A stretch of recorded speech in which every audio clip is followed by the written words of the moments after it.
What's good, everybody? What's good, man? Happy Wednesday. Y'all go ahead and hit that share button, man. Go ahead and hit that like button. As you come in the room, hit the like button. Hit the like button.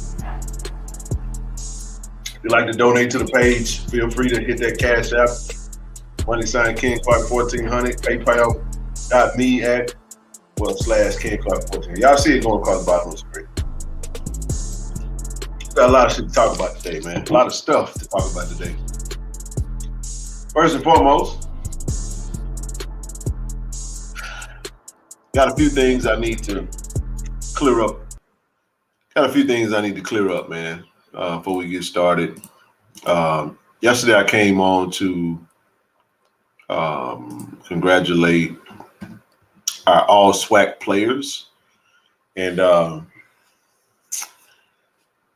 I thought I did a good job. But apparently, y'all know I get sidetracked. I try to keep up with the comments.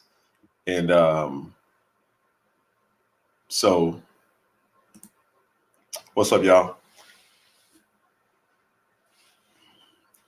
I try to keep up with the comments, man, and sometimes people comment and then they I was covering Tyler Brown. I know someone jumped in the comments in the video from yesterday and said I was totally disrespectful to Tyler Brown. So I want to make sure I clear the air because I was very, very, very adamant about what I had to say in response. I hope Ms. Brown or whomever it was I was speaking with don't take this personally because it wasn't personal. But when someone comes on and comes off as somewhat accusatory of it's intent matters, intent means everything. But y'all know perception is reality for some people. I actually don't believe in that. I don't believe that perception is reality. I believe your perception shapes your own reality. And just because you think it's that way doesn't mean that that's reality. So I don't believe perception is reality. I believe your perception of something is your reality. But when you're involving someone else that did someone else's actions or someone else's words, you can't impose intent onto someone else. So nevertheless, I want to apologize because when I was talking about Tyler Brown making the first team All SWAC, somebody in the chat was talking about Patrick Willis. And I said, yeah, man, because what I was trying to say is this. Let me make this clear. We say this all the time. Two things can be true at the same time. In no way, shape, form, or fashion, when we say that Patrick Willis got snubbed off the All SWAC team, is that a slight to Tyler? That those two things aren't related. We're saying in conjunction with Tyler Brown, who was the face of the offensive line that basically opened up the holes for this fella who rushed for over 1,000 yards. Hey, man. Tyler Brown, legacy kid, man. I mean, grandfather, you know the story, man. You come on Tiger Talk. Beautiful story, man. I know all about Tyler Brown. Played at University of Louisiana under Coach Napier. And they had the top rushing attack in the nation. Yeah, UL, Tyler Brown playing guard. So for him to come to Jack State and do what he was able to do, he absolutely deserved every single accolade that he got. He's absolutely positively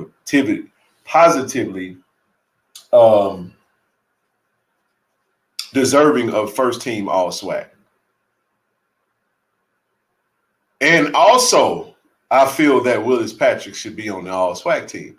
But that doesn't have anything to do with Tyler Brown. That's totally separate. So we're congratulating Tyler Brown. So maybe the family felt like as I'm discussing Tyler Brown, maybe you shouldn't discuss. That's not how that works. I don't take this the wrong way, but I can discuss it how I want to discuss it. You just have to understand that if I'm discussing my thoughts of somebody in the chat saying, hey, Willis Patrick should have been on the first team All SWAC, that's not to say that Willis Patrick should have been on there and Tyler Brown should have not been. We're saying Willis Patrick should have been on there with Tyler Brown because he dominated on the right side and Tyler dominated in the interior line. So, but even with all that being said, I'm going to apologize because whatever was said, however it was said, I'm not going back to yesterday's stream trying to fast forward through the words and figure out what was said. I know my intentions, and I know that ain't nobody else did what I did yesterday. Ain't nobody else out there doing that. You get what I'm saying? I absolutely got nothing but love for JSU, and I love our JSU football Tigers.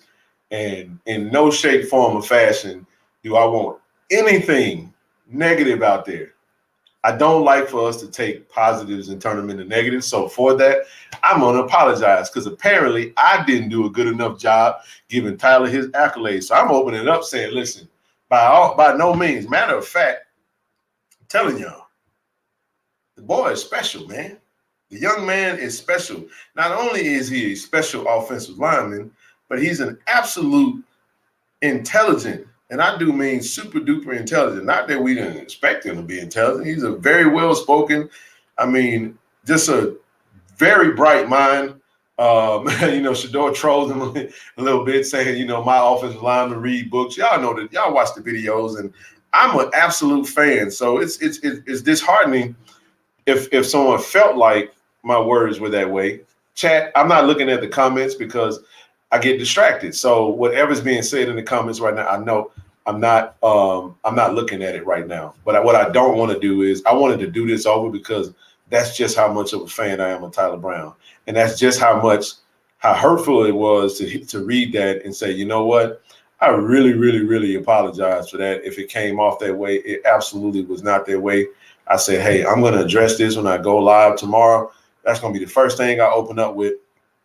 And when you're out in a space like this and you're talking, I want to make sure that, nothing gets misconstrued. So when we talk about Tyler Brown, I'm going to say it again. He was the top lineman on an offense that led the SWAC and ranked in the top 15 in scoring offense, 37.5, 8th in FCS, passing offense, 290.5 yards per game, 10th in FCS, in total offense, 448.6, which is 14th FCS.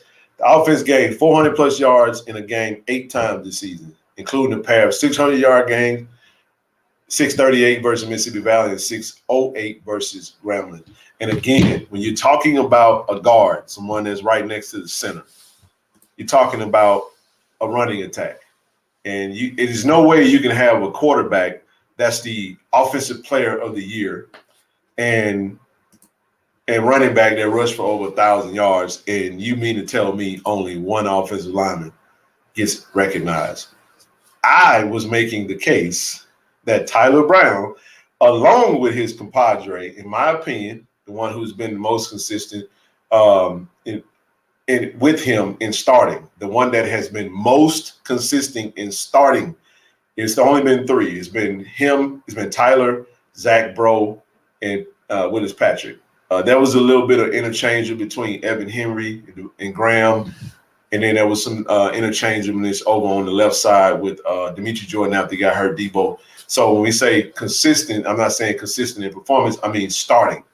So I felt like one of those 3 could have been added to the All SWAC team with Tyler. So to the Tyler Brown family, got nothing but love for you, baby. So forgive me if it came off that while talking about Willis Patrick being snubbed, that was in any way directed towards Tyler, because it absolutely was not. So if you took it as disrespect, I got to do better of cleaning up what I say, because like I said, we want to keep the positive vibes going. We don't want no negative energy. We got too much negativity going, circulate. People trying to infiltrate what we're doing and really, what we building over at 1400 J.R. Lynch. It's a special program, man. We know all the rumors and everything that's circulating. But look, I ain't come to talk about that today. I'm not really interested in talking about that. All I got to say about Coach Prime, I don't care what the reports are. My stance is this: Coach Prime is our coach until he is not. I don't care what nobody said. Until he announced that he is leaving Jackson State, I'm not talking about it no more. And you shouldn't either. You know why? Because Saturday we got a big game, man. We playing against Southern, our arch rival. in the SWAC championship game, man. We got to go get this one. We got to go get it, man. So that's what I want to talk about tonight, man. We're going to talk about some football, man. I don't have any other edits. I mean, I still got my all SWAC stuff up, and we're going to jump right into it, man. So, but I wanted to open up with that and make sure I cleared the air because that's important to me. And I always make sure that we keep that going because y'all know absolutely. Oh, no, without question, Blue. I mean, everybody know Tyler Brown is the real deal, man. One of Zoe's most favorite offensive linemen on. And this is the thing, when you're close to the players, because we're close. I talk to Tyler. I see Tyler on the field. I'm dapping him up. I'm high-fiving him, and you know, he knows Tiger Talk. He's been on Tiger Talk with the offensive lineman. I did a show with the O-lineman. It was Debo, Tyler. It was Willis Patrick. It was Jasper Fries. And it was who am I missing? We had Zach Bro and Evan Henry on here one time before, but I think those are the ones that came on. We did an offensive line show. So definitely a fan favorite. And just wanted to make sure we cleared that up. It doesn't hurt to make sure that you clear some things up if there was some type of because y'all gotta understand, man. It's not. This ain't always easy at times. Somebody said in the comments today, and it was like, man, I really appreciate how I make sure if you come in on a video, I literally respond to everybody. You come in there talking crazy, I'm gonna match your energy now because I think it's important. I don't care. I mean, like I said, I don't care if I had 25,000 subs or 2,500. You know, shout out to you guys, man. I'm gonna if I get to 25,000 subs, this might be my full-time thing. So that way I'll have some time to really go through and comment and stuff like that. So, but I try my best. You get some people that come on and talk crazy in the chat. Somebody said something today. I gotta be, man, YouTube is a funny place, man. I actually had to report a comment today, man. Somebody came on the video, the Alcorn video. And man, they were like, I'm not even kidding when I say this, man. They said the shooter, what was it at? The Boston shooter that went to the grocery store and like shot up, like killed 10 people. They said if the shooter was present at the game, he would have got a lot of points. And I'm reading it like, am I reading what I think I'm reading? I was like, wow. I'm like, whoa. So you coming on the video. So I reported it. I didn't even respond to it. I was just like, wow, man. These people, like the amount of YouTube can be just like social media. People come on, they troll. You don't really know who's who.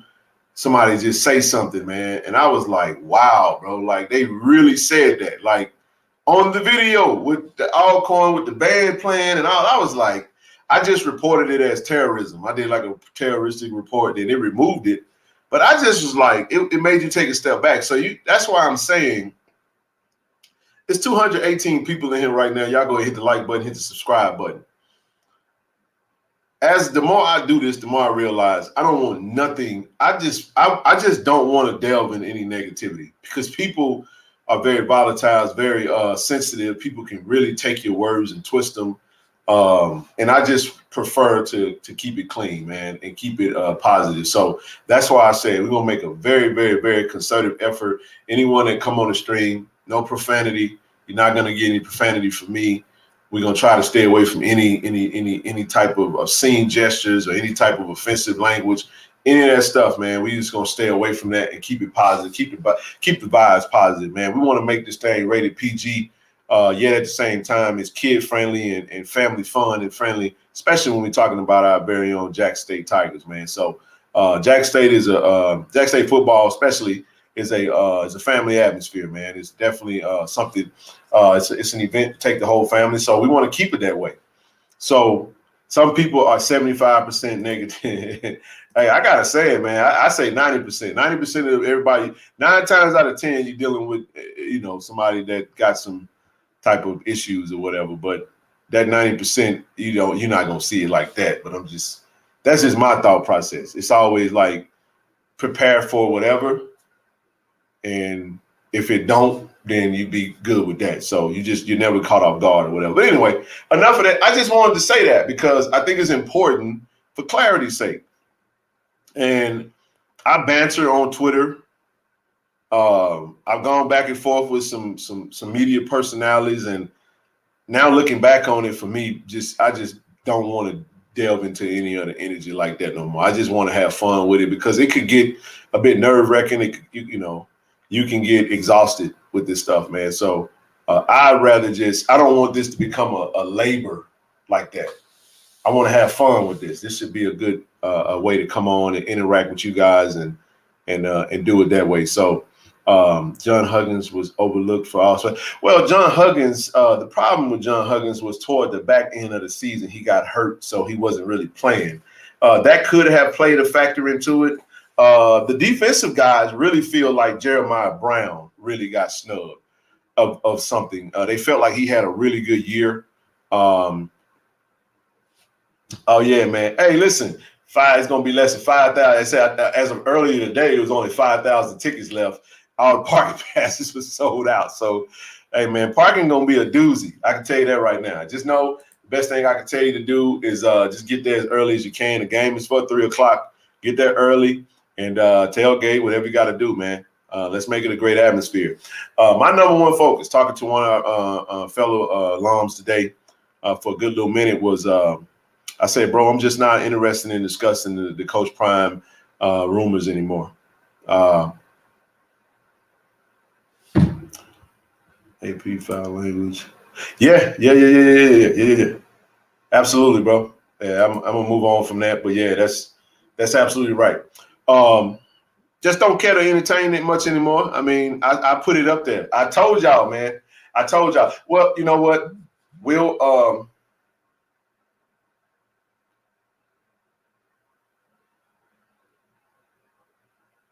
just got and just got a text message about exactly what I'm talking to y'all about.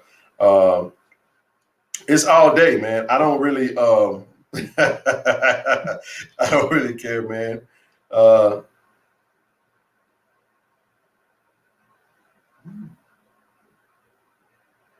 on one second, y'all. I'm on live, bro. If you on live, don't text me, please. I don't want to be rude or anything. But listen, I put the graphic up. Jack State, we knew the Colorado stuff was out there. We knew the South Florida stuff was out there. And then you talk about Cincinnati possibly emerging because Fickle took the job over Wisconsin. Hey, man, we'll know. I know you got the gentleman on Twitter saying, recruits and stuff had canceled their stuff. Carl Reed went out and talked to Coach Prime and said, that wasn't true. So you just never can tell, man. He said, tell Neely to chill. I don't even know what that means. I don't know what that means, bro. So I can't tell Neely anything. Neely probably the most plugged alum when it comes to Coach Prime. So if anything, I'd be asking Neely what's up. Not that you're gonna get anything from him, but I don't think that's necessary. Everybody talking about what's gonna happen Sunday. I got a good question for all of y'all. Does Saturday come before Sunday, or am I tripping? And if whatever your worst thoughts about this come to true, what can you really do about it? So you might as well just we got to get past Saturday first. Forget Sunday. Sunday gonna take care of itself. We got to get past Saturday. Saturday we got a football game. You get what I'm talking about? Saturday is the only thing that matters, people. I'm just trying to tell you, man. That is absolutely true. See, I'm glad you said that, Doc. Let's talk about it. This is why you get season tickets, especially reserved or box. This is why. Because when you get to postseason play, guess what? I got first dibs. On my seats. They was like, hey, you want to keep a seat for the game? I was like, of course I do. And the parking. Done. I didn't have to email, paid my little money, and I got my codes. I'm good. All this old, I got to get parking passed. I'm like, what y'all doing? Somebody say, well, I don't live in Jackson no more. Neither do I. We talked about that yesterday. So what? Buy season tickets. You should be buying season tickets regardless. You know you're gonna go to a game, and even if you don't go, you bought tickets. You dig what I'm talking about? There's no reason for anybody that's an alum. I mean, I would love for us to have. We average 40-some thousand fans. Imagine if half of that was season tickets. Imagine what that'll do for us if we can get to 20,000 season tickets. We brag about being, we leading attendance, we leading attendance, we leading attendance. You got people who won't buy season tickets. We lead in attendance. Even before Coach Prime, we was averaging around 32, 33-ish. Got up to about 35 on an average a game attendance, right? And now we're talking about, we only got about 8,000 season tickets being sold. So, yeah, definitely got to increase that number. We need to double that number going to next season. You know, we need to double that number. So I challenge everybody. If you get the news you don't want to get on Sunday, let's say Sunday come around, we win. We got to beat Southern because, boy, I'm telling you, you win Saturday, Sunday don't feel a little bit better with a W. 12-0 with a SWAC championship. I really don't give a damn what they darn what they say on what happens on Sunday. I do give a darn. I do. I really do. Absolutely, I give a darn. But I'm not so vested in it to where I'm gonna lose my wits. I've already started preparing my mind for either way. So I played out both scenarios and say, okay, cool. And then I looked at the potentials and say, I like the potentials. I like the names I'm hearing. I'll never disclose those names because and just in confidence, I just can't do that. We got a great athletic director and great administration. They know what they're doing. And Zordan Masters, good question. You say, why is JSU going to Miami again? Lord, hey, if they agree to it, then it's a good game to go to. I don't know. We're not going to Memphis. That we do know. So at least we know we ain't got to go Atlanta, Miami, Memphis. We can go Atlanta, Miami, home. You know, that's something that we could definitely do. But we talking about, Miami's a great experience. I don't know what y'all talking about, man. OBC been good to us. I know it's we've talking about being in the big leagues. I don't know how much money we raised on the day of giving, but I know it's some alums out there. I got a bone to pick with some of these folks out here, man, talking that smack about not donating and then got everything. I don't care to have a conversation with somebody that's out here that got everything and they got everything negative to say and got everything to complain about, but when you ask to donate, you ain't got you don't show up, you don't want to donate then. And you actually we got people like that in our so-called alumni base. So but yet we want to complain. You can't complain if you're not willing to 90. Somebody said 90,000. So we raised $90,000. Hey, you know, hopefully that works, and we definitely could have done a whole lot more. But I know of some folks that scoffed at the idea of it. What is this for? We can't even be friends, man. Don't even come around me. I'm like Coach Prime at the team meeting today. I gotta cut you out of my friend circle. I can't be friends with nobody like that. Can't even associate with you because that's just not how I operate just now. And I ain't judging you. I'm just saying I just gotta get away from you because I'm only gonna be around those of like-minded and people or doing bigger and brighter things in the direction I'm trying to go. So we can complain all we want to, but when you talk about getting into the big leagues, talking about bringing in big-time coaches, trying to keep your certain folks in place, you got to challenge yourself to want to do more. You know what I mean? If you just took the average fan attendance and really now that goes, KJ not going to be on tonight, but she did let me know she won't be on. She'll be on at some point.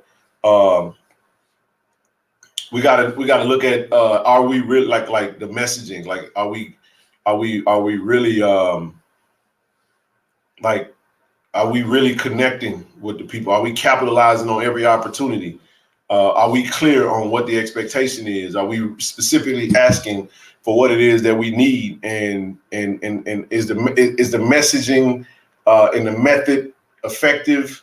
Those are the type of things we got to reevaluate. You know what I mean? So not being critical, just saying you know better, you do better. And we definitely got a long way to go. We got a long way to go, especially talking about being in the big leagues, man. So I'm optimistic when it comes to that stuff. Everybody has a job to do, and we'll just leave it at that. You can walk from Old Capitol Inn to the stadium. These people really don't want Prime Coach Reed here. If you're not getting seed ticket, donate. You won't. Yeah, I mean, not just, like I said, we're not gonna poo-poo on the those that do. Shout out to everybody that does. We could be better. We could be better. There's some things that we really have to be more informed on in knowing how we could be better. Sometimes just saying being better don't always hit the mark, because sometimes people really think that they're doing a good job, right? So sometimes it's important to be transparent, be educational, let people know exactly what they can do.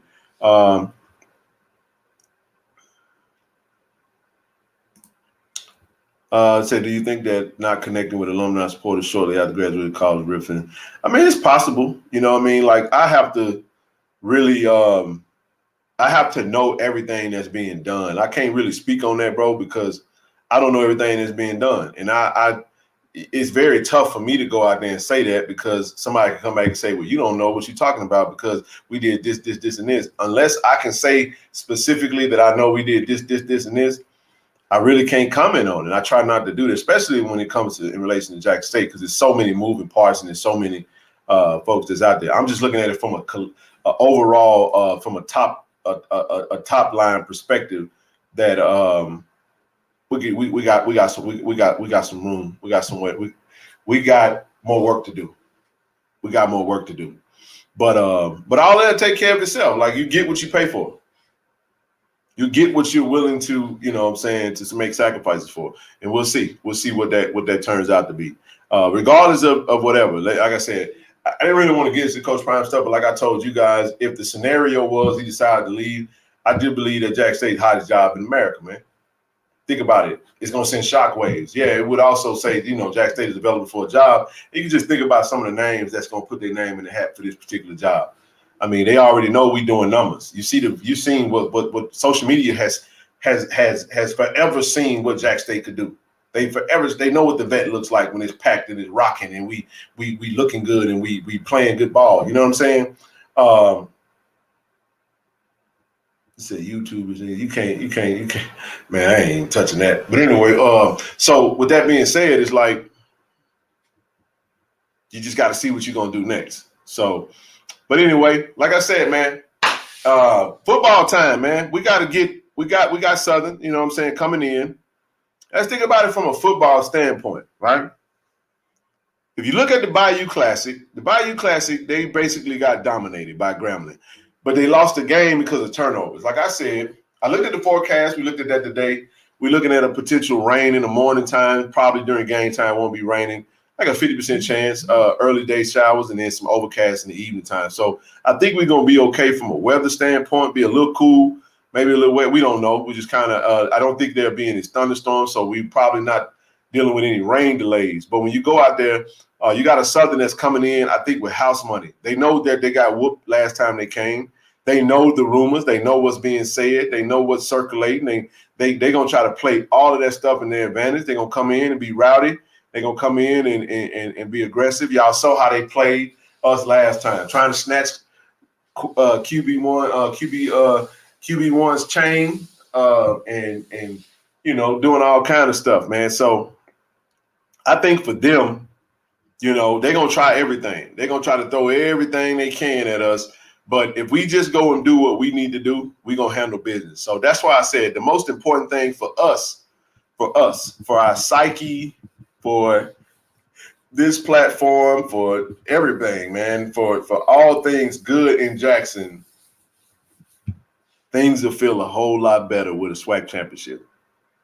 Saturday night celebrating a SWAC championship back-to-back, man, that'll be a dadgum good feeling. Don't y'all think? Amazing feeling. And that will give us a pause on all of the bull junk, right? What's up, Doc? What's going on, man? So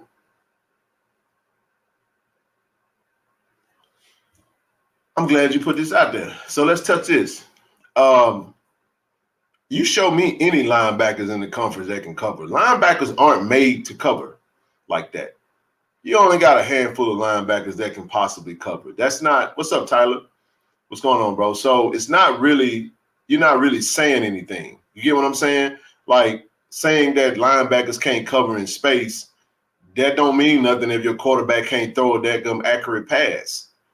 This ain't the NFL, and this ain't, you know what I'm saying? Like the better quarterback is on our side. Guess what I can say? Southern linebackers can't cover in open space neither. So just saying that is a football thing. But at the same time, how can Southern attack us there? Where they gonna dig and dunk? Go look at the stats for their wide receivers. I mean, they not. That's a pipe dream. And that's also coming from, see, Josh Sims is a North Carolina Central guy. He has a quarterback that now he's thinking in his mind that they probably gonna try to do that. You get what I'm saying? But thinking of it's also style of play. Like, we don't run a defense where you can say that's a weakness. Our linebackers can't cover. But my question is this right here. We can change. Maybe, see, this you gotta look at. When you got a defensive coordinator that knows he's dealing with a team that can pass and that can eat you up in the slot, he can adjust. That's where people like John Huggins comes into play. Shiloh being back. Cameron Silvercraig. That's where your safety help comes in at. You get what I'm saying? It's not just going to be you sitting back there trying to wait for your linebackers to make a play on the ball. And if we blitzing you, and we putting pressure on the quarterback, I don't even care what you're talking about. You ain't going to get the ball off. So, good point. He went 7 for 25 last game. Hasn't completed more than 10 passes versus any good defense. Like, what? Who's throwing the ball? They going to put Glendon McDaniel in there? They going to play Bubba McDaniel? They might have to. Now, you put Bubba in there. Bubba's a much more accurate passer than McCray. But Dooley is not going away from McCray. I would be shocked if Bubba McDaniel started. Why would you do that if McCray got you to the dance? You're going to sub him out because he give you, maybe that's a conversation that they have. I don't know.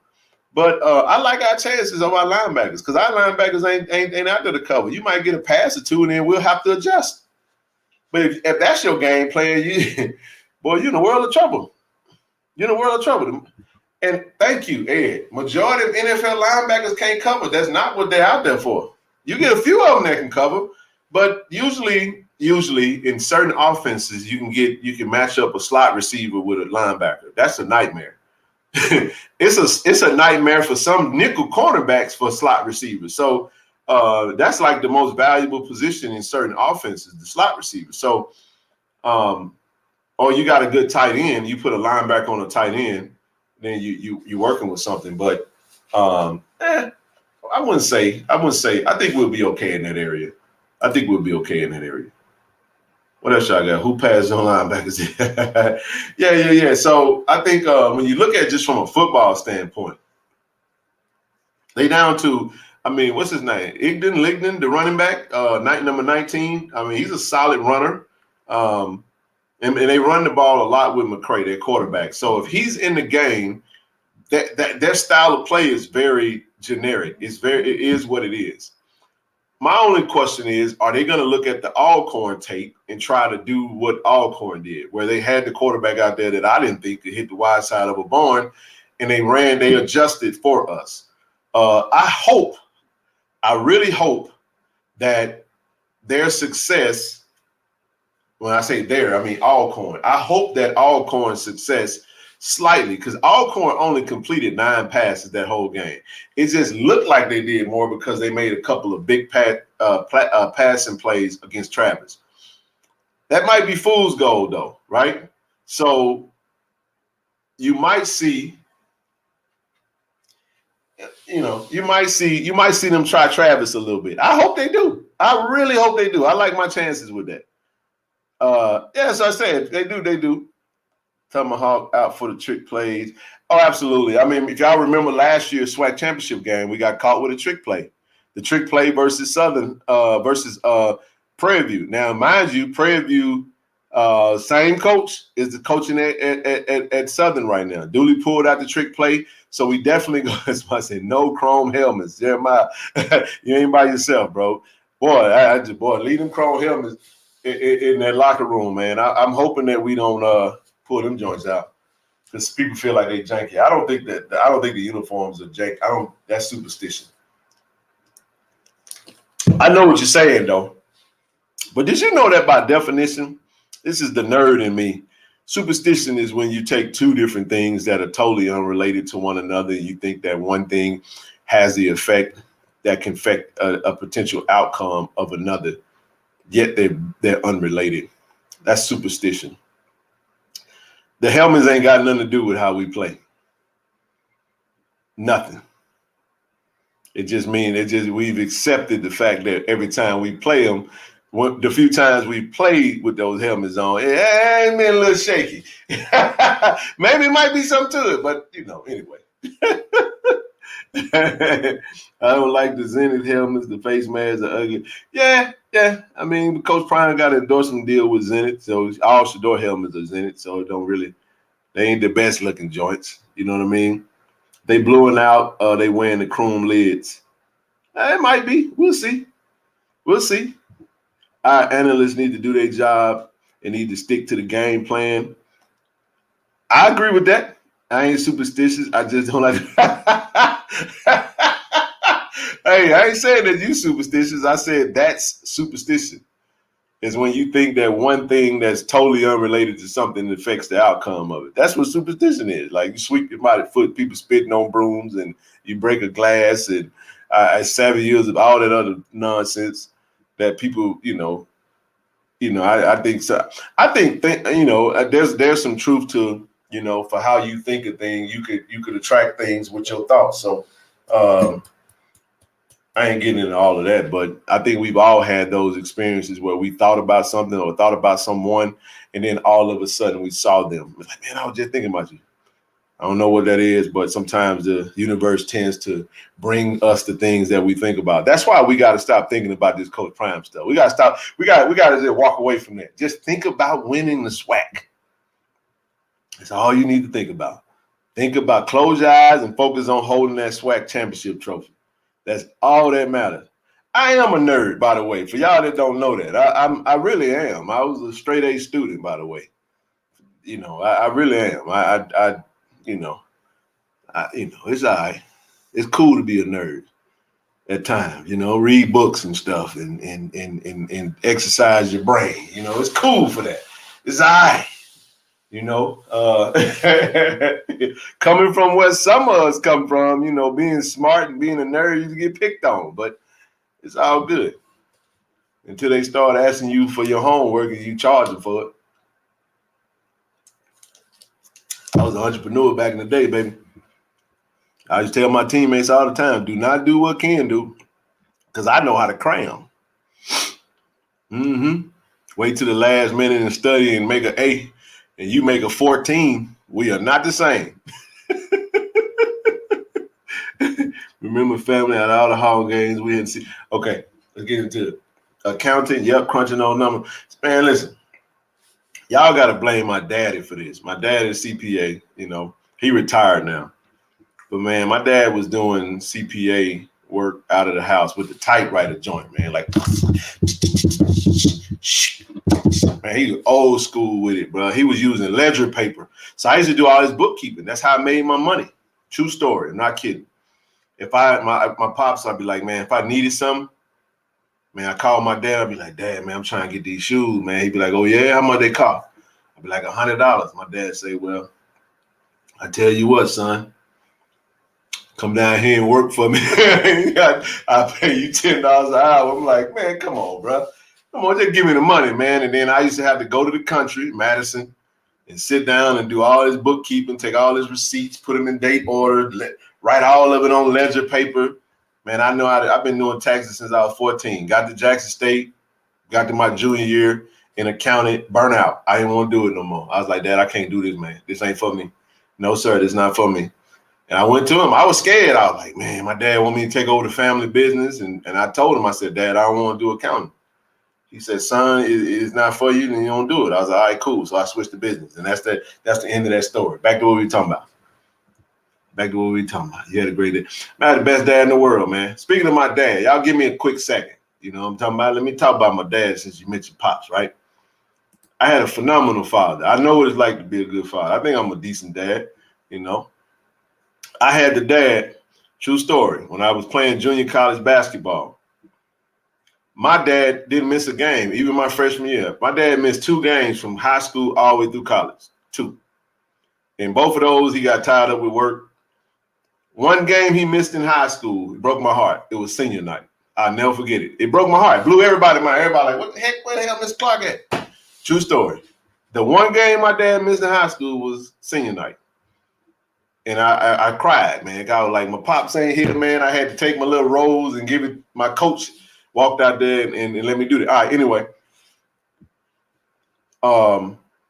True story. I'll move on from this. Y'all stay with me. If you want to leave, whatever. You know, he ain't no daddy, just live vicariously through mine. I had a good dad. He's still ticking. When I go home Friday, first thing I'm going to do, see Dad. We're going to talk about Jackson State. Dad, what you think? He's going to say, well, son, you know, Coach Prime, you might be leaving. It's all good. You know, you got to take. He going to side with Coach Prime because Dad a businessman. He already know how, he going to think money and all that good stuff. But Pops was the dude that, I'm in junior college, Christmas, we playing in a tournament, Christmas tournament. A lot of dudes on the team didn't really have no dad. My dad went to Dollar Tree, got a bunch of cards. My dad put $5 in every card and wrote a personal message to every last one of my teammates stuck in all their locker room. Man, you just saw them dudes, man. I'm dead serious. Man gave a card from Dollar Tree with a custom message because he think I'm a nerd. He really a nerd. He knew every player and all their tendencies, gave them encouragement, put a $5 bill, say Merry Christmas. Everybody thought I was on cloud number 27. You hear what I'm saying? Man, you got the best dad in the world, man. That's Pops, man. So, yeah. All right, I can move on now. Where we at? I'm so happy you pointed that out because this crazy topic came up against Aubrey that he can't cover on another show because most NFL linebackers can't cover tight end. Man, Aubrey has a special skill set. He got some things that they're going to probably say, hey, he needs to cover better, but work on his lateral quickness and you know, speed, stuff like that. But what he does great, boy, he does great. He got great instincts to the ball. Usually when Aubrey touch you, you're going down.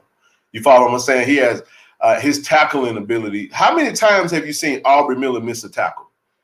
Don't worry, I'll wait. Aubrey don't miss many tackles, man. He don't. If he gets his hands on you, chances are you going down. Physicality, football instincts. You know what I'm saying? Who's built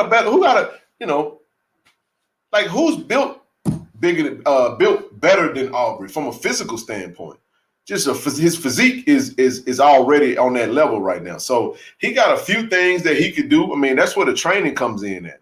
When you talk about get to that next level, you're talking about when you go to an NFL program or NFL franchise, they got everything you need in place to help you get to that. I don't know if y'all had a chance to listen to the Under Armour CEO. If you haven't watched the interview, watch the interview. He talked about Steph Curry. That Steph Curry story was amazing, right? He talked about the material that they used on the bottom of the shoes and how he wanted to take like a certain tenth of seconds off of his time to get his release off. And they felt like the team felt like you know, from all the stats that he could get from 20-something points per game to 30-something points per game if he do. So he said when they first changed it, they don't use regular rubber on the bottom of the Under Armour shoes. They use another material. They had to adjust it, scale it back so he didn't throw his knees out. The point that I'm making is that that's the type of access you have when you become a pro. There's so many different analytical guys and staffers that help you say, if you can do this, and this, you can take this much time off of you can get this lateral quickness and your speed and you can get better. And then you're talking about working on hand drills. And he's not a finished product, but he's definitely draftable. He will absolutely be our next draft pick. I have no doubt in my mind that Aubrey is going to make us proud, just like James Houston just did on his first game. If you haven't had a chance, check out the reaction of the announcer, man, that was announcing James when he's playing on Thanksgiving. But check this out, though. Aubrey's going to Mobile to play Senior Bowl, right? Man, bro, I think he's going to go out there and do his thing. And if he have a big game, I'll be there. I know Blue will be there. I definitely plan on getting to the Senior Bowl this year. Without question, I'm going to go home and just drive there. I ain't trying to fly no Mobile. I'll figure it out. I'll get there. But I definitely plan on going there to cover Aubrey and making sure Yeah, there you go. They removed the rubber off of that. That was a great video, man. Thoroughly enjoyed the unknown shit. That was amazing, man. Talking about our network, you know what I mean? And it was just a lot of things said in that just from a business standpoint.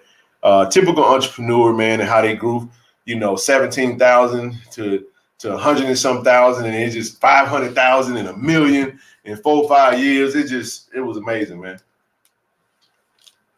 So I think we'll be fine. We got the defensive player of the year at linebacker, and we got a couple of his compadres that's all SWAC, that's going to be on the other side of the ball. So I'm telling you right now, with everything that that's circulating, and that's circulating with our team, right?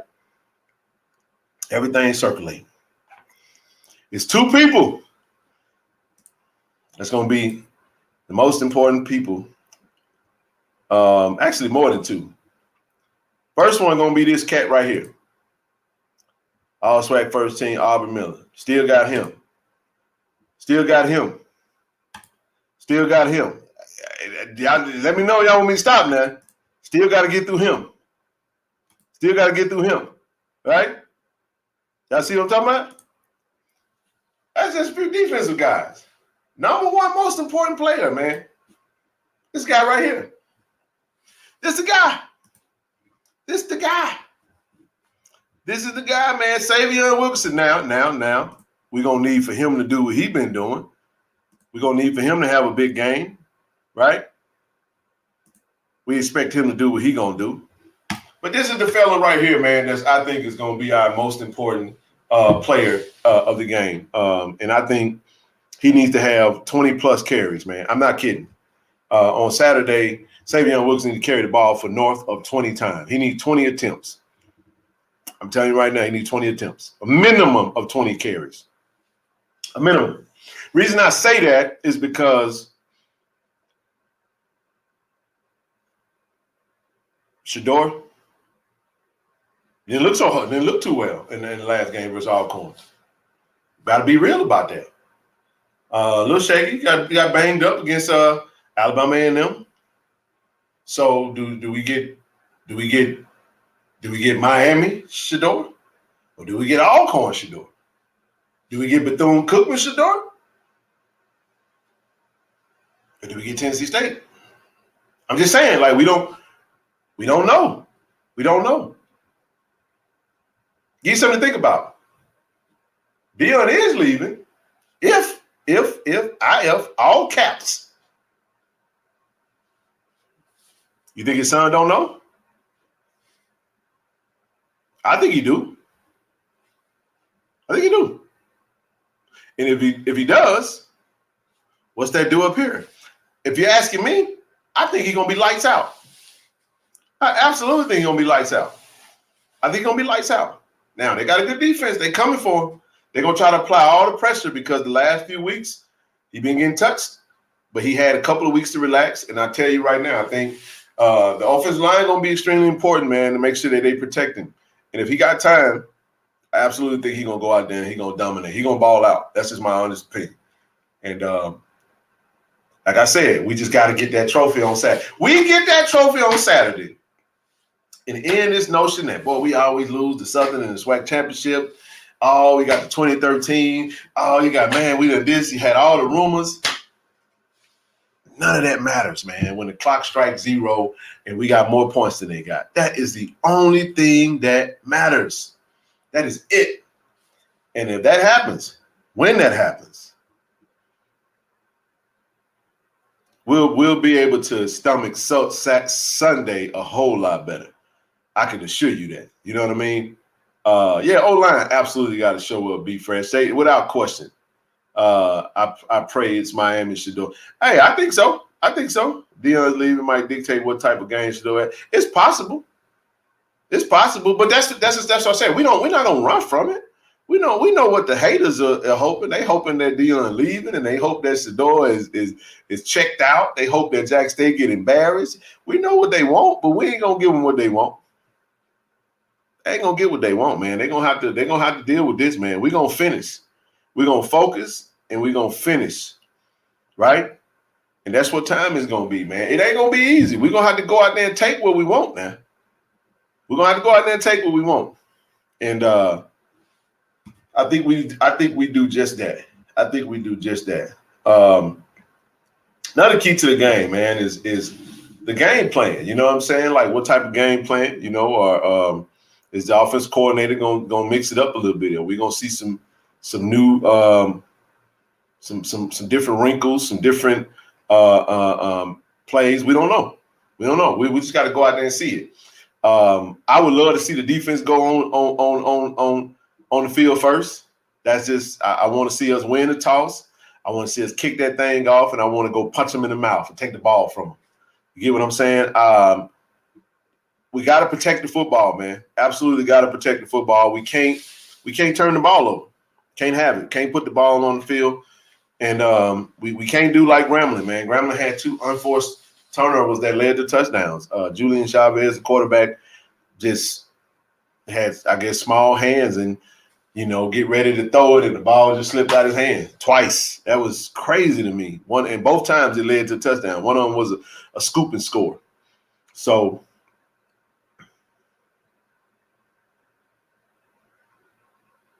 said, I just don't understand what not just say I'm not leaving, Ella.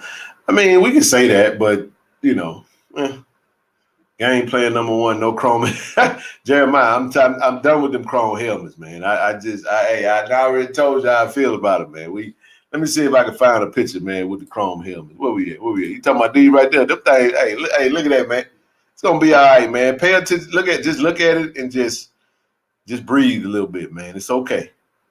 It's all good, man. He said no chrome helmets. No, it's cool, man. You know what? Geniality, this is a great point.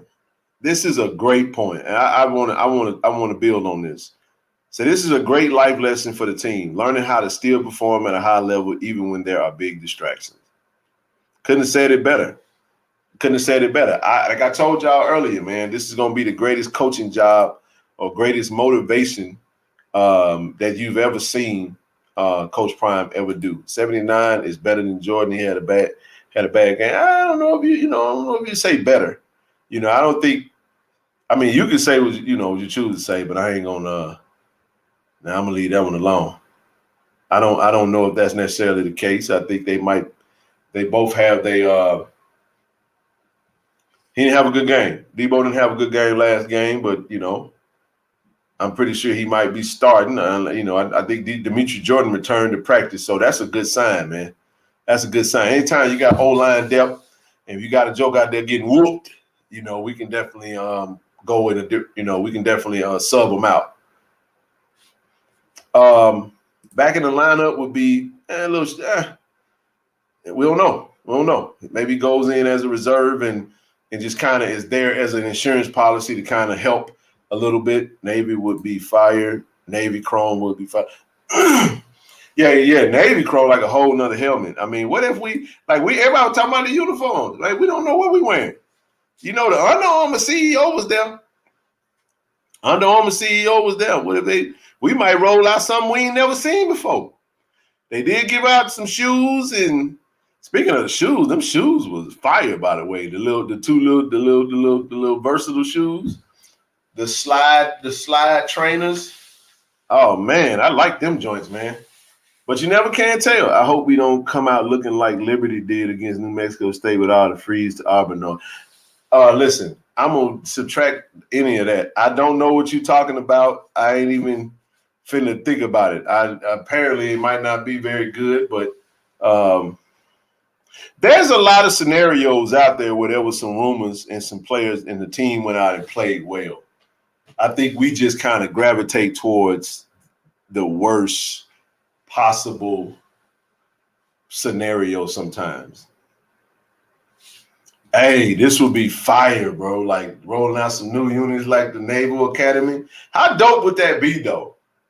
How dope would that be? Hey, look, today Shador had an announcement. He had the official licensed Under Armour jersey goes on sale with the name Sanders on the back and the 2.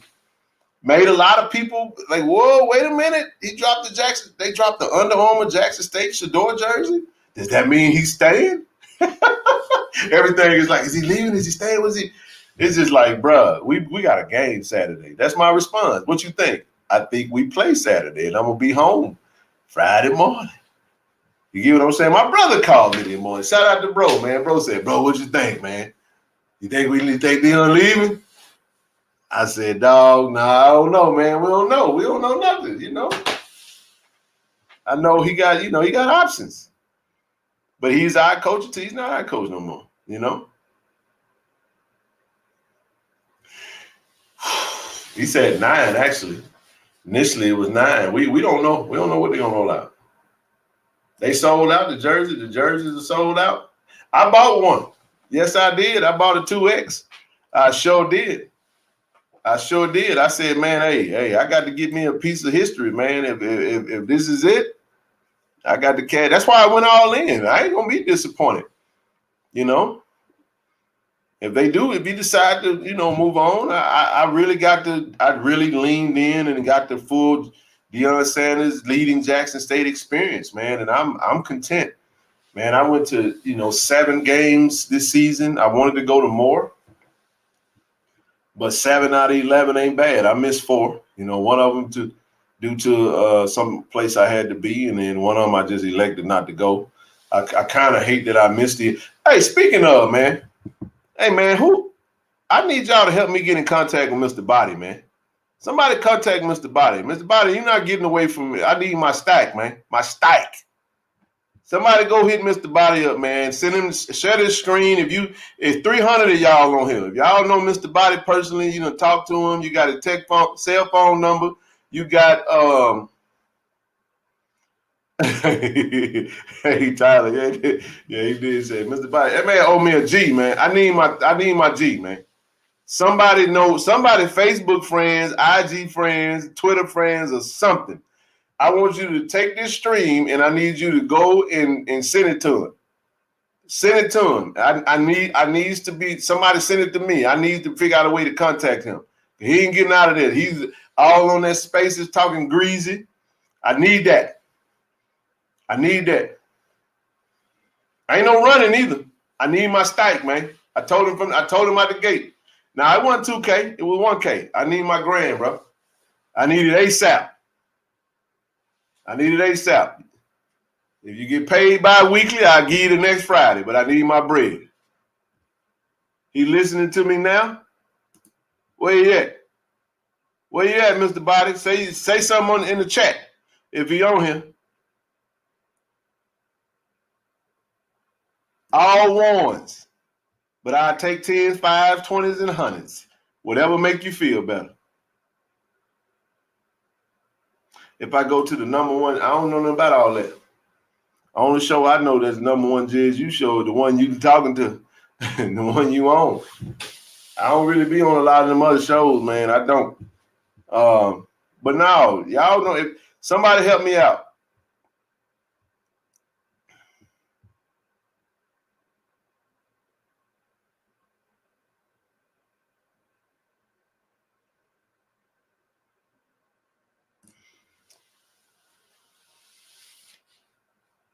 He gonna pay me in Jackson. He coming to the SWAC championship game? Oh man, I'm pretty sure he on that. Well, he can borrow it from me. He can borrow whatever show he on. Tell him to send him some of that money. I need my money, man. I need that. Maybe SWAC, but maybe so. I don't know why he avoid me. Everybody heard it on Spaces. I need that. With all due respect to Andrew Body, I knew he didn't have a chance to win it.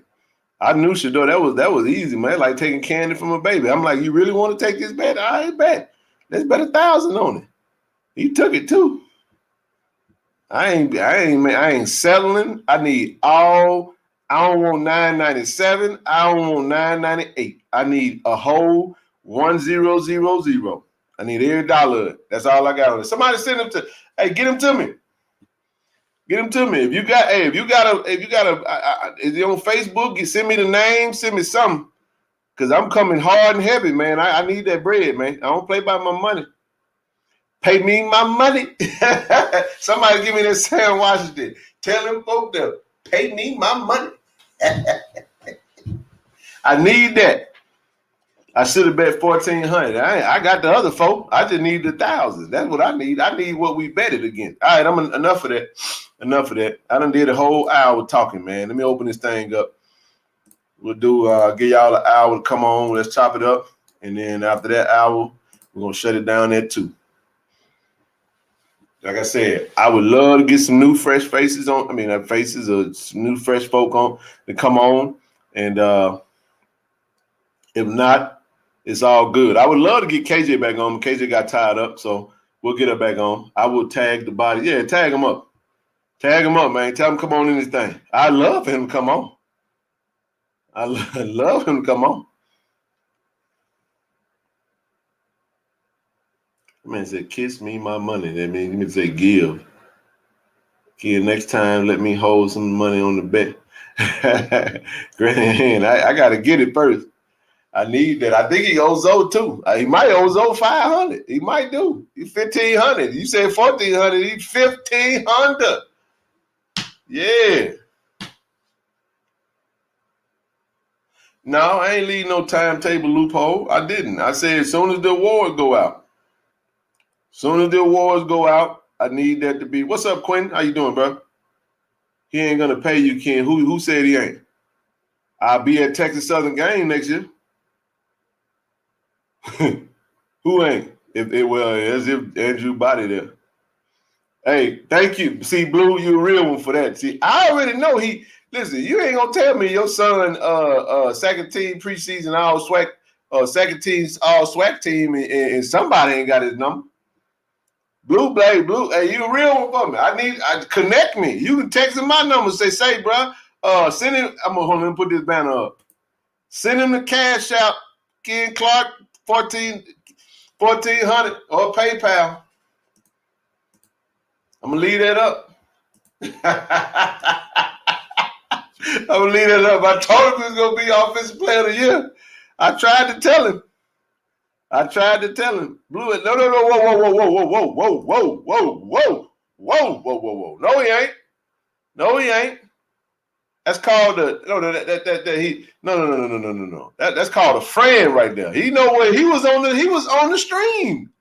No, man, he ain't snitching. Hell, I need him to snitch. Go tell him. Well, we can't use snitch. I know you just playing. I ain't, come on now. I need to get that. Hey, listen, I would, if it was my son, I would gladly have lost that grand. Trust me. I would have bet on my son too if I felt like my son had a chance. And I felt like, even when I took the bet, I said, man, that's why I said, if, he's going to block my number now. Oh, if he going to block you. Yeah. Y'all don't know that version of Ken. I need my money though. I ain't getting out of that. I don't do no lot of betting. Because if his son would have won Offensive Player of the Year, I bet you he would have been on this live stream. I bet he would have came in too. He would have been the main one on there talking. Yeah, he would. He would have been on the live stream. He'd have been as soon as I dropped that link. And get what I would have did. I would have gave him that yesterday. I would have sent that to him through Cash App. Here you go, bro. It's all good. Take the bet, you pay up. But I can assure you that if he don't pay me, I'm gonna make sure he gonna get tired of me talking about it. I'm gonna make sure every time I come on here, I mention it. It's gonna be part of my opening and closing. Y'all contact Mr. Body, tell Mr. Body I need my money. There it is. Y'all go do it for me, man. Tell the father, please not to dox the guy. No. We said, please tell your followers not to dox the guy. I don't even know what dox mean. We be fine. Legally binding if left in the chat. No. We ain't gonna do no harassing. I just said, just go hit him up and say, I'm looking for him. You can give him my contact. You can give him my Cash App. I prefer him to just send me a text message and say, hey, I'm gonna square out with you on this day, how you want it. And I say, here, hit that Cash App Yada, yada, yada, and we good. We all heard your verbal. Yeah, everybody heard it. He said you should have bet more than $100 on JSU not losing money. Hey, Blue, did you get your money? What'd you say? You need that money for crooked prayer. I ain't got nothing to do with that. I got kids too. No, man, I don't care nothing about that. I ain't saying I don't care nothing about his kids. I mean, I'm pretty sure he got it. I mean, ain't no man gonna bet a G if he ain't got it. Some people do. Rent due on the first. Hey, what they got to do? They ain't got nothing to do with that. Yeah, I'm cool with mine. Do too. If you know how much mine was, you'll see why I. Boy, I'm in Cali, man. Cali ain't cheap. Y'all better know that. Who you think will stand for Coach Lee on TC? Man, I don't. Man, I ain't. I know. My answer to that is we play Southern on Saturday. There you go. Boy, look at here, man. They had it, bro. Mark, they had it, man. But they had it, man. They gave up 21 in the fourth quarter, bro. Unbelievable. They lost that game. I'm still shocked at that. Man, how you got? So you got it right after the Southern game? Uh-huh. Oh yeah, I guess so. Because mathematically, you couldn't lose more than that. Hey, that's what's up, man. Don't worry, I'm gonna get my money. I'm gonna come on the live stream. I'm gonna count it all out in front of y'all. Make sure y'all see. Y'all gonna know when I get it. Yeah. He said, I heard he doing a GoFundMe. Hey, GoFundMe, Go Fish or fish plates, car wash. I don't care what he doing. I just need that 1,000. Need that whole stike. Man, too embarrassed I lose JSU the Sun team losing the game. Hey, man, listen, that's part of it. Part of it. Anywho.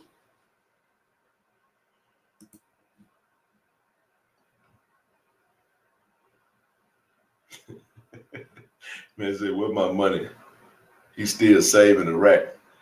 Listen, man, this was before the season. So we're talking 4 months ago. Oh, no. He said Doxson is releasing his personal information. No, we ain't doing that. No. I would prefer, if you know him, just inbox him and say, hey, Ken Clark catch you he looking for you, man. He said y'all bet $1,000 on the Player of the Year award. You owe him $1,000. He's trying to get. I'm just trying to collect. Oh yeah. No doubt. We're not doing that. We ain't gonna do that because people got lives. They got real lives. It ain't that serious. Nah, I'll handle that. Just connect us. I just need y'all to connect the dots for me. Send in my info. That's all I need. I'll take it from there. Yeah, you right. Lejeune. I don't know what that means. Maybe that's your last name.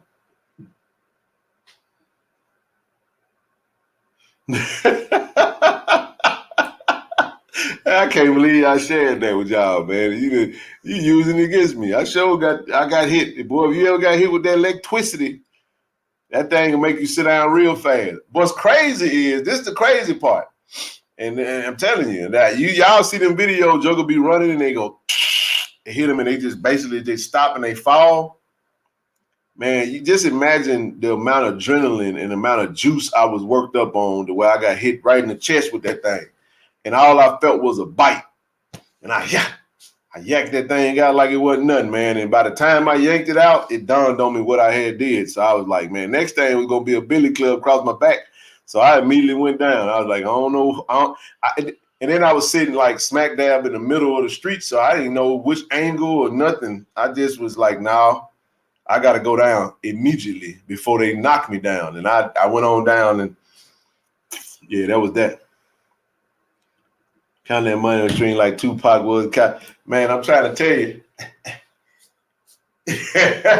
I'm going to go cash out on that thing, too. I promise you I'm going to go get 100 ones. You think I'm BSing? Man, I am not kidding. As soon as that man give my money, I'm gonna come on the stream and say, appreciate you, Mr. Body. Appreciate you. Nice doing business with you. He said, I'll get your money, 3% collection fee. Nah, I get my own. I ain't gonna pay no 3%. Nah, I ain't gonna pay no 3%, dog. I'm good on that. Nah.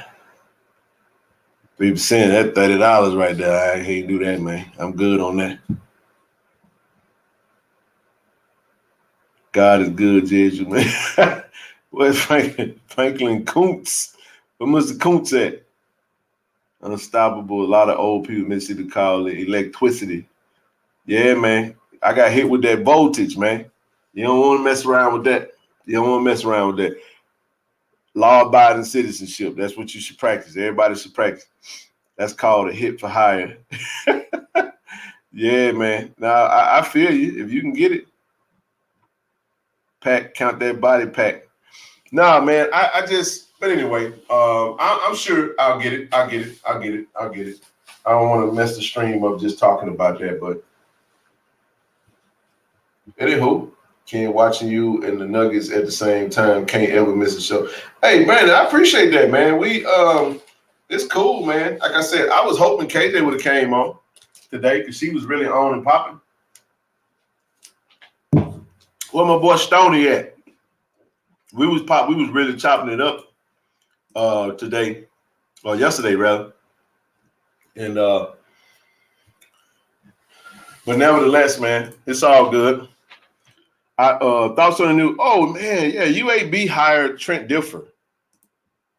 Blue, correct me if I'm wrong, man. Was one Differ at a high school? Wasn't he coaching at a high school?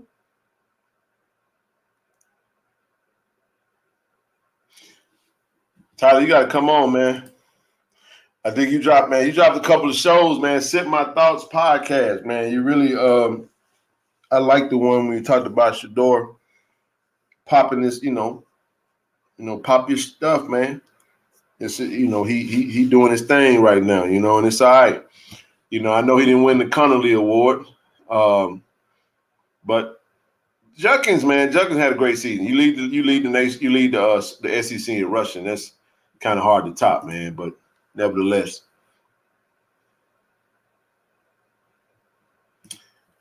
man. So this is solidified. I saw Kofi announced it on Kofi's FAMU guy. He announced it today that we're gonna be going back to Miami. I didn't expect that. I was expecting to go to Tallahassee. So that means that we'll do Miami again, and then the following year they got to come to us. So I'm okay with going back to Miami. People are like, I have a good time. It's an expensive trip, but I ain't got no problem doing Labor Day, Miami, and Labor Day weekend in Miami. I have no issue with it. We're going to start off in Atlanta week 0 versus South Carolina. Somebody said today, like, boy, Dion Lee, they're going to start off 0-2. I said, I don't give a rat's cheeks what coach we got behind it. We listen, we're going to beat FAMU regardless. We beat FAMU with Hal Jackson in 14. We beat FAMU with Tony Hughes in 18, and we beat him the last 2 years with Dion.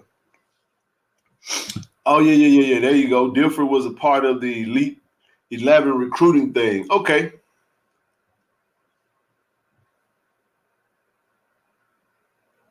So he wasn't coach. Oh, he was coaching. So he's coaching high school. Okay, he was in Nashville Academy. Okay, yeah, he was coaching high school. That's what I thought he was doing. Man, that's a heck of a job, though. He jumped straight to UAB. Man. Wow. Yeah. Yeah, Rob J, man, people gonna learn, but Rob J is a straight comedian, man. That was hilarious. I laughed so much. I watched that video like 5 times, man. And people still ain't some people still figured out. They got the Colorado Barstool for talking about, man, we need to get this reporter a job in Colorado. Differ has no experience, didn't get no smoke. Yeah. That was Differ he jumped straight to FBS too.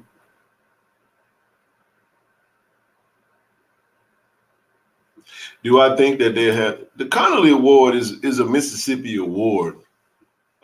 Usually, if a player at Mississippi State or Ole Miss have a good year, usually they win it. You know what I mean? We've seen maybe one Delta State player, 3 USM players. I want to say nine from Ole Miss, 8 from Mississippi State, something like that. I know the numbers swing towards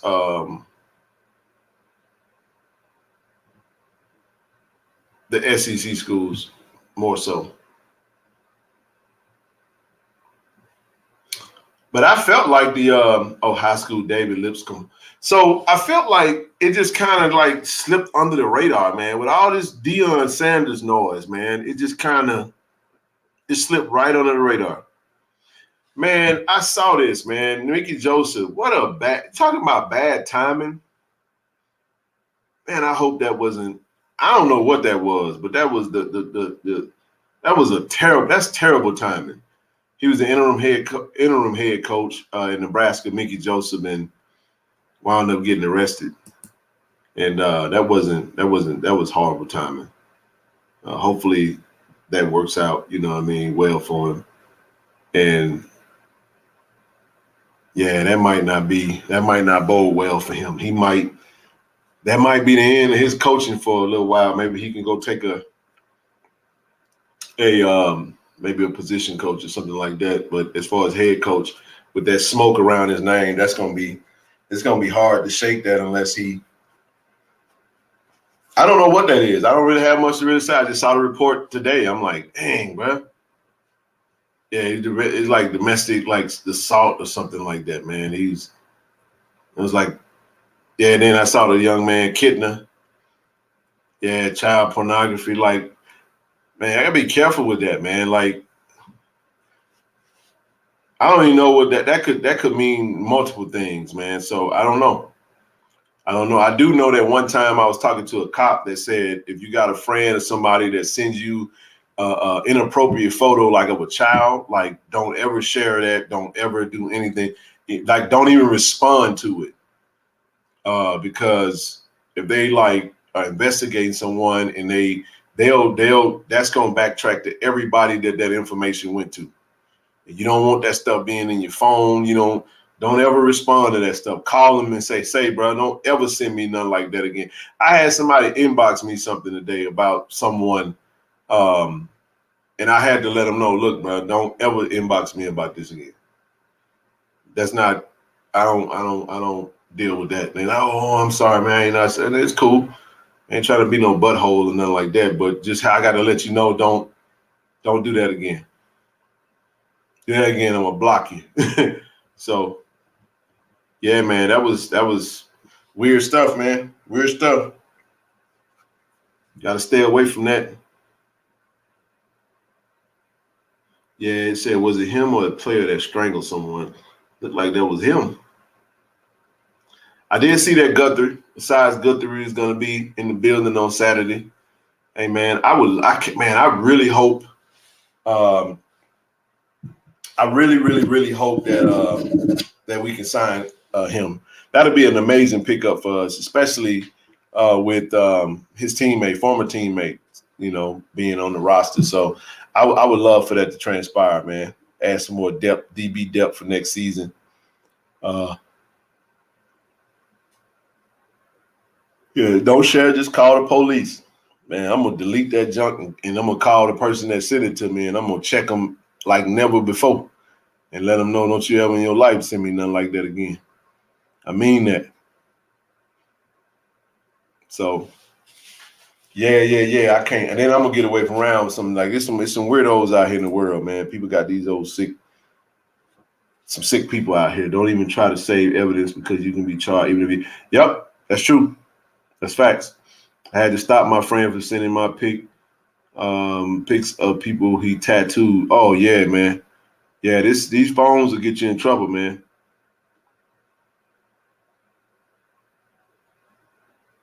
Yep. They don't play about that. And I'm actually glad they don't play about that, man. Glad they don't.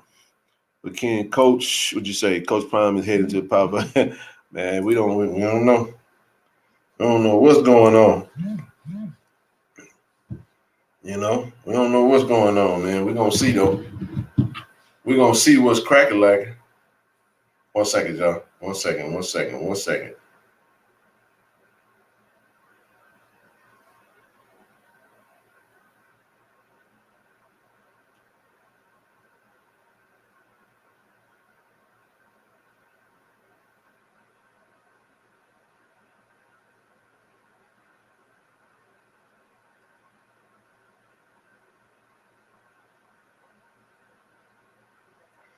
Yeah, I'm responding to something real quick. Give me 1 second, y'all.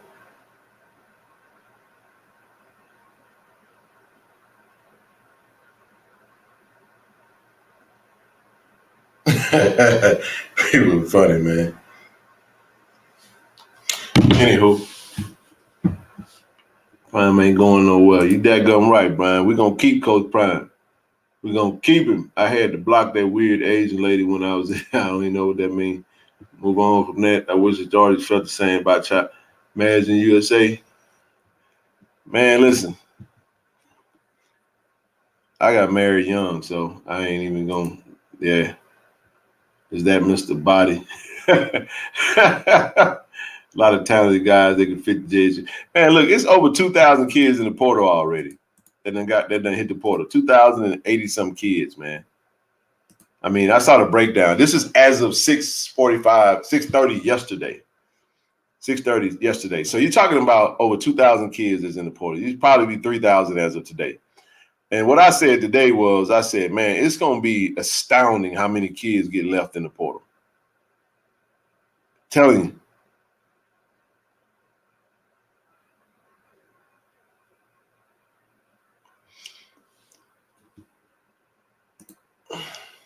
You got to come on and speak on that one, bro. I don't know if you come on or not. You know, that'll be good. I got to go back to your tweets or whatnot, but I'd love for you to come on and we can chop it up about it if you like.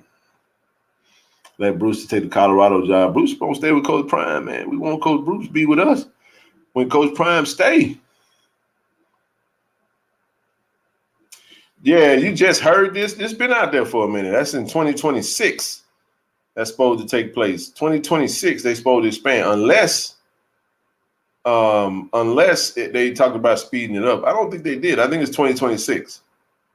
What happens if the players left in the portal are left in the portal? Do they have no? Yeah, they stuck.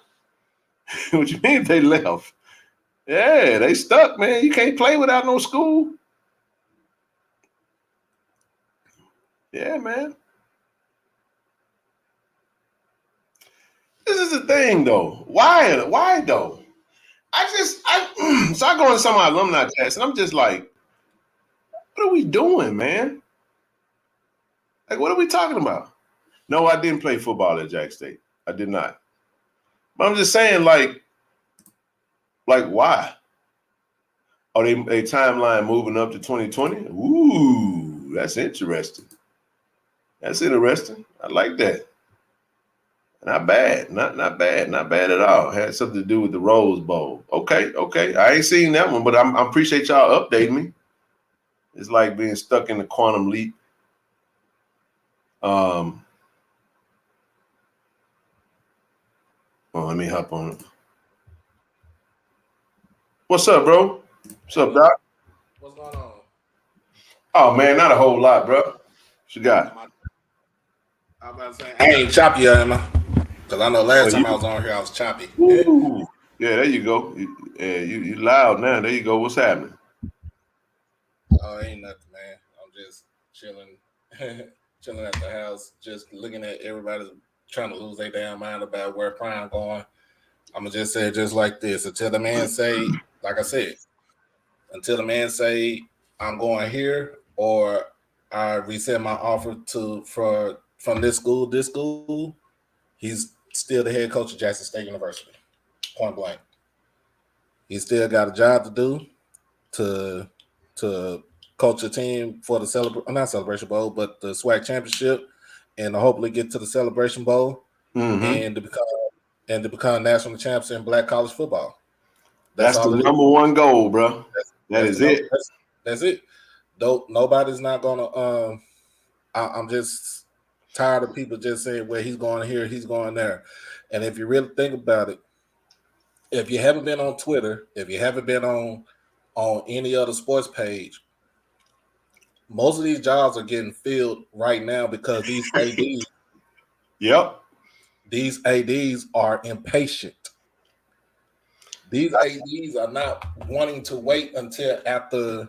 Yeah, it's Wednesday, Doc. You're talking about Sunday. That's how many days is that? 4? 4 days. 4 days from now? Yeah, I can change in 4 days: Thursday, Friday, Saturday, Sunday. And that's true. You can change. Everybody can change in 4 days, but you know what I'm saying. It's just the fact that I just feel like we got so many haters out here that want him gone. like if you couldn't beat him, get you a team that can actually beat that you can actually beat him with. That's all it is. That's all you got to do. Recruit. Look at the portal. We just talked about the portal, man. The portal is loaded. It's loaded with talent. You know what I mean? Like, hey, man, you hitting the nail on the head. I think, man, listen. Don't ever say he going to Stamps. Man, Stamps is boy, oh boy, man. No, I think you're right, bro. Like, this is what I would say. You got 4 HBCU jobs open right now, and all 4 of them are open for different reasons. 3 of them are open because of firings. 1 of them is open because the head coach, Albany State, took the job at Charleston Southern today. Oh, that's a good hire right there. Yeah, the head coach from Albany State is now going to take over the Charleston Southern job. Coach at Delaware State got fired. Yeah, Rob Milstead been there for over 15 years. Yep. Dolan Cookman, Kerry Sims got fired.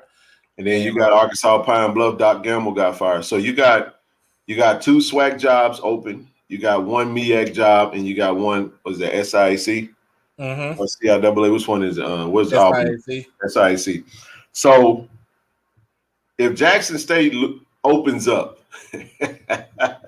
I'm gonna tell you like this right here, man. I'll take that job. Think about it. You just said something. We win Saturday. We win the Celebration Bowl because that's the goal. HBCU national champions.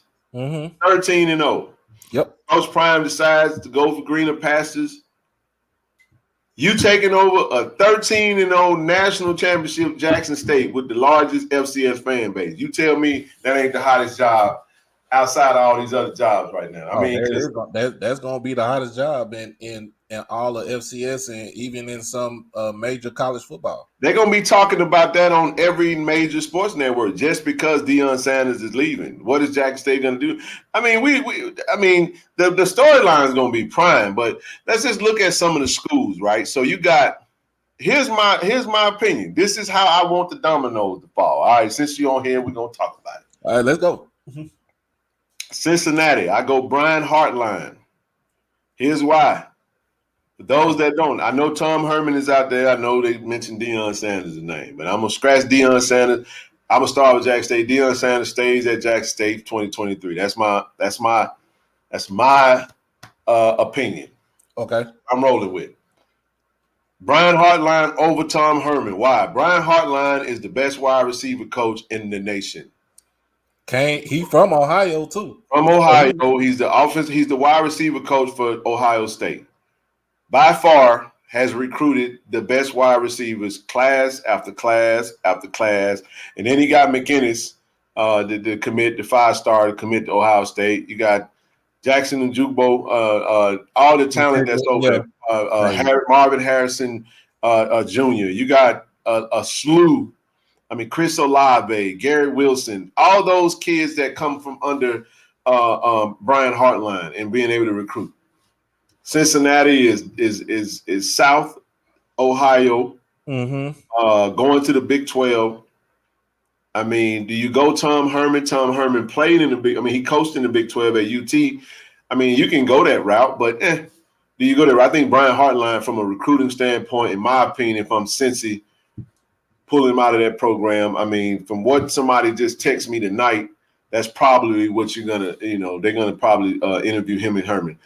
The other gentleman for Colorado, the alum that's the defensive coordinator from Ryan Walters. He Ryan played. Walters.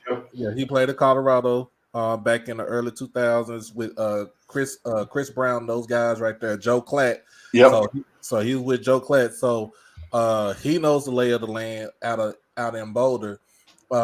It's just trying to get those kids out there to be committed to go up to Boulder and be well committed.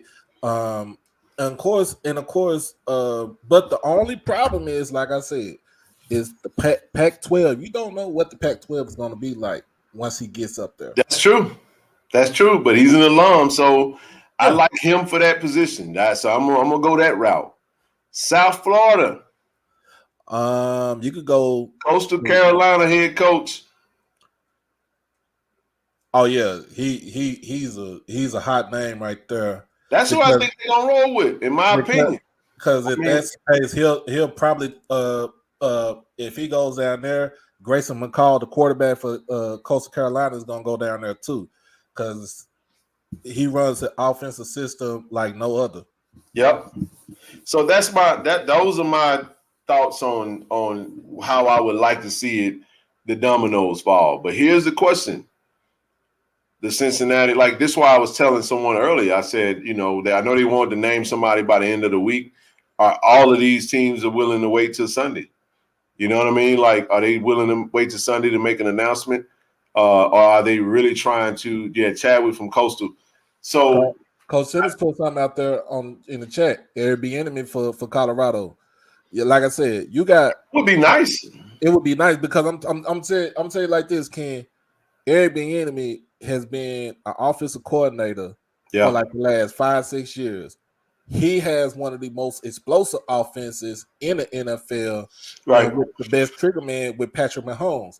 Why not give him a call? He is an alum of CU. He did win a national championship with the team up there with Coach Bill McCartney. And if you really think about it, like I said, go watch the 30 for 30 show, the Book of Mac, and it will show you how Coach McCartney built that team the way it is. That he had to go into the inner city, and he used his faith to go into the inner city to get these kids. Like you went to Deion Figures is from South Central. An old white man is not going to go into South Central to try to pluck a kid up out of Compton. Right. But he did it, and guess what? He did it. They went in there. He won a national championship. Majority of his guys got drafted. They were successful in the NFL, and they look at him as somebody that saved them from whatever situations that they was in. Right. So I would look at Airbnb too, but I think Airbnb is looking for that NFL head coaching job. But it's something about him that is hindering him from getting a head coaching job in the league. That is something like, I don't know, it's something they got over his head, but I'm Colorado. I'm looking at that. You also got Stanford because got the job opening because David Shaw just resigned this past weekend. Yep. So you got that job open. The only thing about that is that the fact that it's more of an academic institution, and they have a stringent academic. They have a stringent admission process to get into that school. Right. No, I'm with you. I just was clearing all these damn notifications. I think did they fill that Arizona State job already? Arizona State gone. Okay. I know Liberty reopened again. Liberty reopened again. Auburn's gone. Who else was that? That Nebraska's gone because of rule, of course. Mm-hmm. Man, who else was that? And if I'm somebody else looking for somebody, if I'm South Florida also, I'll be looking at Cadillac Williams. Well, he just accepted the associate head coaching job at Auburn. Man. I think he $500K associate head coach. I mean, shucks, man. You gotta do what you gotta do. Come on. Tyler, what's up, bro? What's happening, bro? Can you hear me? Man, I can hear you, man. What's going on, Tyler? What's going on? How y'all doing? Man, you got it, bro. You got it, man. Just talking about how we want the dominoes to fall with some of these other jobs. That's how I hope it go. You know what I mean? We'll see. That's real. I was looking at I followed a guy who's a beat writer for the Cincinnati program, and he was saying that the players wanted this guy that's already on the staff, who's I think he's like a Cincinnati Hall of Famer or something like that, and they want him to be elevated to that role. So that's something to keep an eye on. Yeah, I heard about that. Yeah, I heard about that. They want to keep it in house.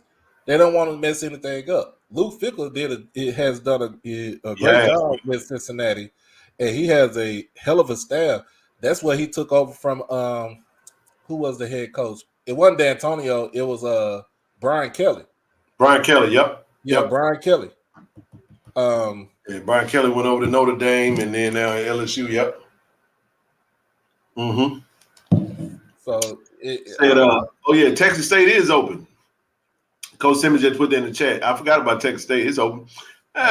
San Marcos. I mean, they can go down to Texas and grab a coach. Bro, they can. Yeah, they go down to Texas. They said Tulsa's is open, but I'm looking at Tulsa's probably gonna go with GJ Kinney from Incarnate Word. He went to school there. I remember him playing high school football in. They balled out. They had a great year this year too. Yeah, they had a great year. I remember he had balled out when he was in high school at Canton High School, and then he went to Gilmer in East Texas. Gary Joe Kinney, I think he was like defensive line coach one time at Baylor, so he has a coaching pedigree. Right. Georgia Tech is no longer available. That coach already. It's filled. They filled it with the somebody off the staff. Yeah, I forgot his name, but that job gone, Conrad. That was the other one that domino fell. It was Georgia Tech. I know they were talking about it a lot. UNLV. I say UNLV. UNLV has been talking to Coach Patterson, Gary Patterson. Ooh. Yes. Okay. Gary, he's on the UT staff right now. He's on the UT staff right now.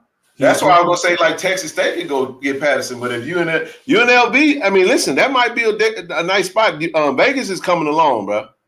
It's coming along. Yep. Vegas is really starting to spike when it comes to just sports in general. And just think about this. Coach Patterson makes the most out of less. And when I'm saying the most out of less, this man Tulane will be at TCU, and you already know this, Ken. When he's at TCU, he could take a 1A, 2A, 3A kid and turn him into a damn first round draft pick. Look what he did for Jerry Hughes. Look what he did for Jalen Rigger. Look what he did for he had a Kenny Hill. He had Andy Dalton. Yeah, he had some studs come up through that. Studs come to his school. So Tulane, what's the deal with Tulane? Did they coach leave? I don't know why they do that, I think their coach is in over 20 years. I think he's a candidate for the Liberty job. I don't know why you would leave Tulane for Liberty.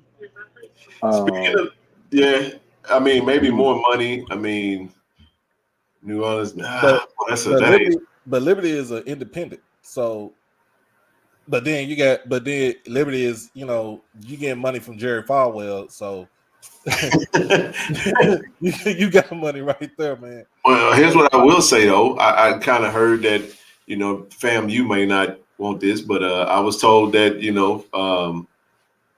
that if Tulane, if Tulane coach, he's going to Liberty or whatever, that, Courtney Gaucher is second in charge over Tulane. So he's definitely going to push for Willie Simmons, try to get that Tulane job. So that's FAMU folks on there. I know they don't like to hear Willie Simmons' name on there, but he definitely going to be out there. They consider him for that's what it was. Florida too. The Tulane coach went to Georgia Tech. That's what it was. Mm-hmm. He said the Tulane. He did? No, that's what I think he did. No, he didn't. The Georgia Tech, somebody off the staff. They promoted the interim. They did. The guy that was the interim. That's their head coach there. Tulane coach said he was considered Georgia Tech, but they didn't When guaranteed a lot of money because they were paying out. Okay. So he's staying put. Willie Simmons is running for Tulane. Do court, yeah. And USF too. I don't know how, it's crazy, like around these times when all these coaching rumors and the coaching carousel and all this rumbling, these random YouTube videos just be popping up and I watch them. And like it's like a group of like 4 dudes, and like they introduce Willie Simmons' name in the running for that job also at USF. So I mean he's a pretty hot commodity right now too. Yeah, He his might name not be as came hot as up. Coach Prime, but he's a hot commodity right now. I mean, shucks, man. Who? I tell you a name that Texas State or somebody. If I'm Willie Taggart, what does Willie Taggart do? You know what I mean? Yeah. Where's he going? You know, he gets fired at Florida Atlantic. I mean, And they in the Sun Belt, right? Florida Atlantic. Sunbelt, yeah. Yeah. So he just stay in the conference. What would you? Man, I think he should, hey, that'll be fire, bro. I was just about to say that. Hey, man. Just about to say that. I'm gonna be build the SWAC, bro. But I'm gonna just be honest with about Bethune. It's the instability that kills me right now. Being that you're on your 3rd interim president and you slashed your funding for your athletic programs, and you got AD that's also doubling up as the head basketball coach in Reggie Diaz. Yeah. So this is going to be his first big hire since he's been at that school, since he's been appointed to AD. And I just want to know which way does he go. People have been saying that they want Ed Reed there because of the simple fact it's the Florida ties. But Ed Reed is from New Orleans, but because he's down there in Miami, we don't even know if he want to take that job. You don't know when you want to take the job. I mean, Ed Reed anywhere in the SWAC would be fire. Speaking of Ed Reed, Coach Prime say he leaving, and you put Ed Reed, Jack State, they're gonna be some. Boy, you talking about hurt? Woo! Boy, I'm gonna go crazy. You hear me? Coach Prime say he leaving, and Ed Reed take the boy. Y'all ain't gonna. Boy, let me tell you something. Twitter ain't gonna. They gonna block me my Twitter page, man. You think he would? You think he would take it though? Talking about they want Texas State want to get out that contract with Jackson State for next year. They know what's gonna happen. Man, I don't care about no man said Sumlin wants it. I mean, there's a lot of coaches that want it. I'm not big in that direction. I don't know. I'll pass on that. There's some other names out there that I know of that I would not want to go that route. But go ahead. What I would like to see, I would like, just listen to Commissioner McClellan's comments the other day about, basically the SWAC is on the rise, the conference is on the rise. So you want to add to that. I mean, you want to keep the morale high. The morale is already high, but you can continue to, rise the stock of the SWAC as well.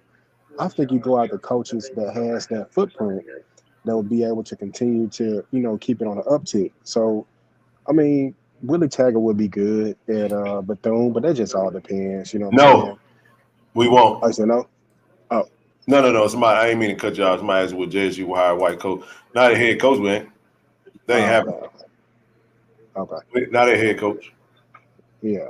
Hope ain't nobody taking that the wrong way, but that ain't happening, bro. I'll just tell you that right now. So we like Auburn on the other side, though. Auburn don't have no black coach. We ain't it ain't personal. It just, that ain't gonna be a hard sell. There's a lot of, we got close back in the day with Coach Shannon, who's the OC, but I don't see us hiring a white head coach. And you do with that what you want to do with it. I'm gonna move on from that before that go left. But speaking of that, I hate Cadillac took the back seat to Hugh Freeze. He had no choice. That's what I said, man. Cadillac is an Auburn Tiger, though. He loves Auburn, man. I don't have a problem. I remember when he played there. Yeah, I do. I was a kid, but I remember when he was playing there. Was it Ronnie Brown? Mm-hmm. Yeah, him and Them Ray boys Brown. were lethal together. Them boys were lethal together. That was thunder and lightning, baby. They was a heck of a combo, man. So with Jason Campbell with Jason Campbell as a quarterback at the time. Yeah. I say this though. I mean, you talking about expanding the footprint. I'm gonna just play around with it. Coach Prime staying at Jackson State. You put like a Ray Lewis at a UAPB and a Ed Reed at a Bethune-Cookman. That'd be crazy, man. That'd be crazy. You know what I'm saying? All our kids will be coming back home for those type of coaches. Absolutely. Well, I mean, that's the dream that you would hope. If they really wanted to get together and have a big boys club, and we build our own stuff up, and we really go and get some TV money, some real money that's going to sustain us, lock in that contract. We talking 20 years, not 20 years, maybe a decade, something like that. That's going to pay us some real money, because that's where the money is at. When you look at Coach Simmons is on here. Coach Simmons put a video out I thought was really good. Coach Simmons, I watched your video when you looked at the numbers. He did a comparative analysis of Jackson State from a monetary standpoint versus Colorado. A lot of the money that comes in from Colorado came in from just conference and TV money. A lot of it. Yeah. So when you're talking about the gaps, man, being in a conference where TV money and you get subsidized for some of your gaps, heck, look at it. See, UCLA is in the red, bro. People forget that. That's why going to the Big Ten, it matters. They're not operating in the black from a budget standpoint. They've been operating at a deficit for quite a while, man, and they're not making no money on tickets, especially not from football. Now, basketball is a revenue-generating sport, but if you really do a deep dive, USC is in far greater financial situation than UCLA. And I'm talking about that's on record. So when you factor in exactly what they're talking about, then that's where you kind of see why going to a Big Ten makes sense, because of the amount of money. You're talking about what we say, $100 million to like somebody. What was the money that was going to be paid to the schools, bro? $100 million or something like that? For what? For the TV, for the Big Ten? Yeah. When they start their contract up? Yeah. But I think $110 million. $110 million a school? A school. So that means that trash school Northwestern, that trash school in athletics Northwestern is going to get $110 million from the Big Ten. I'm just saying, man, like that's crazy. Like the numbers is unbelievable, man. You know what I'm saying? So it said, look, Coach Simmons said Colorado made $41K in ticket sales last year for all sports. Boy, that's crazy. I'm just saying, man, like you that done right. They wanted Deion Sanders, because Deion Sanders is immediately gonna help them get to the black pretty quickly. So some of these jobs, let me be real when I say this, some of these jobs ain't no better than Arkansas Pine Bluff. They just a PWI. And this is no disrespect to Pine Bluff. I'm talking about I'm talking about from a revenue generating standpoint. They ain't making that kind of. You can just say Jack State, so I don't want nobody to take offense to it. They ain't no better than a Jackson State when it comes to money. The difference is this TV money, this conference alignment, this conference support that's helping them stay afloat. It's like I'm gonna join on and like big brother take care of little brother. You know what I'm saying? Mm-hmm. Mm-hmm. So just imagine what we could do if we were able to. I love what the commissioner had to say. I know we ESPN through 2026, but hopefully there's some other opportunities out there, man. We can continue to bring in more revenue from a conference standpoint, because I think our greatest strength is going to be. I know when earlier in the year I was getting a little annoyed with all the hate, and I was like, man, screw everybody. We should just go on our own. That was stupid. That wasn't a good idea. We should not go jump to FBS level on our own. We absolutely need to do it as a collective. If we're going to do it, we got to do it together, because you have to preserve the culture, because the culture, HBCU culture, is the one thing that can't be sold, can't be duplicated. It can't be, it is what it is, man. It's a special thing that gives us our cause, So why they want Coach Prime attention and relevance. Yeah. I mean, when you look at what Coach Prime is doing, and I'll put this up here so y'all can see it, and I don't want to be the only one talking. Say Colorado made it known why Coach Prime, they want Coach Prime, said attention and relevance, obviously. Because they haven't had it in almost over 30 years. That's what I'm saying. My bad. I saw Paul Feinbaum say earlier, he was like, Dion know that that's a bad job. He knows the Colorado job is a bad job. So I think that's why he's not going to take it. Man, it's just No. So real quick, to that question, did you not know that there's conference payouts? So absolutely, the conferences, these FBS conferences pay out money to their member institutions. So when you're talking about, I think it was last year, the year before last, the SEC, when they did their payouts, I mean, I think each school got conference payouts. I mean, you're talking about north of $40 million per school. Yeah, but that's the reason why now with the SEC, they trying to renegotiate they contract, their TV deal, because they want to be up there with the Big Ten. So here's the point. To your point, Doc, and you can expound on this a lot further. They're asking as if, and maybe you don't know Red Wine Hemi 39, and say the whole name. But yes, the conferences share revenue. They pay out to their member institutions. So when you're talking about a school that ain't generating a lot of money from their athletic programs because they suck, if they're in the right conference, they still getting blessed because they're in the family. That's what I'm saying. So you talk about the Big Ten with this crazy TV deal. You see why everybody clamoring to get to the Big Ten. Well, not everybody, but you see why a USC and a UCLA would be more apt to move out of there. Those are the blue bloods of the Pac-12, by the way. That is. UCLA and USC leaving is monumental. That's insane that those West Coast teams would leave and go to the Big Ten Conference because of that TV deal and that TV revenue. And you know what, bro? Go ahead. That Big Ten is going to stretch that TV market all the way to LA, from LA all the way to the New York, New Jersey area, because they got Rutgers. That's facts. You talking about going cross country, literally. Yep. Like you. So you got UCLA and USC, LA market, right? You could say Nebraska. They kind of have their own market, but they'll tie them into say Kansas City. All right.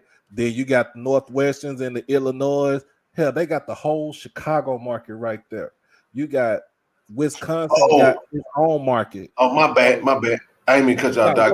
Go ahead. No.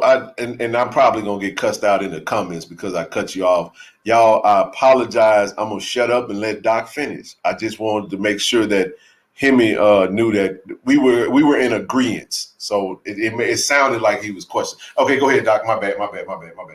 Right. No, and like I said, you got all these, Penn State, you get Pittsburgh, you get the Philadelphia market, you get all these places with these big time markets right here. That is going to generate. So that's the reason why they did that deal. They knew what they was doing, and to do it just like we've been talking about, to do it with shorter amount of years, a $7.7 billion deal, I think, for 5-6 years, something like that. Then, because they can go back and renegotiate, knowing that damn well they're gonna get another deal, probably $10 billion. Right. I know, right? Yeah.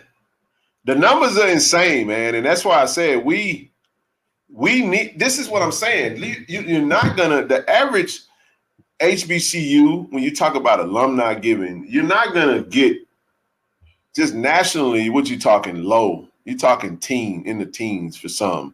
I mean, we just got to the 13% giving, right?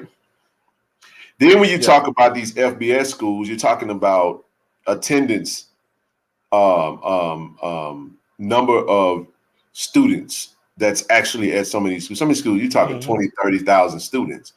Compared to an HBCU, you might be 5,000, 4,000, 6,000, 12,000, 7,000, 7,500 for us. You're talking about, in some instances, I don't know what Colorado's student population, what is the student I count. think they're probably over like 35,000 kids. You're talking about 35,000 kids, and you're talking about compared to 7,500. So when you're talking about the amount of opportunities to get money in, it does well. That's why listening to what the commissioner said on Monday was so important, because he was saying how the SWAC is in great shape right now. You dig what I'm saying? Like from a revenue generating standpoint.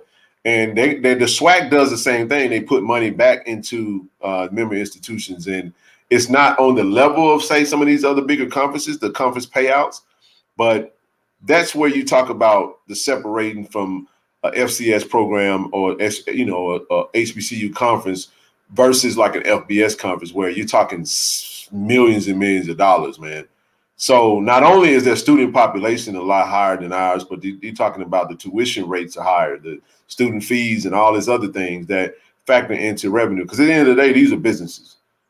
I know we talking about football, but at the end of the day, it's about students going to school and patronizing these institutions. So, man, that's where you're talking about a game changer. When you're talking about athletic budgets and all this other stuff, it's totally different. Go ahead. Just think about this. When UCF go into the Big 12, UCF is damn near the biggest school in the nation with over 60,000 kids. Who? Central Florida. Oh, yeah, they are, bro. That's right. They are the largest university in the United States with over 60,000 kids. God, dog, bro. Bro, just think about that. Wow. They gonna rival. They will rival UT. I mean, UT gonna be gone by then. So, but the next biggest school in the Big 12, shoot, you're looking at what? Probably Oklahoma. They're gonna be gone too. Oklahoma State. I'm going to the SEC. Yep. Yeah. Oklahoma State. Bro, they not. Man, you can't rival that right there. And they've been. I mean, yes, they've been on the come up for like the last decade, but they probably, they had some trying times. Their come up is they go in waves. They be up for like some years and then they go down for some years. They be up for some years and they go down for some years. Ohio State is the largest. I don't know what. Ohio State. You sure? Because bro, they probably neck and neck. Talking about $3K a semester on tuition, 60K times 3. Yeah, okay, I don't know. Yeah, it gets a little different, man. Ken, are we tripping on a ticket price increase? Yeah, man. We the ticket price increase. We are not the same. I can just say that right now. We man, everything around us is going up, but we still won't. Yeah, I get it. Now you do have a nice base of folk that are on, don't say, like Zoe always say, don't tell people what they can't do.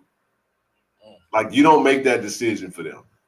That's the same thing you do in sales. You put everything in front of everybody and let them decide. You don't go and say, well, I'm not going to offer this to this person because I don't think that they abide. Lo and behold, if I did that, I wouldn't sell nothing because I put every deal I got, I put in front of all my customers. You see what I'm saying? They might have a market for it. You get what I'm saying? So, yeah, we got to do better. It ain't that we don't spend the money. We got to do better with putting the money into our own stuff. That's all. Hey, somebody said, Aubrey Target said Liberty is the largest at 75,000. Yeah, part of that because they have people that go. They have people that go to school online. They have an online university. That's the reason why Liberty is that big. But really, I'm looking at stats right now. Really, the biggest school by enrollment right now is Texas A&M in College Station. I thought Texas A&M was the biggest in the state. They have over 70. They have over 70, almost 74,000 kids. Well, one of the things why Texas A&M is because of how difficult it is to get into UT. Living in Austin, Texas, a lot of kids go to Texas A&M. The admission requirements are a lot less strict than getting in UT. UT, you got to be in the top 10% of your graduating class. Yep. To get into UT. Now, it's not as expensive as Texas A&M, but this is like you sacrifice it. So it's definitely a different dynamic. But Wow, I didn't know Texas A&M was the largest, but it's definitely the largest in Texas. That I did know. 73,000, bro. 73,000. Speaking of HBCUs, though, in the state of Texas, the number 3 institution, number 1 is UT. When you talk about return on investment, you're talking about paying for a tuition and getting a degree and coming away with a I would say a high-end living wage. UT is number 1 in Texas. Mm-hmm. Number 2, I want to say Texas A&M, but a part of me wants to say University of Dallas Baptist. You're talking about University of Dallas or UDB. University of Texas at Dallas? No. Dallas Baptist. I'm talking about return on investment. But this is my point.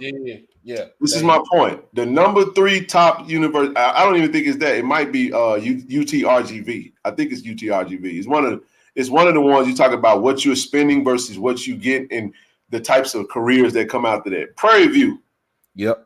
The number 3 institution in all of Texas. So shout out to Prairie View. I just want to mention that from living in Texas. It's definitely one of the top best return on investment. So go ahead. Say, bro, listen to this. I just read this story today. How about Stephen F. Austin is joining the University of Texas system today? Oh, wow. And guess how much money they're about to get in the next 4 years? They're about to get over $40 million from the University of Texas. They signed for they giving them $124 million in like 3 or 4 years. Interesting. And somebody who that with it, Clarence McKinney said, "Are we comparing ourselves to white people in any economic category?" No. But here's what we are doing, which is highlighting the fact that we can do better. That's it. We can do better. Like we not. It's not apples to apples when it comes to that. But when you're talking about doing whatever we need to do to close the gaps on some of our gaps, not try to keep up with the Joneses, because that's just not impossible.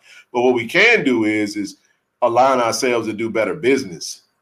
Better business is always warranted in every category. So we got some room to grow. I can assure you that. You see what Coach Simmons put out there, man? What he put UT. I do know that they are starting football. I am very aware of that. And they have the biggest football budget in FCS. That is crazy. Yeah, UTRGV, Edinburgh, Texas. Got a little, got some investments down on that in that area down there. So trust me, I'm fully aware of the valley, brother.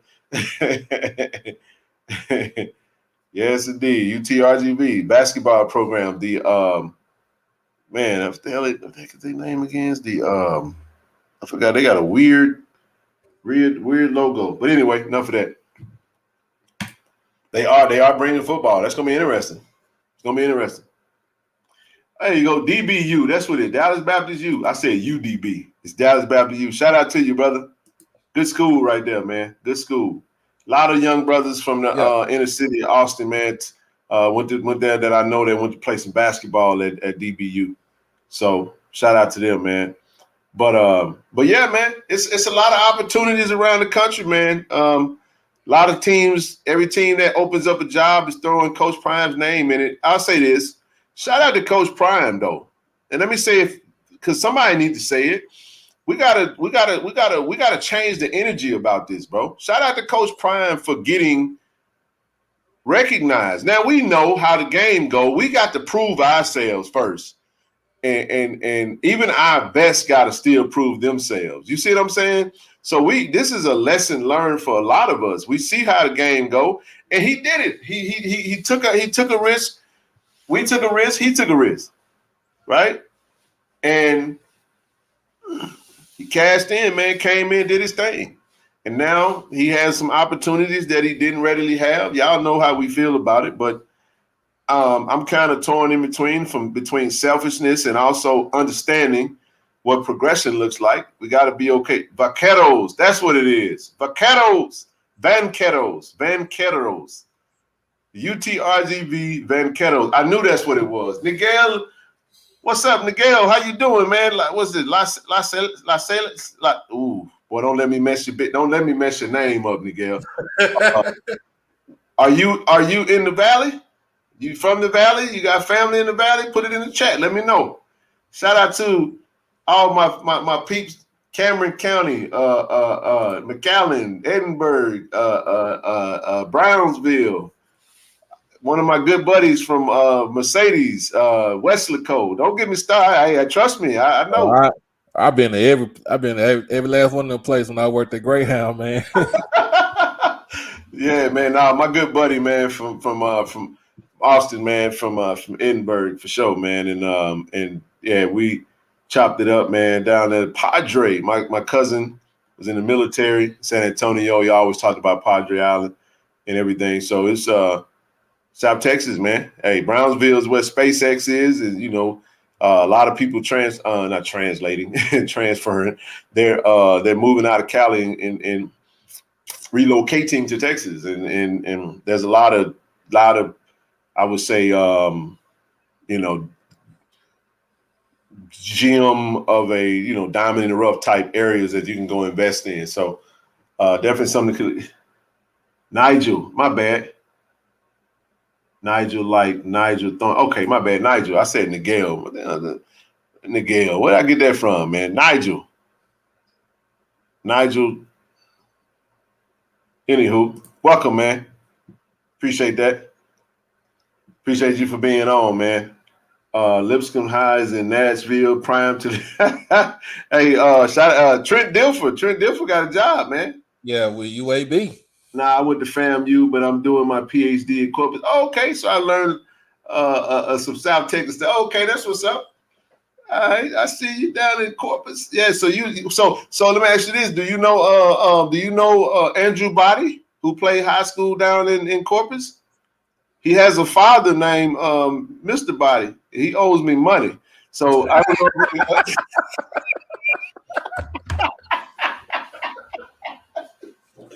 Hey, bro, you wrong, cuz. You wrong. I'm just saying, man. I need my doc. Hey, Doc. Hey, I'm glad you. I was on the show when you said it. I was on the show. I remember. I just wanted to remind you. You know, I ain't trying to tie you into my situation, Mr. Nigel. I'm just saying, Doc. You say you down in Corpus. I know Body from Corpus, and you know he doing his thing. I thought maybe you knew him or something. You know what I'm saying? I need you to holler at him for me. Man, just listen to these other schools. Other than you got Texas State open coach, UAB just filled their spot up with Trent Dilfer. Yep. Charlotte just filled their spot. You got shoot. Man, I feel like every time somebody fulfill a job, I go, yes. Yeah, Western Michigan. Colorado yes. Come on, man. Go ahead. Keep going. Yeah, West Michigan, Tulsa, Liberty. Trash. Well, I ain't gonna say trash, but you know, Patterson, Jackson State, ain't nobody care. Who else you say? Yeah, UNLV, you know, the ones we had talked about earlier. Ain't nobody care. FAU. Yeah. Now, ain't nobody care. That USF job. Whoa.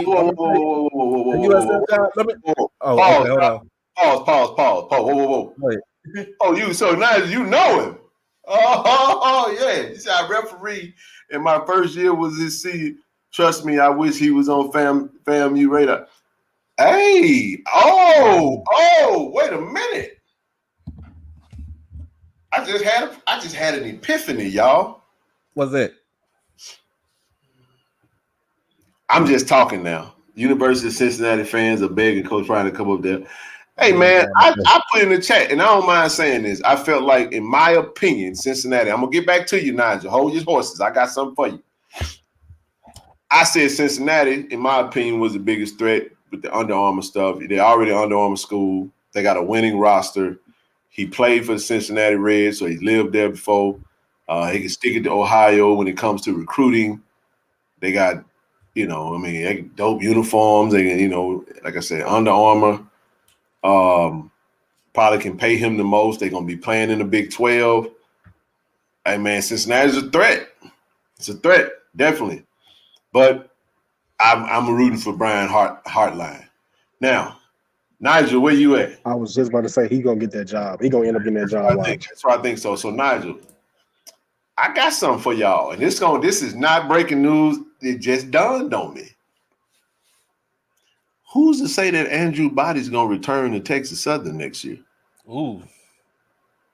I'm gonna tell y'all like this right here, Mr. Body. If Coach Prime leave, Shador leaving with him, we might be making a call to go get Mr. Body and bring him to Jackson. That just dawned on me, Nigel. I'm just having fun with it, y'all. Please don't take that serious. I'm just telling y'all. Y'all know daggone well if Coach Prime need, we gonna need us a quarterback. I'm just trying to tell you now.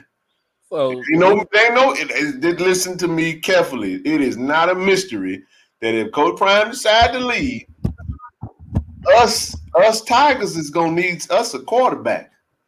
So just saying.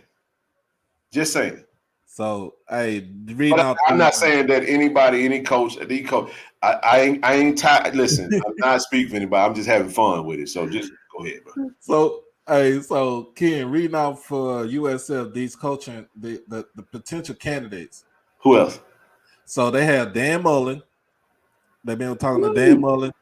Manny Diaz, I don't think he needs to get it because he was terrible as a head coach. Trash. He need to be a defense coordinator again.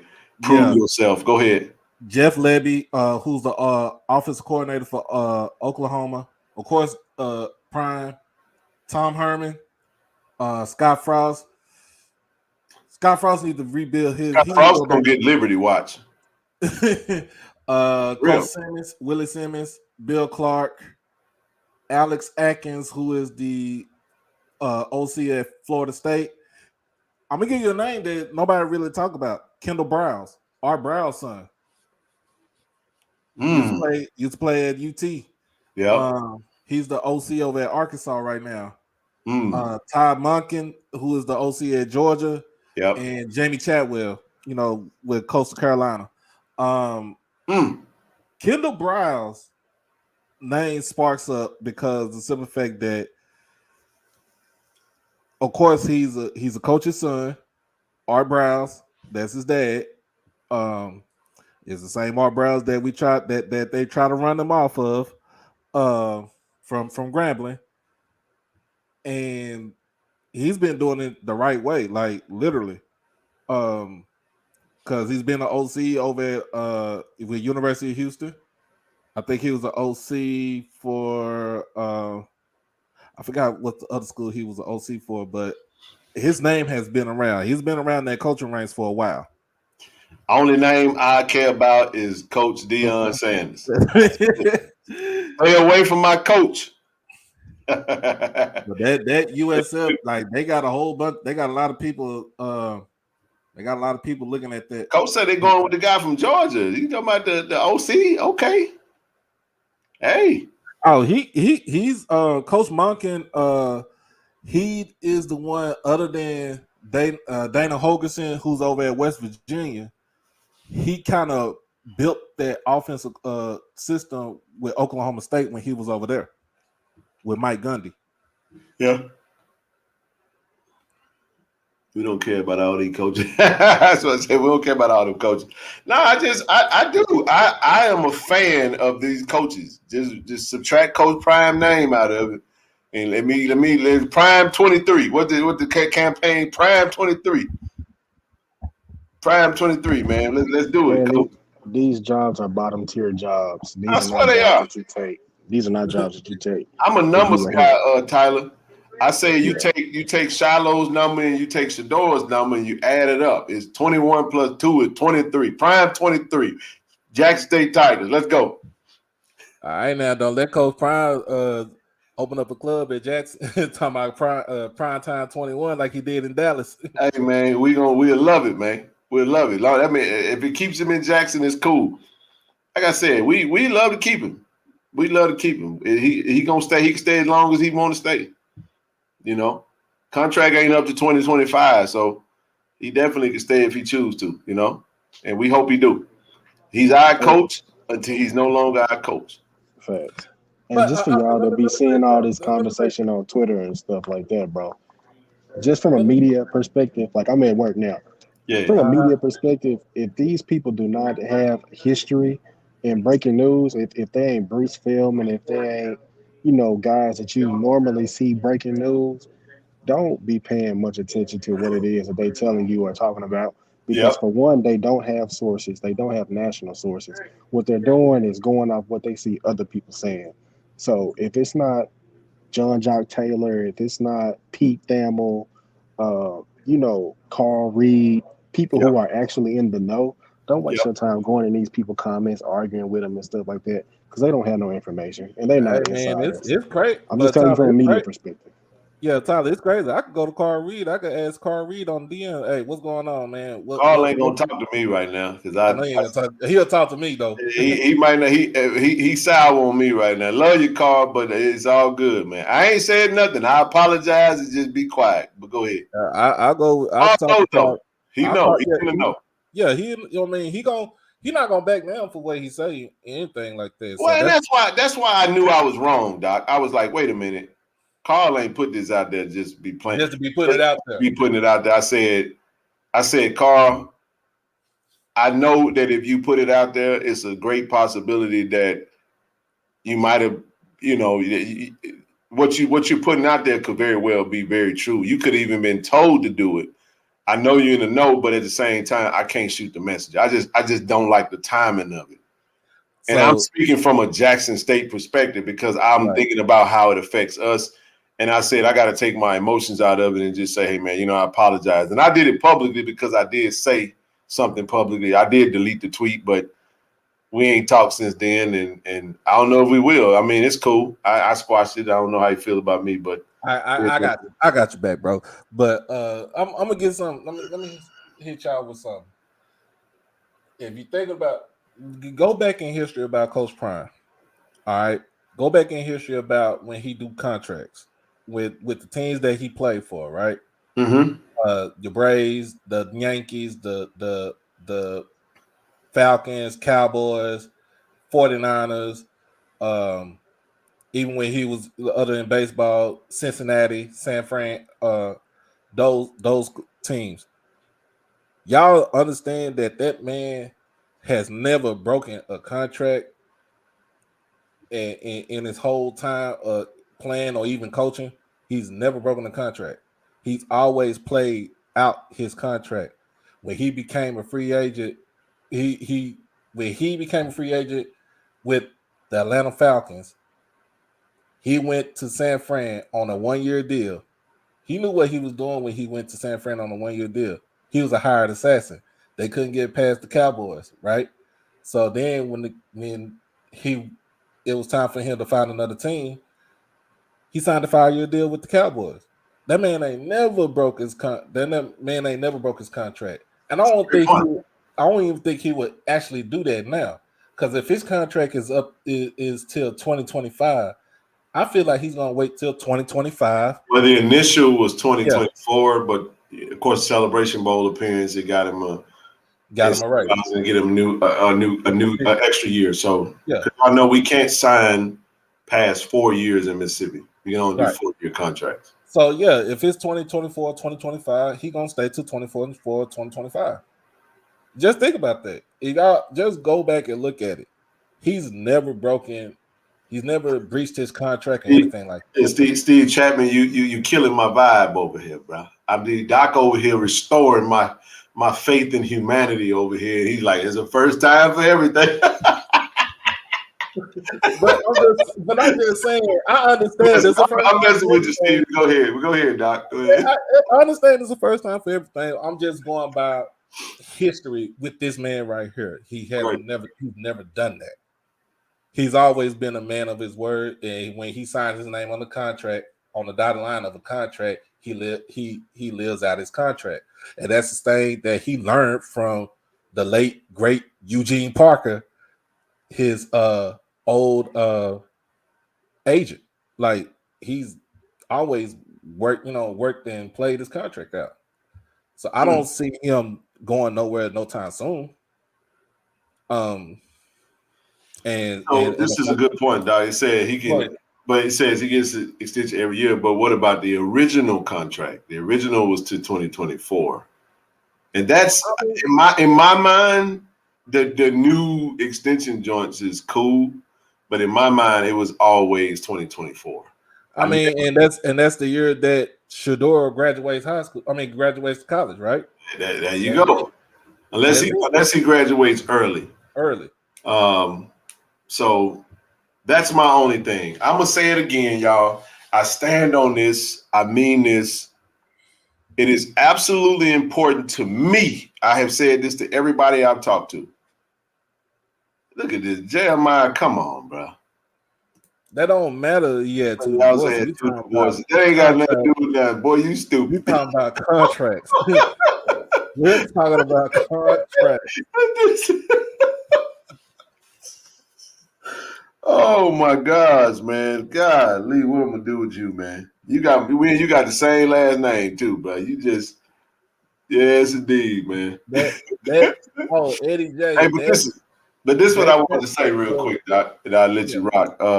It's important to me. I've said this. I just think it's important that I want to see Shador and Shiloh be alums. I want to see them graduate from Jackson State. That's important to me.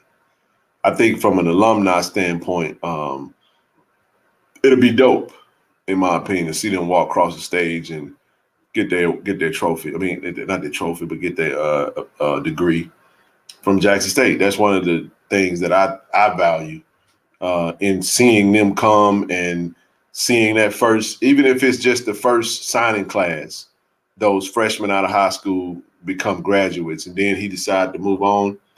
That's something that I that's what I keep in mind that I would absolutely love to see. But go ahead. Somebody, Eddie J said the contract that he had with the Redskins, and it was a 7-year deal. Basically, that was the dumbest deal that Dan Snyder ever signed for him. Gave him. I did say that. I corrected myself too, though. Go ahead. Mm-hmm. Yeah, but that was a deal that it was just dumb. But somebody said in the chat that he might not leave till Shiloh graduate. I like that too, even better. Yeah, I mean, this is Shiloh's last year eligibility, so that's another reason why I can't see him leaving. I got one more. No, I'm saying he has one more year. That's what I'm saying. Yeah, that's right. He has one. You don't have a COVID year? That is his COVID year. That is COVID year? Okay. Yeah. Well, no, I mean, I think he redshirted. He had 2 seasons at. Yeah, that is his COVID year. That's true. Mm-hmm. This is his COVID year coming up. He redshirted. Now this will be his 4th year eligibility because he had his freshman, so redshirt freshman and redshirt sophomore. He's a redshirt junior right now, so he didn't play in the spring. Remember? So he'll play. I don't think he takes a COVID year. I think he play one more season. The question around Shiloh has been the transfer rule. If he doesn't graduate, he got to graduate before he can transfer. Yeah. So otherwise, he's gonna have to sit out a year. That's the part. Like, I don't know where he's at. He'd lose a year. And who's to say Shiloh is leaving, man? Shiloh is leaving like the rebel, man. He seems like the one. He loves him. Hey, man, Shiloh loves Jack State, man. At the boom right now. He absolutely seems like the son that'll be like, all right, man, y'all gonna do y'all thing. I'm gonna hold it down over here, man. You know what I'm saying? Yeah, that's how I see it, to be honest. Like, if you watch their show growing up, I saw a little bit of it because my mama was watching it. I watched it. Shalimar is the youngest, but Shador is the baby. Yep. Shador gonna go wherever Prime goes. Yep. Shiloh don't give me that vibe. Nope. Shiloh don't care. Shiloh gonna stay where he's his own thing, bro. He has always been that one to do his own thing, bro. Yeah. And he looked like he loved Jackson, man. Shiloh for the people. For sure. You need somebody, but you need somebody like that though to be for the people. Shiloh having fun, man.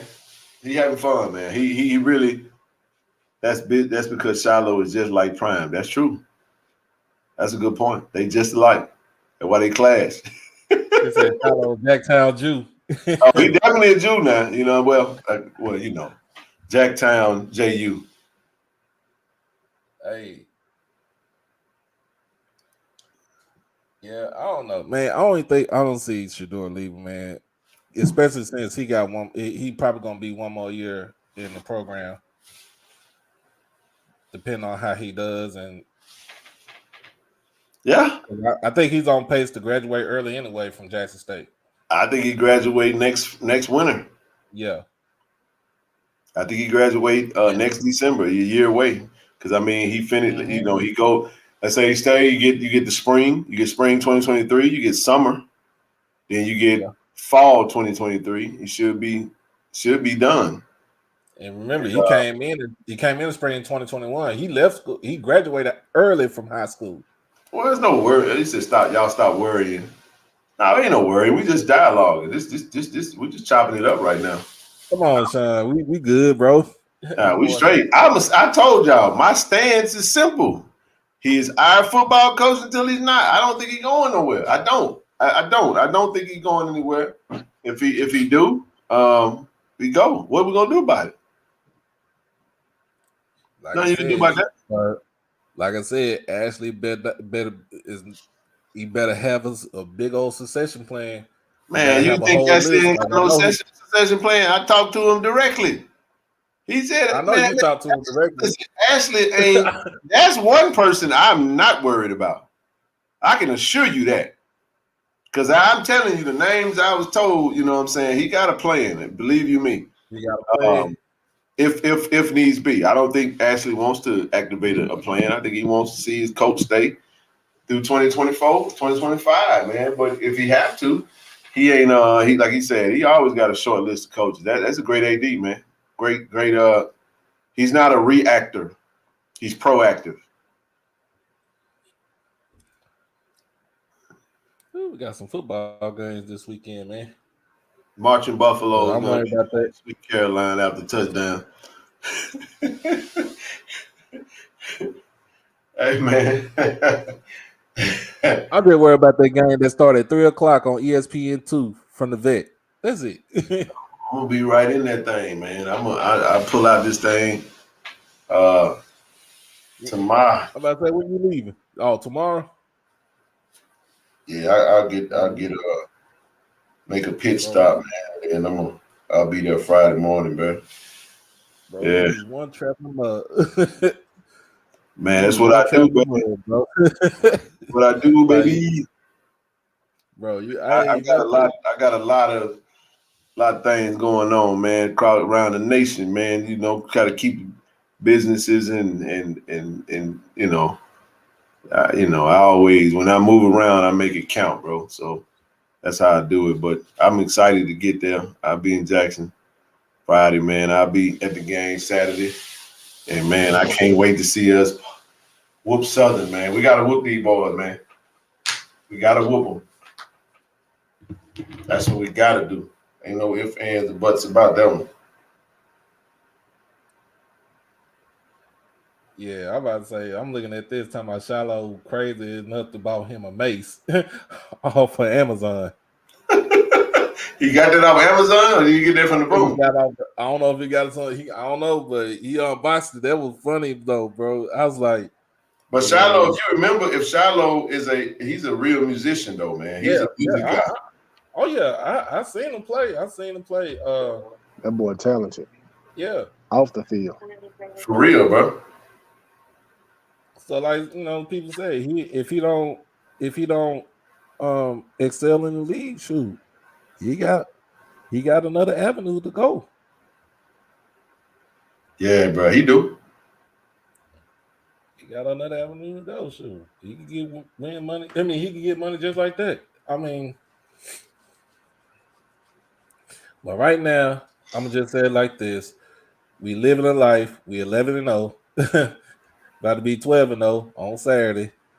I feel like Southern ain't got a chance again this weekend.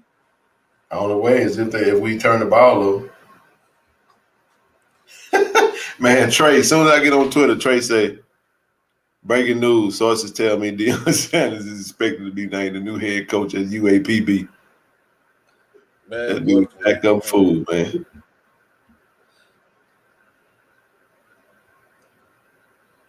Man, that's too funny, bro. Oh, he won the Rookies of the Week? Oh, man, that's dope. James Houston. Shout out to James Houston, man. Breaking news. James Houston said these guys have been named our Week 12 Rookies of the Week. Brian Johnson, running back from the Commanders. Our very own James, the Problem, Houston. Detroit Lions. That's what's up, man. Garrett Wilson, wide receiver. Another one of Brian Hartline's wide receiver. Bro, I see when he was at Ohio State. Oh, yeah. Woo. And then last but not least, Cam Taylor-Britt, cornerback from the Cincinnati Bengals. Man, that's so awesome, bro. Shout out to James Houston, man. That is special, man. So happy for him, bro, to get signed onto the real roster. And no more practice squad, bro. Get your bag, man. Get your bag. Ball out on them, bro. Man, you talking about you gonna be at the game Saturday, bro. I'm gonna be at work. Hey, it sucks to be you, dog. I'm putting that on me. I ain't putting on nobody dealing with these Kansas State folks coming into my store trying to find some merch.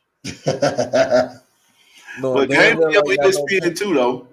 Huh? The game will be on ESPN too, though. That's. Oh yeah, I don't worry about. I watch it on the phone. Hell, I told my wife I'll take the computer with me and watch it on my laptop. I don't blame you. I'll be doing that. Somebody say Ray Lewis. What y'all talking about, Ray Lewis? Talking about Ray Lewis going to might be. Wait a minute. Talking to can the defense contain North Carolina Central Davis? What defense you talking about? You talking about Jackson State defense? Yes. You talking about you ain't talking about the number one defense in all FCS, is you? I think that's what you talking about, man.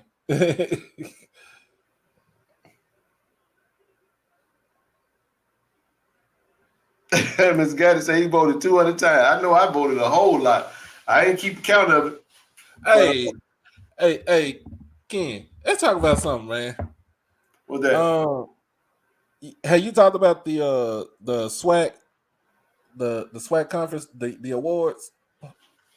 I did. I got it right here, brother. Who do you feel like should not have been like on the all conference team, like first team, offense or defense? Defensive lineman from FAMU. Isaiah Land. Not Land, but I mean, I feel that's where they got him at. Yeah, that's where they got him at. First team. Did Land really have a first team season? Nah. Was it off? I mean, that's what I'm saying. Like, FAMU had 12, just like we did. You know what I'm saying? Like, I don't think that. I think Willis Patrick should have been first team on the O line. And if not first team, definitely second team. Yeah. You know, Shane could have easily been first team, but then again, when you're only taking two wide receivers, it's going to be one or the other. Xavier Smith was absolutely going to be on first team All SWAC. He was the best. He had the best stats in all of the conference. So that was there. I personally didn't really look. I feel like Alejandro Mata should have been first team. Outside of the 2 blocks, the kicker from FAMU. FAMU, yeah. You know, I mean, not taking anything away from. I don't know. I mean, you got a kicker that when he got it off, only time he misses, he had 2. He got blocked twice. So, yep. But he had the most extra points because we scored the most points, obviously. But I think Jeremiah Brown could have been on there, at least second team defense, at least. You know what I'm saying? That was that. I mean, you know, Travis didn't qualify. Travis played 2 more games. He was easily going to be first team All SWAC DB because of the pass breakups. Like for him to only play 5 games is crazy with the stats that he had. You know who they could have put on there? even at least on second team defense, they could have put Devontae Davis on there. Well, I said Devontae. I thought I said Devontae Day when I talked about the defensive lineman from FAMU. Very easily could have he. But go ahead. You can explain it. I mean, he is the catalyst of the defensive line. So, he the one that makes all the linebackers, they can flow to the ball. Yep. He absorbed a lot of the block. He absorbed the line and make it to where everybody else could kind of come in and do what they do. So I totally agree with you on that. Mm-hmm. He said, I give you the kicker. When you think about it, so your kicker missed 3 and he was first team all SWAC. Our kicker didn't miss a kick. He only got one. He got an extra point blocked and he got a field goal blocked. That is it. If he got it off, he made it all season. So I didn't understand they put Mata as second team. Like, come on, dog. Like, nah, bro. Some people said that they didn't think that Savion Wilkinson should have been first team offense. What? They picked 2 running backs. Who else was going to be? Who else was going to be on that phone? Who's going to be the other running back? Somebody said Kayvon Britton could have been first team. He didn't have better stats than Savion. Fuck out of here. Okay, Roger. Pull up Kayvon Britton's stats, bro. Right now. I'm not about to do it right now. I'm not going to tolerate this disrespect. Let me put my boy back up there, man. Let's stop playing with him. Stop playing with my boy. Kayvon Britton was rushed the ball for 199 times, 1,063 yards, 5.3 yards average, and 16 touchdowns. So on average per game, he was averaging 97 yards per game. Now the 16 touchdowns is a lot. Savion had 9 touchdowns, but a lot of the touchdowns you're gonna punish him for style of play. You also got to look at the fact that Savion didn't start starting into the 3rd game of the season. How many carries did he have again? 199. Wilson had 197. Both of them 5.3 yards. How many rushing yards he had? 1,063. Had more rushing yards than him. Yeah, about 20-some yards. He can't have any passing yards. Was that? He have any reception yards? Let me see. Yeah, if that's the case, yeah, he definitely, that's definitely a case. I can't take that away from 16 touchdowns, 1,063. And that led the league he led the league in touchdowns. But you also didn't get nothing from. Now that's not to punish him. You don't get nothing from quarterback play. So style of play is that I absolutely would have been okay with if they swapped it. I'm not gonna say from a football standpoint that they don't have a case. If they would have made Savion second team and made Britton first team, here's what I will say.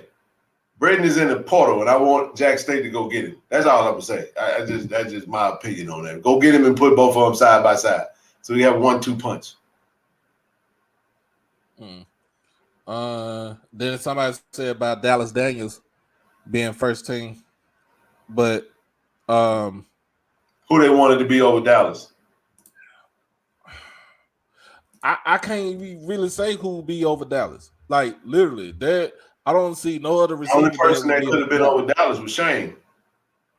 Somebody said Derek Morgan from Texas Southern.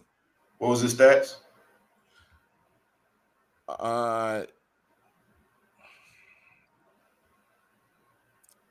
36 receptions, 571 yards, and 1 touchdown. Ain't gonna happen. Let me stop you. Dallas Daniels, 54 passing, 54 receptions, 632 passing yards. And 6 touchdowns. Reception yards, 6 touchdowns.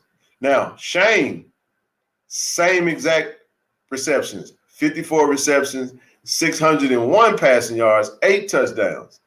So Dallas had 31 more yards, 2 less touchdowns than Shane. So as I said, unless you talking about Shane possibly swapping out with Dallas, I ain't trying to listen to it. Yeah, he only had one TD because of the simple fact that Derek Morgan plays for Texas Southern. You only have one TD because of the simple fact that you are a predominantly running team. With What we talking about then? That's it. Britain, I get. Britain, I get.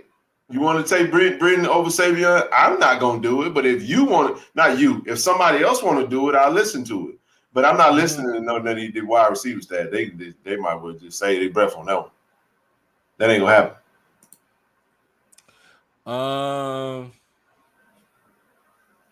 And of course, I put Musa up there, and Mama Musa already said, yeah, he's straight. He's second team. Yeah, he's second team. Everybody knew Musa was gonna be second team. Yeah, Mama Musa already said he's coming back next season. What about McKay? What McKay? How many years he done? McKay, yeah, he's done. Yeah. Somebody also said, I know, Big Daddy Gaddy is in the chat right now, but they said his son didn't deserve to be first team. You tell everybody who said his son didn't deserve to tell him to go stop smoking moon rocks. I ain't listening to it. Oh man, listening to it. Who they gonna put over? Because if you're gonna say that Gaddy don't supposed to be on there, I could definitely tell you that Isaiah Land shouldn't be on there. I said Isaiah Land should have been on there. He didn't have the same impact that he had last season. And plus, remember, he missed one game because of the certification situation. So who they think should have been over Gaddy? Nelson Jordan from Alabama State. What's his stats? Bro led the league with 10 sacks. So what that mean? How many tackles? Let me see.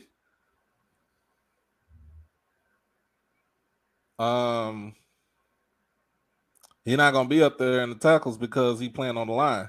That's my point. That's what we talking about. How many tackles? No, yeah. I mean, yeah. No, I ain't saying you. I'm saying how many tackles though? It says tackle for losses. I got to see where his tackle for losses is. I want to know what his tackles. We're gonna start the first line. Well, you don't know what his tackles is because he not even the top 20 in tackles. I just want to know what his stats is. What is his tackles, Doc? That's what I'm looking for. He not even the top 25 in tackles. So now he's top 20 in tackles for loss. But I'm saying, what's his? He got so he had 30. Somebody said 38 tackles. What is it? You don't see him in tackles? Where y'all get 38 tackles from? Because the Doc must not be seeing it. I must not be seeing it either.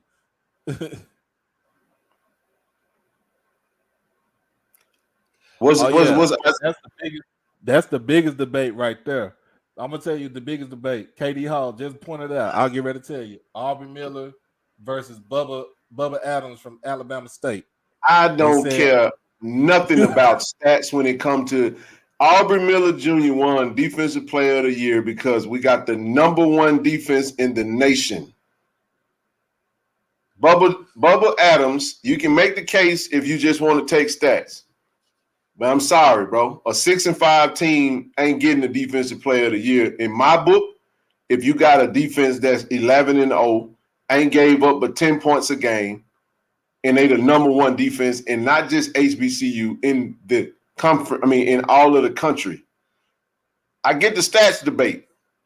Yeah. But I ain't listening to it. But I'm gonna put it just like this. I did something, I did something on my show the other day. Yesterday. And I said, as far as you go, Aubrey Miller had 98 total tackles, right? All right. 1 sack, 3 forced fumbles, 2 fumble recoveries, 4 QB hits, 5 pass breakups, and 1 TD from a fumble recovery. Mm-hmm. And impact because of the simple fact that he led the nation's #1 defense. He just out there doing his job. He wasn't the dude that had to do everything. Now that's not to take away from Bubba, man. Bubba had a fantastic year. Everybody that's saying Bubba should have won is not, they're not wrong in their assessment as far as how they feel. I'm not trying to debate that. I'm saying I'm not listening to it because I'm just of the mindset that somebody off that #1 record-setting defense need to get something. That's just my thought process. And I'm saying I say the same thing if it was somebody, if it was the other way around. If Alabama State was 11-0 and Bubba had the same stats and Aubrey. The only reason why I tripped last year is because we was tit for tat, and I felt like Isaiah Land only got it because of his sacks. James Houston had everything else. Right. So James Houston got snubbed last year. And because of that, I was salty behind that because I felt like the stats were off slightly. I felt like they hold him on a couple of his sacks. And I felt like I never let that go, bro. The man had one of the best seasons I've seen. And I'm saying he had 7 forced fumbles, bro. Yeah, that's so save it. If they feel some type of way about you, feel how I felt about James Houston last year. So I'm good with that. But anyway, finish what you were saying. I'm trying to get to Gaddy. We gotta get back to Gaddy. We don't want to keep jumping, but we'll come back to it. Isaiah Land stats. Yep. Somebody get him to me. Give me Isaiah Land stats real quick. How many tackles? Yes, sir. All right. Bro, he don't even qualify for the top 25 in the conference. I need tackles. Just give me numbers. I ain't gonna put myself out there, so I'm gonna go do my research. Yeah, I thought you had it in front of you. Yeah, who got Isaiah Land?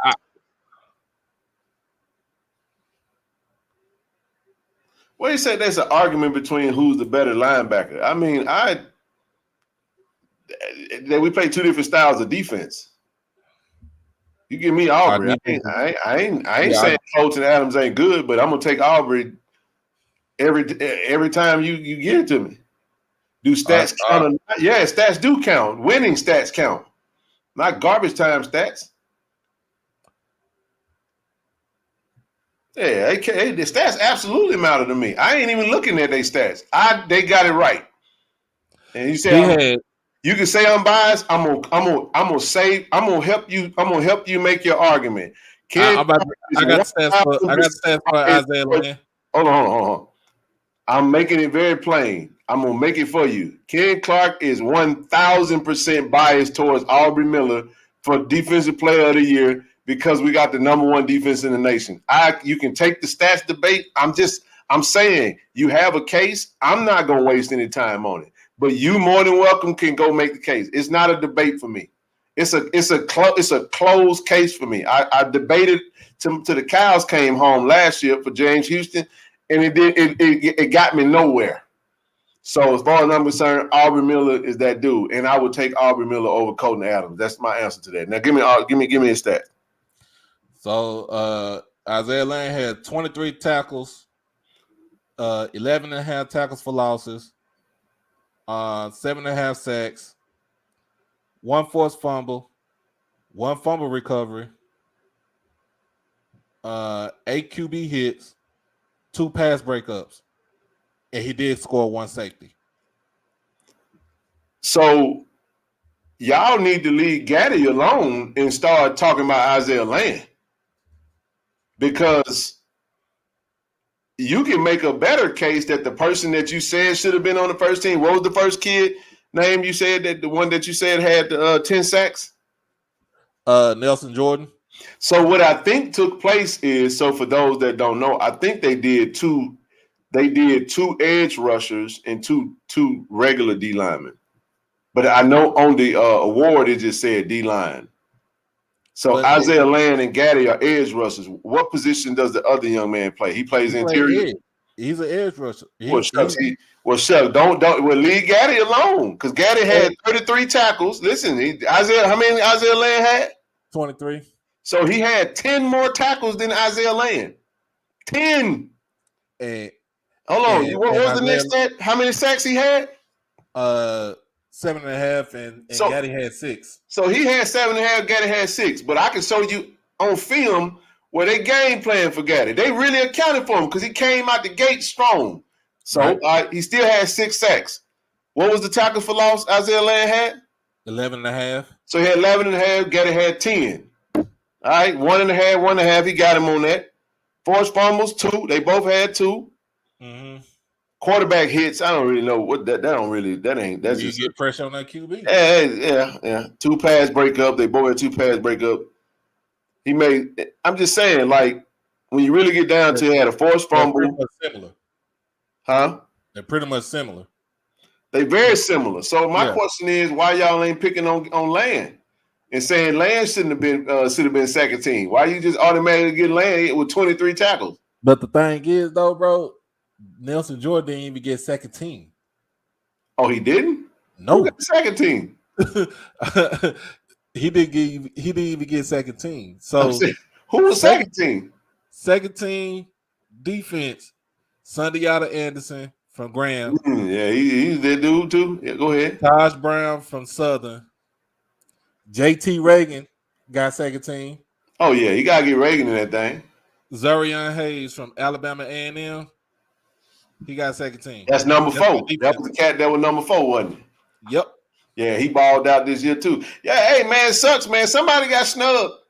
You ain't snubbing my JSU Tigers. I'm sorry, man. We could have had 2 more on that thing. It should have been 14. It should have been Willis Patrick and Jeremiah Brown. They got Ronnie Thomas as first team defense, but as a linebacker. Wait, well, he plays on the line though. Yeah, Ronnie Thomas is a linebacker though. He's a DN. Okay. Yeah, I don't know who be picking these awards, man, because it really, yeah. Coaches and SIDs pick the award. Well, y'all need to go fuss at the coaches and the SIDs. They know what time it is. So you telling me that the coaches considered Bubba's stats versus Aubrey stats? Another person somebody said that shouldn't be on there, should have been first team was Cam. Who should have been over Cam? Cam led the team in tackles. What are you talking about? Well, he was second on the team in tackles. On the team in tackles. Well, it was a lot of people that was like, why he get this, why he get that? Like, bro, if you just got to watch. Hey, man, I ain't paying no attention to them folks, man. I don't care nothing about it. Y'all go over there and tell me fam, you got 12? Sure do. What y'all should have been picking with them. We let them know and dominated on defense. We could have put the whole defense on there. That started. We weren't gonna put the Isaiah Bowden. He had him on there. But as far as consistent lead, the other 2 DB positions kind of rotated a good little bit, so you couldn't.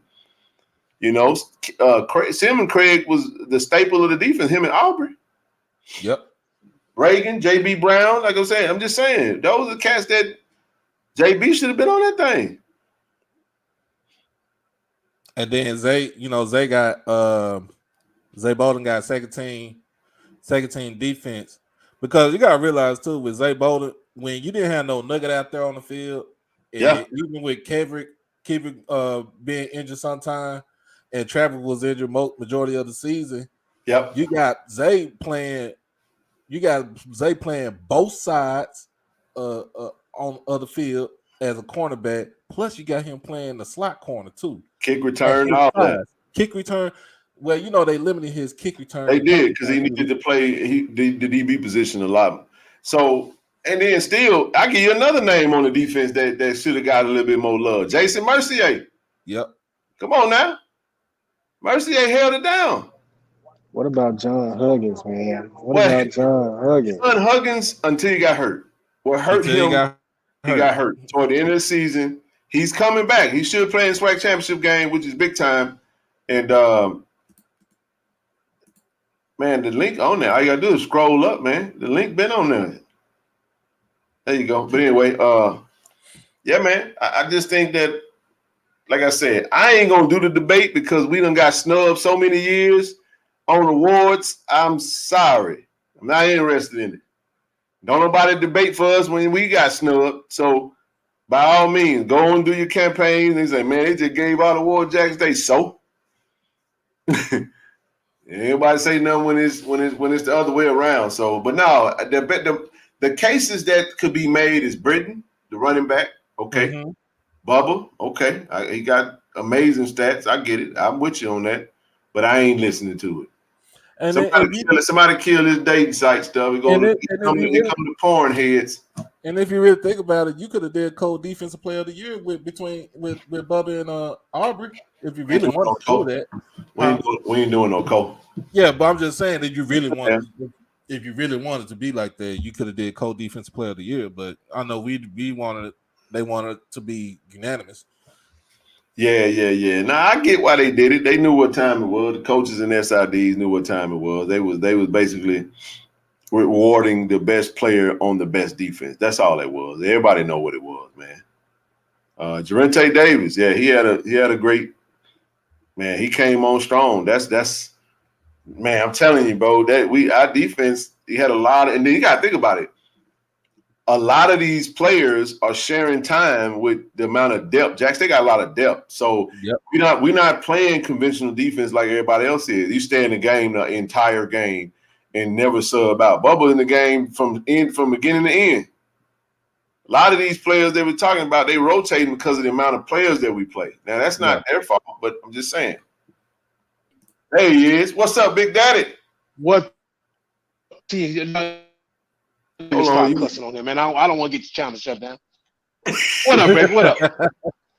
What's up, man? What's happening, Doc? You know what I'm saying? I'm gonna try to bar my tongue. I don't want to get I don't want to get Ken channel shut down, man. So I'm just be cool with it. Now what's though?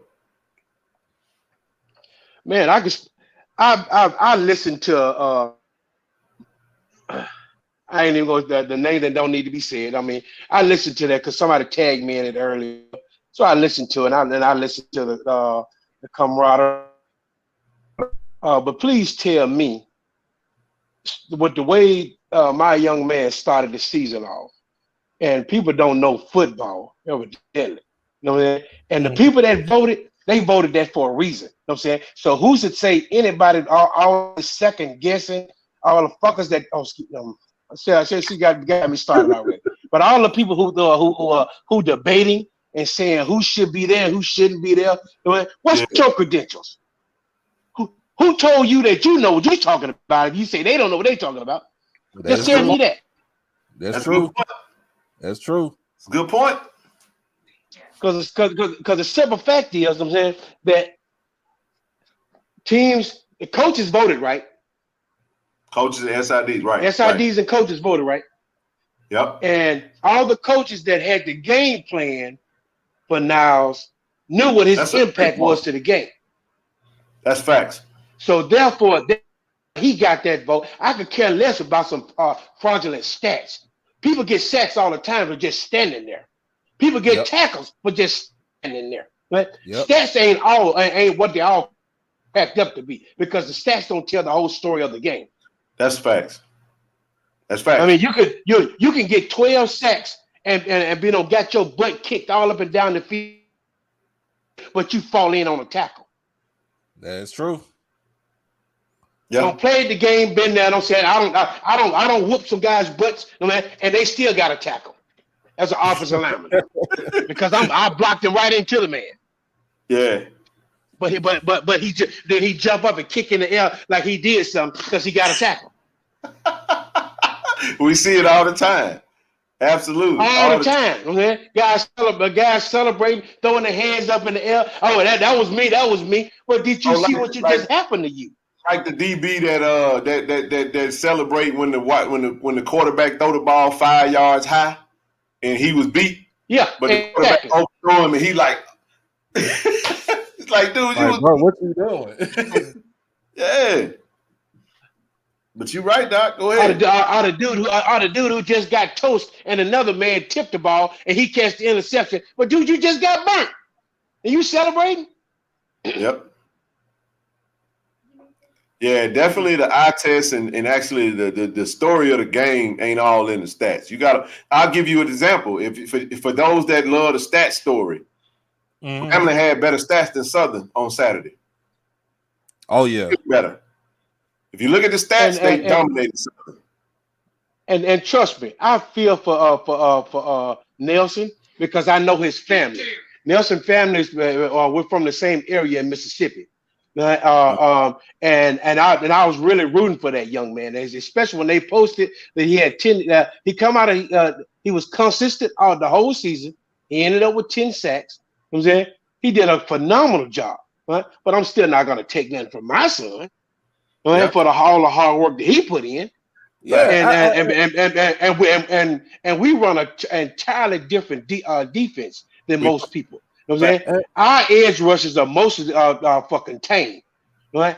And we blitz up the middle. Yep. So when our edge rushers does, sometimes they can go a half a game without seeing any action unless they try to run that ball their way. Right? Tell me how many plays that Niles give up a long run to the outside, no more than an RPO when they got fooled with a quarterback when the quarterback faked to hand the ball off and the quarterback the ball. But tell me what how many times during the season did a sweep come his way, right, that he didn't force it back inside? Facts. Please tell me that. Mr. Gaddy, I could, but I'm gonna tell you this. I say this: with Nelson Jordan, I felt like he could have taken Isaiah Land's spot on the first team defense. True that, you know what I'm saying? But people are saying that my son didn't deserve to be there. Oh yeah. Usually you don't stumble into first team. Like true story. Like, I mean, you look at Land. Land is, I mean, you talking. I mean, he could have very easily been second team, and I'm not taking anything away from Land. I'm not. I'm just saying when you look at the stats or whatnot, you can make a case. But usually, if they're on first team, I don't want to punish Isaiah Land for stats and then turn around and reward somebody that don't understand. So maybe I haven't watched a lot of Isaiah Land. Maybe those that watched the game and watched his game can make the same case that you making, Mr. Gaddy, for Niles, why they voted him first team, because they had to account for him and they had the game plan for him. And also, I heard somebody say that he played 11 games. No, he did not. He only played what? He played what, 10, right? Or like 10? Yep. As far as whole thing, he played 10 games. There was one game he said. Okay, he played so he really played 9.5. Yep. So if you really look at it like this, after that Tennessee State game, when he had 3.5 sacks right there, everybody game plan don't, everybody game plan. Exactly. And he actually he had 4 that Tennessee State game. They took a half a sack from him, and he didn't get counted for 2 other sacks in the FAMU game. That's a fact. You can go look at the tape. Yeah, listen, I questioned it. I was like, wait a minute. I said, now he kicked FAMU's butt, man. So did. And if you really think about it, I'm gonna say it like this: you look at Isaiah Land's tape. Most of the time, he's more like Jordan Lewis from Southern. He gets most of his sacks being unblocked from running around. I'm not gonna take that from all of them student athletes, and they deserve whatever praise they get. You know what I'm saying, but Land gets his stuff off of his high motor. And he's faster than most of the guys on the defense. So he chases quarterbacks down when they get flushed out. Yep. Yeah, this is why I hate it when they get flushed out of the pocket. Now I don't know where the errors are coming from, because I counted for 2 errors. And when you chasing these awards, this is an area that we have to get better at when we're talking about accounting for stats, because you're talking about a whole different story. If those stats that we know now, go watch if you don't believe us, go watch the FAMU game, and then you look at what was accounted for that game for him, and you tell me how many sacks you accounted for. And then watch the Tennessee State game, and then you'll see what we're talking about. because they and had then go back there three and and a then half go back and watch to the five. then go back and watch the grounding game, Yeah. and you'll see and watch the entire game. I'm not even gonna point it out. You'll see why his play started falling off. See what happened to him in that grounding game that them garbage but refs didn't even call. Ah. I'm Yep. gonna take heed of that. I'm gonna watch that, man. The kid got propped and chopped, you know what I'm saying, and cut down his mobility for most of the rest of the season. But he still played, even though he was hurt. Man, but your son, when he played the FAMU game, he was going up against the left tackle, right? Was he going up against the left? He got his first sack right up the gut. They lined him up over the nose, and so that way he can get counted as a D lineman because he did a lot of rushing. He did a lot of inside play. Yep. Yeah. He got his very first sack of the year over the nose where he beat the guard in the center. This is what I love about this though. Now it's going, in my opinion, I don't know. It was Bubba a senior? Man, what are these porn websites? Bubba is a senior. All right. So in my opinion, that means that Niles could very easily come back and be preseason defensive player of the year. Because I love it. I love the doubt. I love the seeds of doubt that's being planted because now he gonna really go out there and show y'all what he got. You see what I'm saying? They can doubt him all they want. He been doubted all his life. He don't give a rat's about that. That's in his blood. That's in his blood right there. Dadgum right, man. I love it.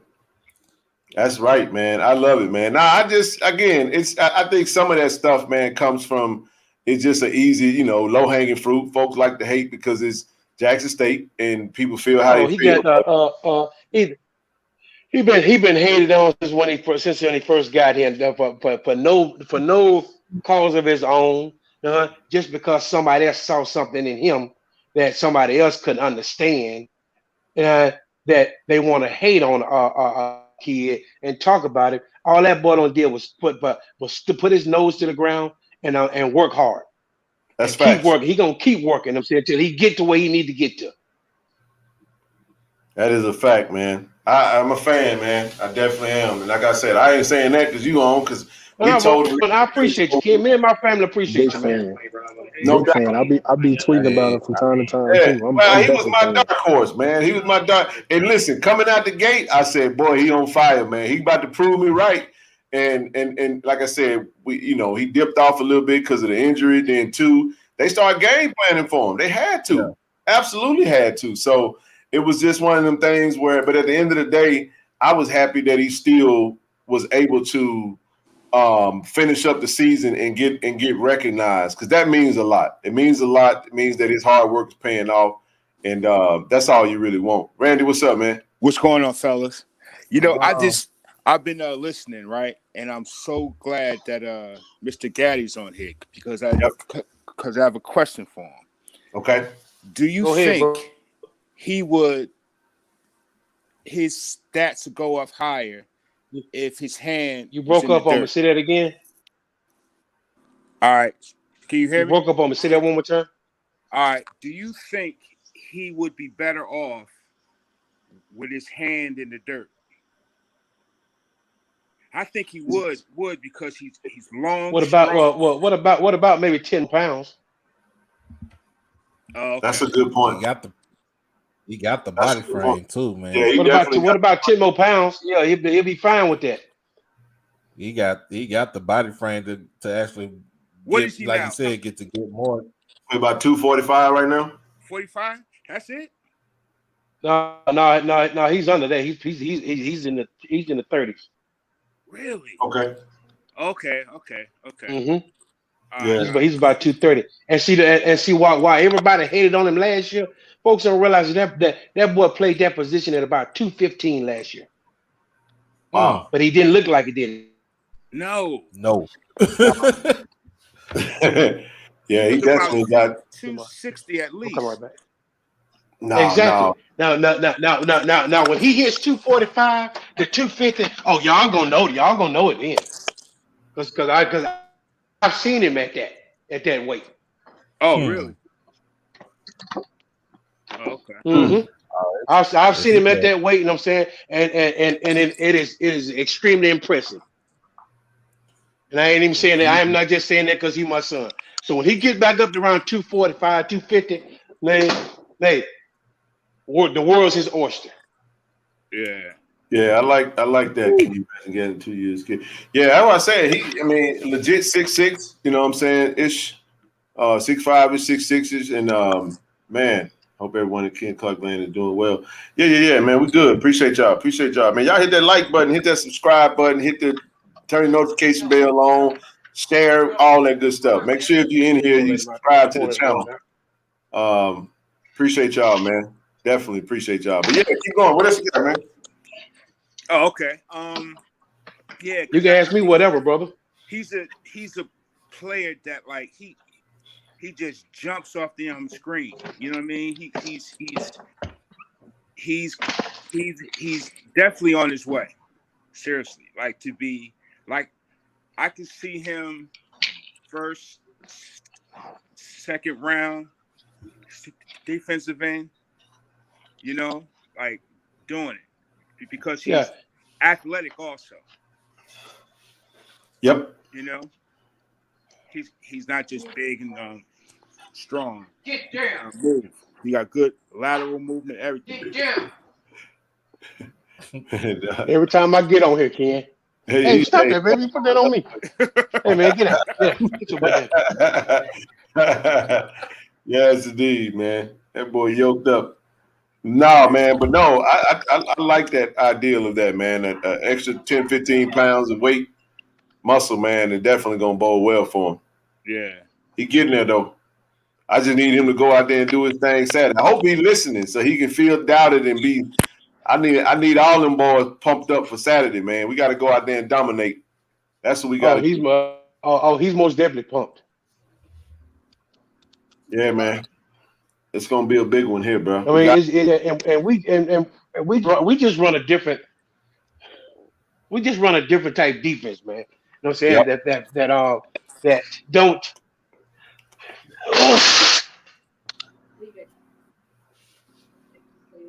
Did I break it? Yeah.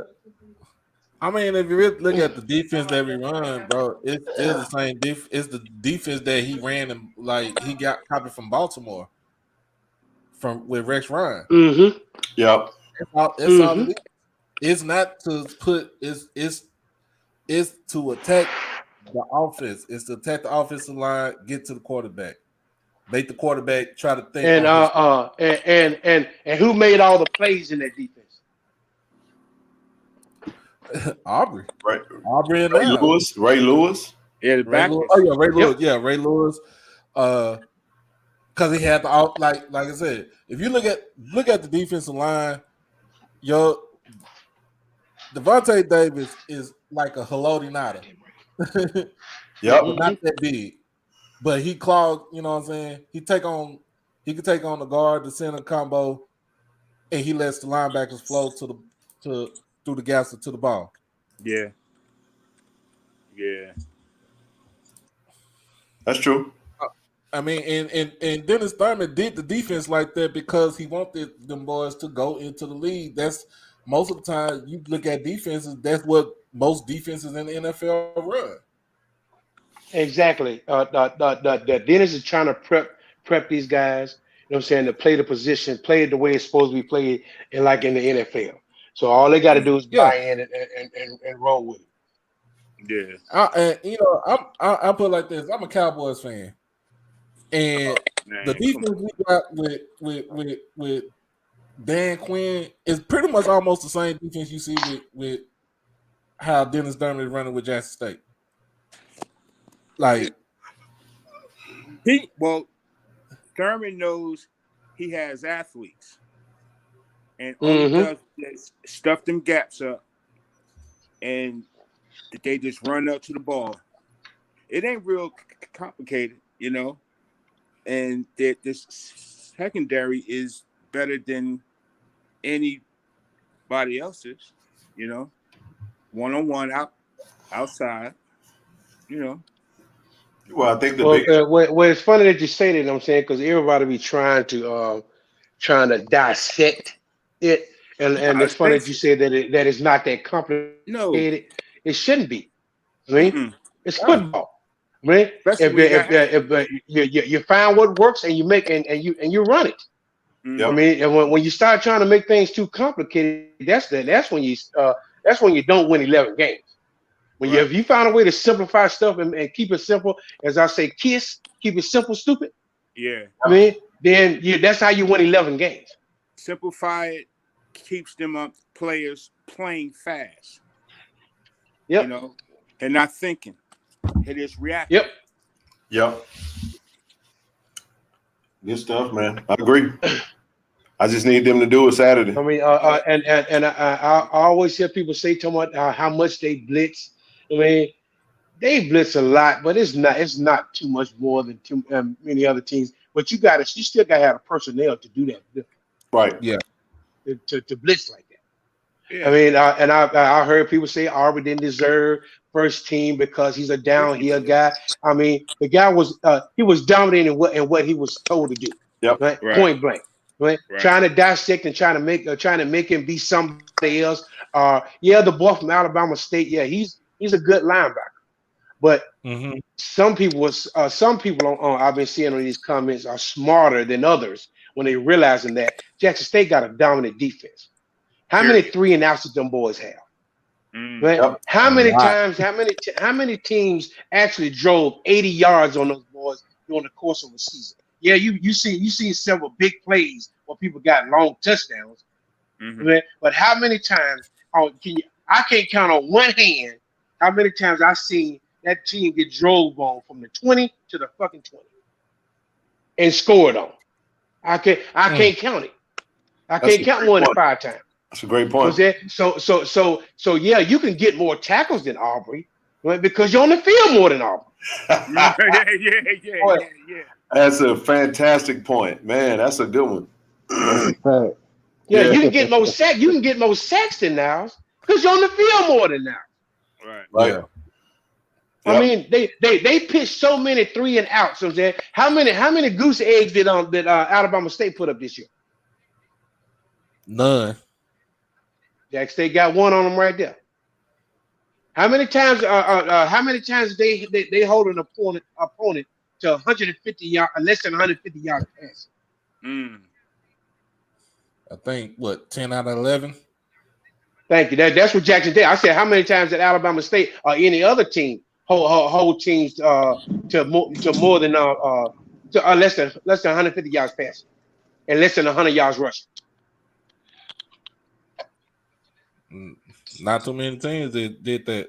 You reading the comments? Exactly. So they can get off of that. If you're gonna call the stats out, call all the stats. That's right, bro. That's right. That's right. Jackson State literally I think Alcorn was the only team that put over 150 yards passing on them.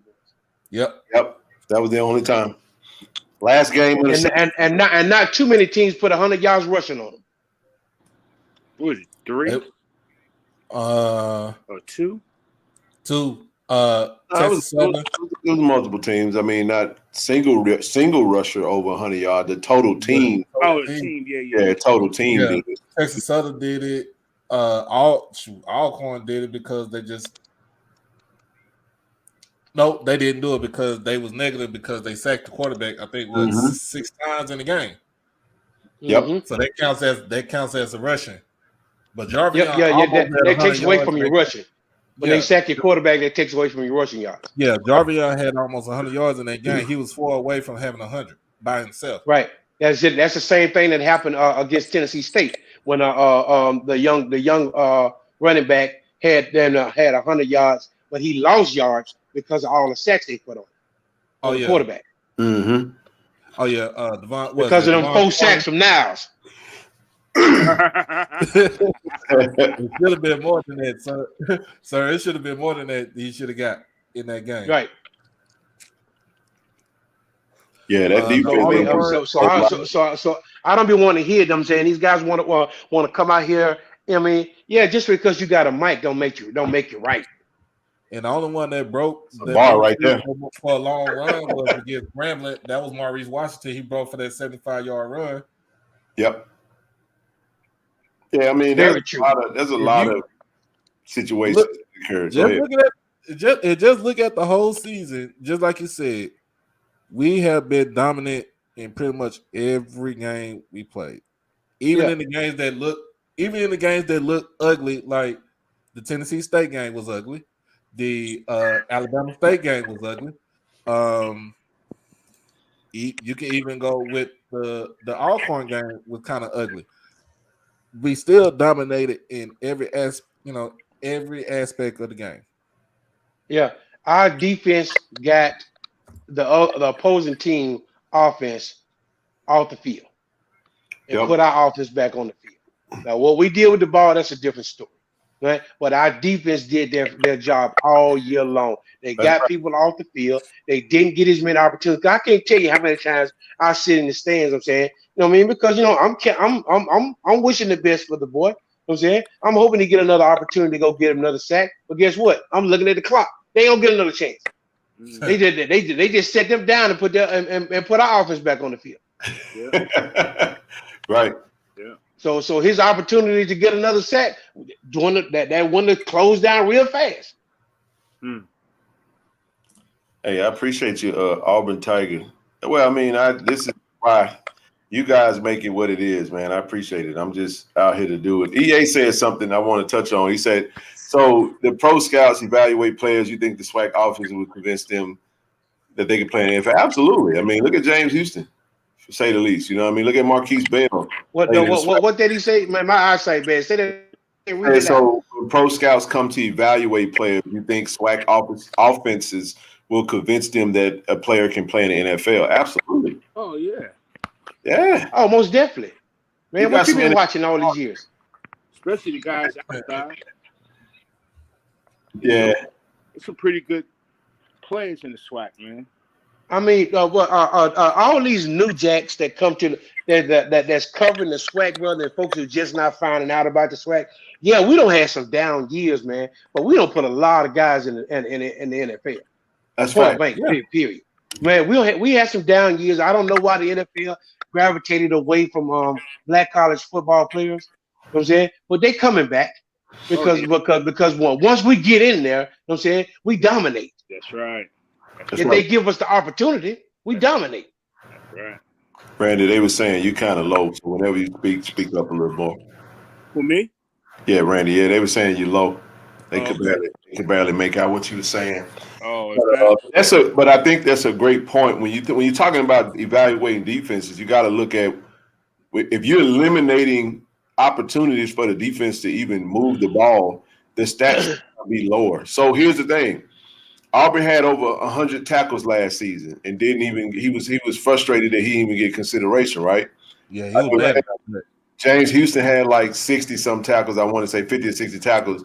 Aubrey had he led the conference, well, second in the conference behind Ontario Johnson from Bethune-Cookman, I want to say. But here's what I will say. We gave up over 2 touchdowns a game last year. And to make an improvement to under 2 touchdowns, you're talking about 10 points up until like the last two weeks or so. You're talking we was in single digits, bro. Single digits in points. So that tells you what kind of opportunities. Then you're talking about nobody plays with as much depth as we play with. Exactly. Yep. Nobody does. So you're talking about the rotations are much more frequent. You got these players that you're judging these players against. You got to look at it in a vacuum. It's almost like Kentucky. You know how they did the platoon system in a way where everybody that played, all these stars would go and sign with John Calipari. Their stats are down. So you had to be okay with averaging. They had kids out of Duke averaging 7 or 8 points a guy. I know it's basketball, but my point is when you're playing with a loaded roster, you're not going to get as many opportunities. So when you look at his stats, you got to look at what he did while he was on the field and the amount of plays. I guarantee you, if somebody that really want to be analytical, go look at the number of plays that Bubba had versus Aubrey or whoever you want to judge versus now, the number of snaps, you're going to see a gap where they might have more snaps and more opportunities. That's probably why the stats are a lot higher. So that's not to take away from them, but it's also to tell that there's another story to be told. It's another story. Absolutely. You preaching, brother. So that's the football side of it. And you got to watch the film. Now, if your mindset is he ain't that dude, it don't make no difference what he do. You already done decided that Miles Garrett ain't that dude. You get what I'm saying? So a lot of people come from perspective. That's why I say I don't respect journalism. I'm gonna tell if I'm being biased, I'm gonna tell you when I'm being biased, but I'm not a journalist. I'm pro JSU. But if you're a journalist and you're supposed to be covering, or you're supposed to be some sports analyst, but you let your biases dictate how you see things, I can't respect that, and I won't watch it. I refuse to. This is my thing. Though. That's why I said I'm shut up when I say this. That's why I said. Hold on before you say that, man. I'm saying, hold on before you say that. Well, Ken, I'm the most biased sucker on this screen right now because that's my son, and I don't care. You know what I'm saying, he got if somebody say he's first team all SWAC, well, excuse me, Lord, he's first team all SWAC. That's what it is, and they can't take that back. I'm sorry. You If you feel like that, you can feel like you can feel how you feel. You know what I'm saying, take it to the bathroom with you, and it'll be over in 10 seconds.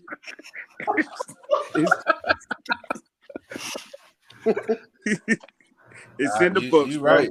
It's in the books, right, man. You can flush your complaints right down the toilet, fall like. Yes, indeed. Tyler, what you finna say, man? What you got, bro? I was just gonna say, man, that's the problem with this whole, HBCU space, and a lot of these people gravitated to the space, because Dion came in and stuff like that. But a lot of these people, man, I think you need to present yourself as a sports and like not even an analyst because you're not an analyst. Just say that you're a sports fan, and then if you want to go about breaking it down that way, then do that. But a lot of these cats with these big platforms, these big channels, they don't have the credentials, and we the ones that's building them up and stuff like that. And like I said, the thing that I really like about Tiger Talk, Ken, you know what I'm saying? Like, you might not be a journalist per se, but you're actually doing the work of a journalist. Like, you're bringing us actual player interviews and stuff like that. But, I'm not going to say no names, you know what I'm saying? But that's really the problem with these spaces. They be, taking the crap on the kids in a sense, and that's not what it's about. You know what I'm saying? So that's my problem. Why I felt like with the space. Hey, that's why I felt like. Go ahead, Doc. Go ahead, Doc. I'll go after you. Okay, but I can't even say, I can't even do it like that because to me, I came into the space late and I ain't do it because of Dion. I did it because I like. Oh, I ain't talking about you, bro. I know. I'm just saying. I'm explaining for myself, but I didn't come out. I can come on because Dion with the Jackson shoe. If I did that, I would have did it last year. Yeah. I would have did my platform last year. And instead of coming in late in May and building the way I got it built up from the ground up, you know what I'm saying, getting out the mud and going through all the trials and tribulations. And I don't just cover, if you look at my stuff, y'all look at my stuff, I don't just cover just the SWAC. I cover everything. I cover Jackson State. Yeah, you cover Jackson State. That's it. I cover the SWAC. I talk about everything. Yo, keep going, Doc. I ain't mean to cut you off. Go ahead. No, but I cover the SWAC. I cover the MEAC. I cover the SIAC, CIAA. I cover some NAIA schools. And then, like I said, I'm going to start covering Paul Quinn when it comes to basketball. So, my platform is more broader than what most, everybody else's platform is. Now, I understand where you coming from, Ken, because look, we both learn. You went to Jackson State too, Tyler, right? No, it was Tougaloo. Tougaloo. You down the street. Okay. you part of the family, but you covered y'all. Ken, you covered Jackson State because you're alum of Jackson State. You had love for the school. You know what I'm saying, and you want to put stuff out there that's pertaining to our school right there. I do this because I cover Jackson State on a weekend basis because that's my school. I ain't saying that I'm covered because I get more views, but it's still my school. I love my school. I'm a ride for them. But I also got to put out there, I just can't just be, one-sided. I got to be able to, you want to be in this space. I'm one-sided. Huh? No, I'm one-sided. I'm messing with you, doctor. Ken keep his white glasses on. You understand? I'm gonna get cussed out in the comments, so just pay attention to it. They're gonna be like, "You're so rude." Yeah, but go ahead, man. I'm sorry. But I cover. You want to be put in this credential, you want to be put in that space. You got to cover everything. You got to have a broad perspective, and you got to be unbiased about what you cover. Yeah, you right. You right. So my whole bias, if I was gonna be biased about Southern shoe, I'd be like, man, forget Southern. We know we're gonna blow them out on Saturday by 45, 60. I will be that, but I have to be able to cover them and say, this is something good that they do. This is something bad that they do. What can they do to capitalize in the game? Yeah, so you're a doctor. That's why they call you doc. See what I'm saying? No. I'm a specialist. There's a difference. I'm gonna break it down. I specialize in Jackson State content. That's it. I have all the other shit. I ain't pardon my French, but I talk in conjunction with it. But they know that though. They know that. I mean, we were covering Jack State before even Coach Prime even came on board.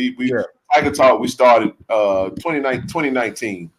We probably got over 100 episodes for Coach Prime, but we finally made it to YouTube, which is fun. You know what I'm saying? To come to YouTube and elevate, to a different element. And everybody has a platform. That's like everybody has a niche. So appreciate what you do, man. And that's a lot of work. And I just personally don't have the time. I'm emotionally and like connected and like I'm tied to JSU, so I get the information. So I'm like, I'll just use what I can use and go from there. And then I'm interested in Jackson State. I'm not interested in nobody else like that. All right, and that's understandable. I'll be snoring. So go ahead. I get you like that. You cover Jackson State, so some of the information that I will present on my show, I get it from you. So it's not like I don't go out there. And I get it from other sources, you know what I'm saying? And I'm gonna try to, and I'll tell my sources, hey, I got it from such person from this platform right here, and look, we're just gonna run with it, all right? But also, like I said, I have to be unbiased. That's the reason why I brought up the questions about the, when I brought up the stuff about the all conference team. And some people felt like somebody should not have been on there, and somebody should have been on there. And I'm like, no, you just have to look at some people looking at just the body of work. If you're not looking at the game, and if you're not analyzing it, if you're not watching, you know what I'm saying? If you're not like watching it from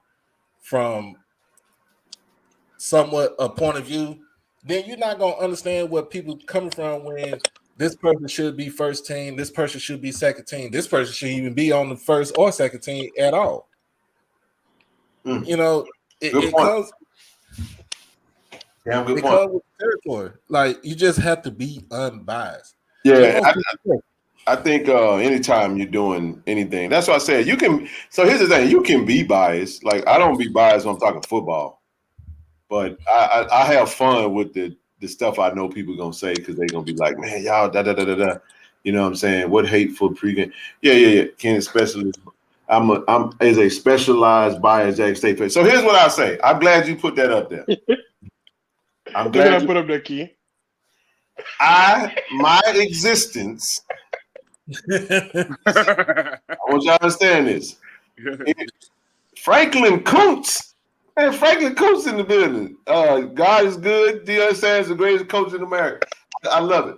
But listen, I'm here to provide balance, because there is an element out there that swings the pendulum far on the other side, anti-JSU. There's a lot of people that's not pro-JSU, and they have, like I said, I defend their right to be in that way. So what you're going to get on this side is going to be JSU, a real JSU perspective. And y'all know, if I say something, this is the other side of that people got to understand. I call it like I see it. I don't call it just to be calling it. I get looks. when I said the O-line wasn't blocking worth of crap, and I mentioned some names, Mr. Gaddy, I ain't even getting no handshake. I was like, "What's going on?" Joker walked right past me. Like I was like, "He must have heard what I said." It ain't personal, you know what I'm saying? So we deal with that too. But people think it's just all, we always got our blue and white glasses on and we just fans. No, we tell it like it is now. When I'm talking football, I take the emotions out of it. It's not personal. That's why I had to start the show. You remember we talked this morning, Mr. Gadd, I said I got to start the show off. I got to go clean something up because I felt like somebody said something that I said the wrong way, and I got to make sure that, I ain't getting, I ain't trying to create no enemies, man, because we you know how it is. You say, okay, let me ask you a question. But when was the last time? I'm sorry. Go ahead, Randy. What you got? Speak up. When was the last time you guys had this many eyes on you? We have never had this many eyes on us. 1984. So that's many more opinions. Woo. You know what I'm saying? With the social media era, this is new. 1984. Yeah. Oh, that was the Mississippi Valley Alcorn right there. See, you know what I'm saying? That back in the 80s when they were the Mac of the SWACs. Thank you, David Taylor. David is my witness. He said, I've heard Ken give constructive criticism to JSU performances. I'm glad you're here, brother. I appreciate you. And when you give constructive criticism, that's just being unbiased about it. So, Randy, to your point, this is the most eyes we've ever had in our history of our entire institution because of the amount of what social media has done. Go ahead. Right. No. I was just saying, and that's probably why you're getting all the criticism. That's fair. But that ain't that. Some of that is just somebody said something earlier that not all is hate. Some of it has something to do with envy. But here's what we say. There's a saying that said all publicity is good publicity. We got to understand, even though if you make a show, call yourself dissing Jackson State, you're still talking about Jackson State. You get what I'm saying? Right. So, I mean, we as Jacksonians and Jackson State alums, we'd rather not see you do that. But if you choose to do that, it is what it is. But that gives us our cause to go out and set the record straight. Mm-hmm. And I don't have to listen to. Here's the beauty of it. I don't have to listen to what others are saying. I just call it like it is and allow you guys to come on and speak your piece. And we'll let it be that. Okay. Yeah, if you want to know how much criticism I really give, you got to stand next to me when I'm at the game. That ain't for YouTube. I'll get banned in a day. Oh man. The amount of cussing and all that, I'm locked in though, That's why you never see me go live from the game. When I'm at the game, the game is for the experience. I'm not doing this YouTube stuff at the game. Well, I still laugh at when you was at for homecoming. Hey, what's the chewing on? You was on the sideline, bro. Yeah, he chewing on it. What's on the sideline? And you was like, "Hey man, turn the damn music." Hey, get the yellow one. Why you doing that to that one? Yeah, bro. Yeah, I do a lot of. Yeah, it ain't. It's rated R. No, not yours. It's just American team all over the world. Make sure to donate to JSU. Franklin Coates. Yeah, if Coates come in giving us that real. But now, when people in the SWAC room, this is another one. This bothered me. That bothered me. That bothered me a lot when people were rooting for Campbell. It showed a lot of. That's pathetic right there. Yeah, that bothered me a lot. That's when I said it ain't no SWAC unity. I don't want to hear nothing about no HBCU unity. I was done, man, and See, that's that PWI type crap, man. That ain't how we get down in the SWAC. I don't know what I guess there's so much hate for Jackson State because that's not us right there. Man, usually if we're playing another PWI or go to the playoffs, we all root for a SWAC school. Right? I know SEC people. You know what I'm saying they can't stand to see like the people at UT, they can't stand to see if Georgia or Alabama win any game. You know that? Especially like when they go into playoffs.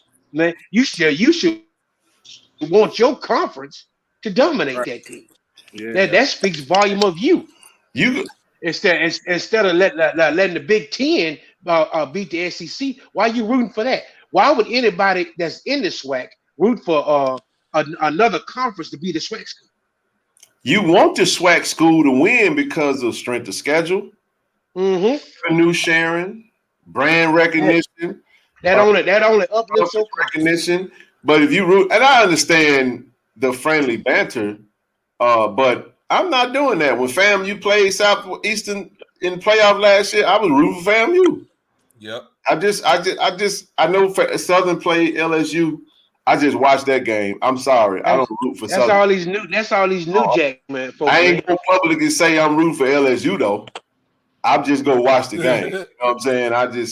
I'll leave it at that. But I'm not gonna go out and root against an HBCU ever versus a PW. I want to see them win. Not ever. Not ever. I ain't never gonna do that. No. But they say, but man, they be chanting SEC.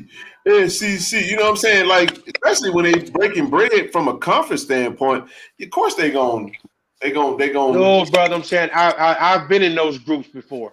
You know what I'm telling you, it is vindictive. They can't stand they don't want that. They can't stand Alabama. They don't want you to say nothing about Alabama. They don't want you to say nothing about Florida, Georgia. They really cannot stand each other, bro. And don't want to see each other win. That's crazy. Yes, indeed, man. Root for every HBCU out of conference except for SU. See, that's me. I don't root against Southern if they play in the PWI. I just don't root for them. I just watch the game. That's it. God. That's all.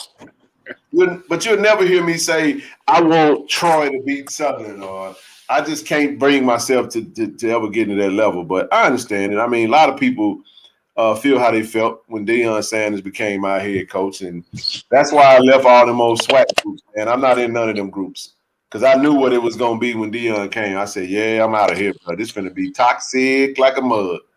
You was in Rough in the SWAC? I was in the SWAC for years, bro. I was in SWAC Sports Central. I was in all the nasty groups. But as soon as Deion got hired, I said, I'm gone. Peace. I think I had to get out there. I had to get out the group too. Like, man, I couldn't do it. Like, boy, they be the hate hard. And if he packs up and leaves, you know what I'm saying, the hate is gonna be so. Oh man, I mean, Facebook, they may shut them groups down. Yeah, but he not going because it's some of that stuff gonna be considered hate speech. It probably is. Yeah. I'm just saying, like what I told you, kid, but when Mr. Ford said about Colorado, that ugly girl they try to put on Coach Prime. And they wooing him. They trying to woo him. They trying to get him because she's so ugly girl. Yeah. I just got my I can't see Coach Prime in the snow. Just got my media credentials for the SWAC championship game. I'm in that thing, baby. Just got my email, dog. Congrats, man.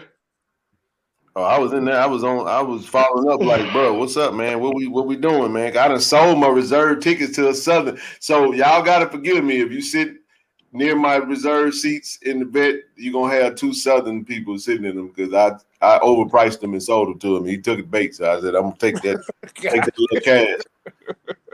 By the way, speaking of money, I'm gonna say it again. I need y'all to go locate Mr. Body. I need my stack, but keep going. Brandon Gallegos, he said that Colorado's roster is terrible. I bet you it is. Worst roster in America, man. Well, what's your word? Dumpster juice. Dumpster juice. Man, let me tell you something, man. You don't have a spring season to flip that roster. I'm sorry. It's not going to happen. Let me tell you who you're not beating in the Pac-12 right now. When does USC and UCLA leave? 2024. So you ain't beating USC, you ain't beating UCLA, you're not beating Utah, you're not beating Washington, you're not beating Oregon. That's 5 teams. Oregon State, Washington State, Oregon State, Utah. You open the season against TCU. That's another L. Woo. I'm telling you right now, you ain't gonna be bowl eligible. Woo. Now, Yeah. can I ask a question? Sure. But then they play the annual game against Colorado State towards the end of the year. That's the only game they might win. Go ahead. They might win, but they might even win that. Was you guys ever really worried about him going to Colorado? Heck yeah. You was? Yeah. It's a Power 5 job. Nah. Well, I mean, Randy, you gotta understand that that's a lot of money, bro. I ain't just and I ain't tooting my own horn, but I'm gonna say it again. I'm close enough to know, but distant enough to be what I, to say what I want to say. So it's kind of a gift. It's kind of a gift and a not so much of a gift because it's sometimes knowing ain't always. Sometimes knowing is painful. You know what I'm saying? Time out. So, I mean, the interest it was real, and he confirmed it. I mean, but the money though is the other thing. If he pushing that, he would need to pay his assistants, and then you talking about the money they talking about throwing at him, a healthy offer. Come on, man. Well, they're gonna start throwing money like they're gonna at a place like that. Well, they're gonna start throwing money in here like he's a stripper. They doing that now. But that's what all coaches that do a good job. That's the type of attention that they get. You know what I'm saying? So that's gonna happen every year. But here's my opinion on that, though, man, fellas. Go ahead. Yeah, coaches throw money all the time. You know what I'm saying, but Coach Prime is in such a unique position. I mean, I can't think of no other coach that can have it his way, the way Coach Bryant can have it his way, the way he's going about accomplishing things. Yeah. All he got to do is sit back and wait. You know what I'm saying? Because the world is his oyster. The man is on fire, bro. Man, he ain't got to take nothing that he don't want to take. Because this time next year it's gonna be 6 more jobs available. I agree with that. But you know what? I heard him say today. I don't know if it was today or yesterday, that he is happy there. He is. Now listen. This man's played how many years in NFL? Like 13, 14 years, right? 14 years in NFL. 14 years. He worked on TV for like another 10, right? I can't even imagine. Don't forget the 9 years in Major League Baseball. I can't even imagine the last time that he was able to be in one place with his kids every day. Hey, that's a great point. And at a place where he's beloved. Yes. You know what I'm saying? The man is the mayor of, I consider myself at one time the ghetto mayor of Nashville. That man is literally the ghetto mayor of Jackson, Mississippi. Right? What he can get anything done he wants to get done around there right now because the city loves him. The state loves him. Yep. I think personally he's just figuring out. Now they just got to come off them ducats. Yeah, he's gathering information, right? Gathering information, right? And he's figuring out how can he get to the next level there. Now he's probably do everything he can, and if he finds out that he can't, then maybe he'll leave. But I wouldn't blame him. He's in such a good spot right now, man. Yeah, but here's the thing: all the money that JSU has brought to the city of Jackson and the surrounding counties, man, they need to start a pool, man. Right? Before anything get announced, somebody has been stepped up down there in Hinds County and said, you know what I'm saying, we're gonna put this pot together. You know what I'm saying? We're keeping Coach Prime here. That's right. It should have been done. You know what I'm saying? When we talk about how much money did he bring to the city last year? 30 million? Last year, 30 million. Yeah. This Yep. year, You know what's what the I'm saying? But carousel? they've only had 4 games this year. Jackson, Mississippi, you're not going to see that kind of revenue ever again if that man gets No. out of there. Been saying it. What's the And count? you're talking about you got water problems now. Let that money get away.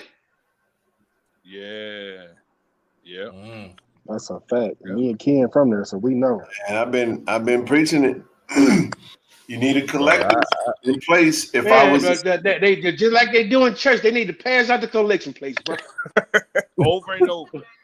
Go around the business to business. Hey man, put something in the kitty. Yeah.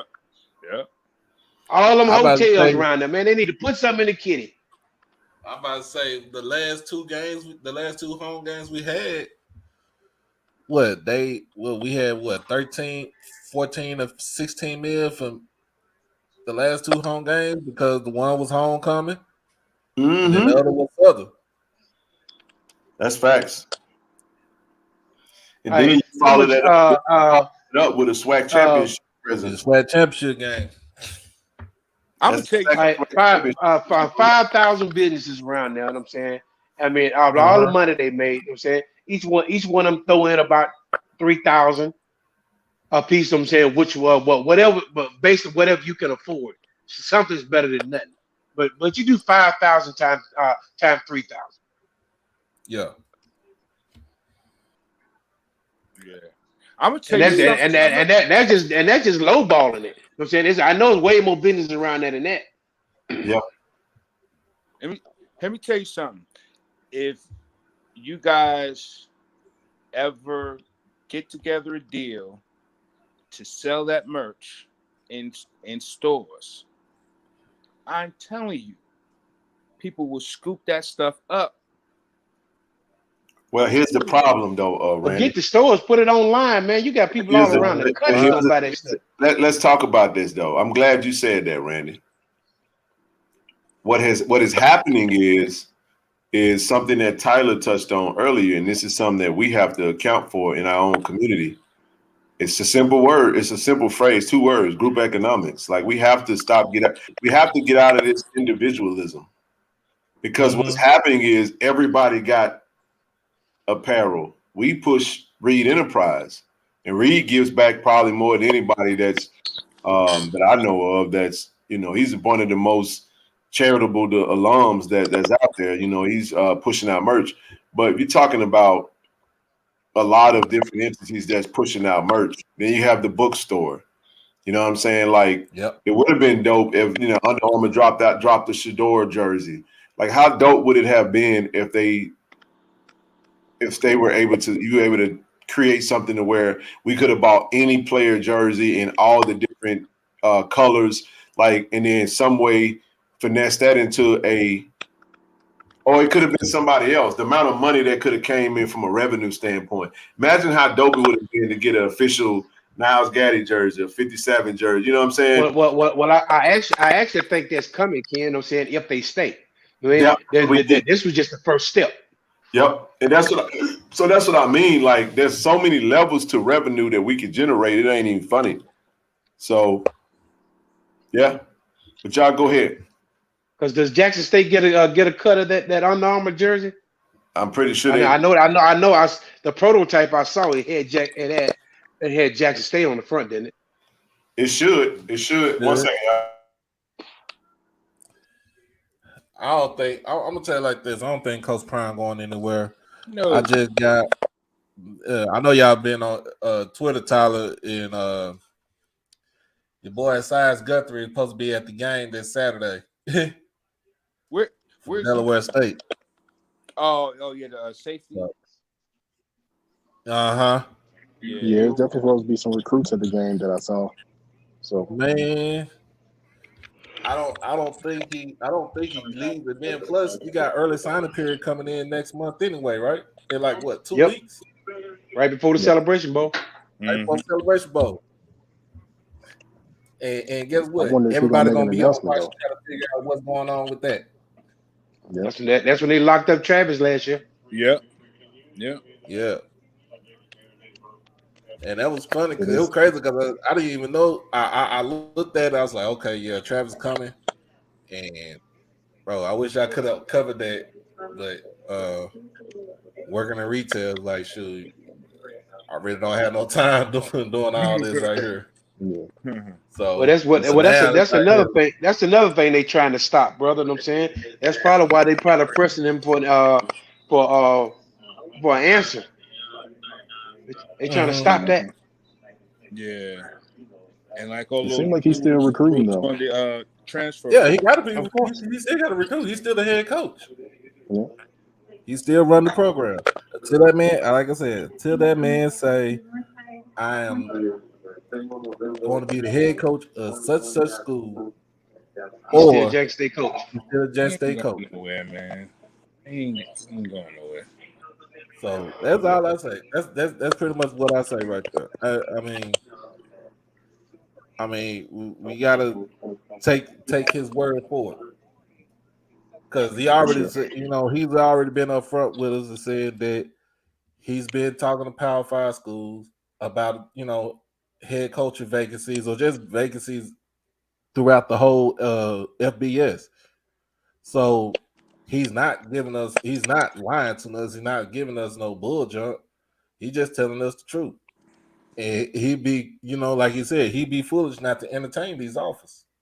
Yeah, and you can't we can't knock him either. It's his decision. Number one, I'm saying that's a lot of money to walk away from. And not that he probably need a whole lot of money, but who don't need some money? I mean, if somebody trying to give you that kind of money, you know what I'm saying? But you just got to think about the determining factors in terms of what he's trying to accomplish with his career. If he's trying to coach long term, all things like that, because that's I kind of feel that Colorado job is a dead end. Yeah, it is a dead end. And it's going and it might hurt everything that he's accomplished, because the man has accomplished a lot in the last 2 years. Straight. It absolutely will, in my opinion. Like, the jobs that he's been offered are dead end jobs. Like, there's nothing on the other side that he can accomplish at these particular places. Colorado is 1-10. No more to get a check. That's it. USF was 1-10. That was. I don't see it. He literally has the culture right now in the palm of his hands. Yeah. People will give him any amount of money from our community. He's a cultural icon. People will give him whatever he needs at Jackson State. He just has to realize that. And if he decides that he wants to do something different, I don't think it's going to elevate his profile any more than it already is. Being at Jackson State, Ken, that article that we was looking at the other day, the article basically said that he has the ability to shape an entire conference. Not just a conference, bro. He's changing all the whole country as far as HBCUs are concerned. Mm-hmm. I mean, do y'all remember back when all the black shows was out when in Living Color? I mean, not in Living Color. I mean, a Different World and the Cosby Show. You know what I'm saying? Even Def Comedy Jam. Right? When it was a kind of a renaissance of black colleges. Everybody was wearing black college stuff. You know what I'm saying? But we didn't hold on to that. We let that get away from us. Yep. I mean, and now it's back. Now this time we can't let it get away from us. Man, do you know how hard it is? I saw a apparel company that had the Jackson State, the JSU jacket. Do you know how hard it is to find anybody that's got dope JSU merch? Like, everything that's JSU has sold out like starter jackets almost. I remember back that way when it was on fire, right?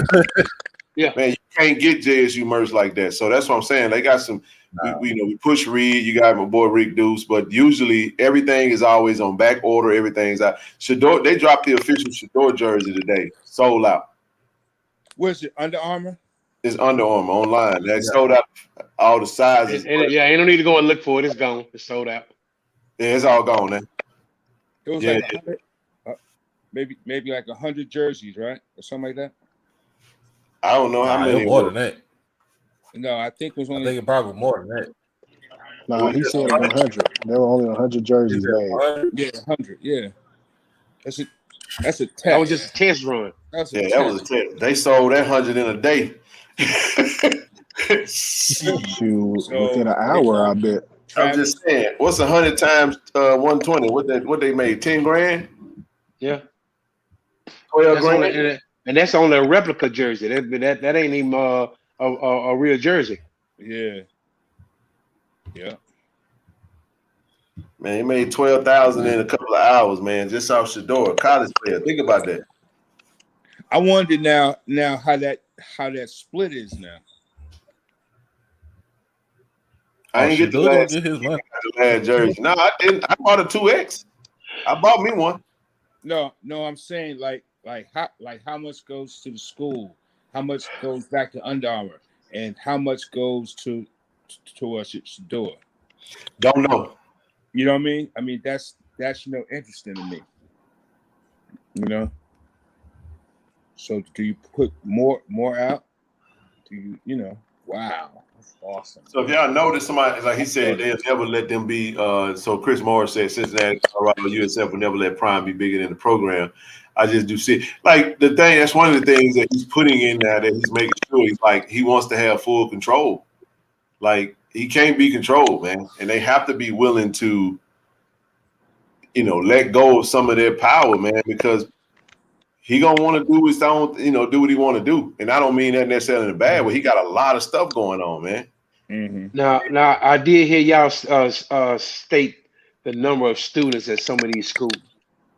And how many y'all say Colorado had? Like 35, Colorado 36? had 37,000. In enrollment. So now you're just looking at a one enrollment year. Just imagine how many alumni they got. Yep.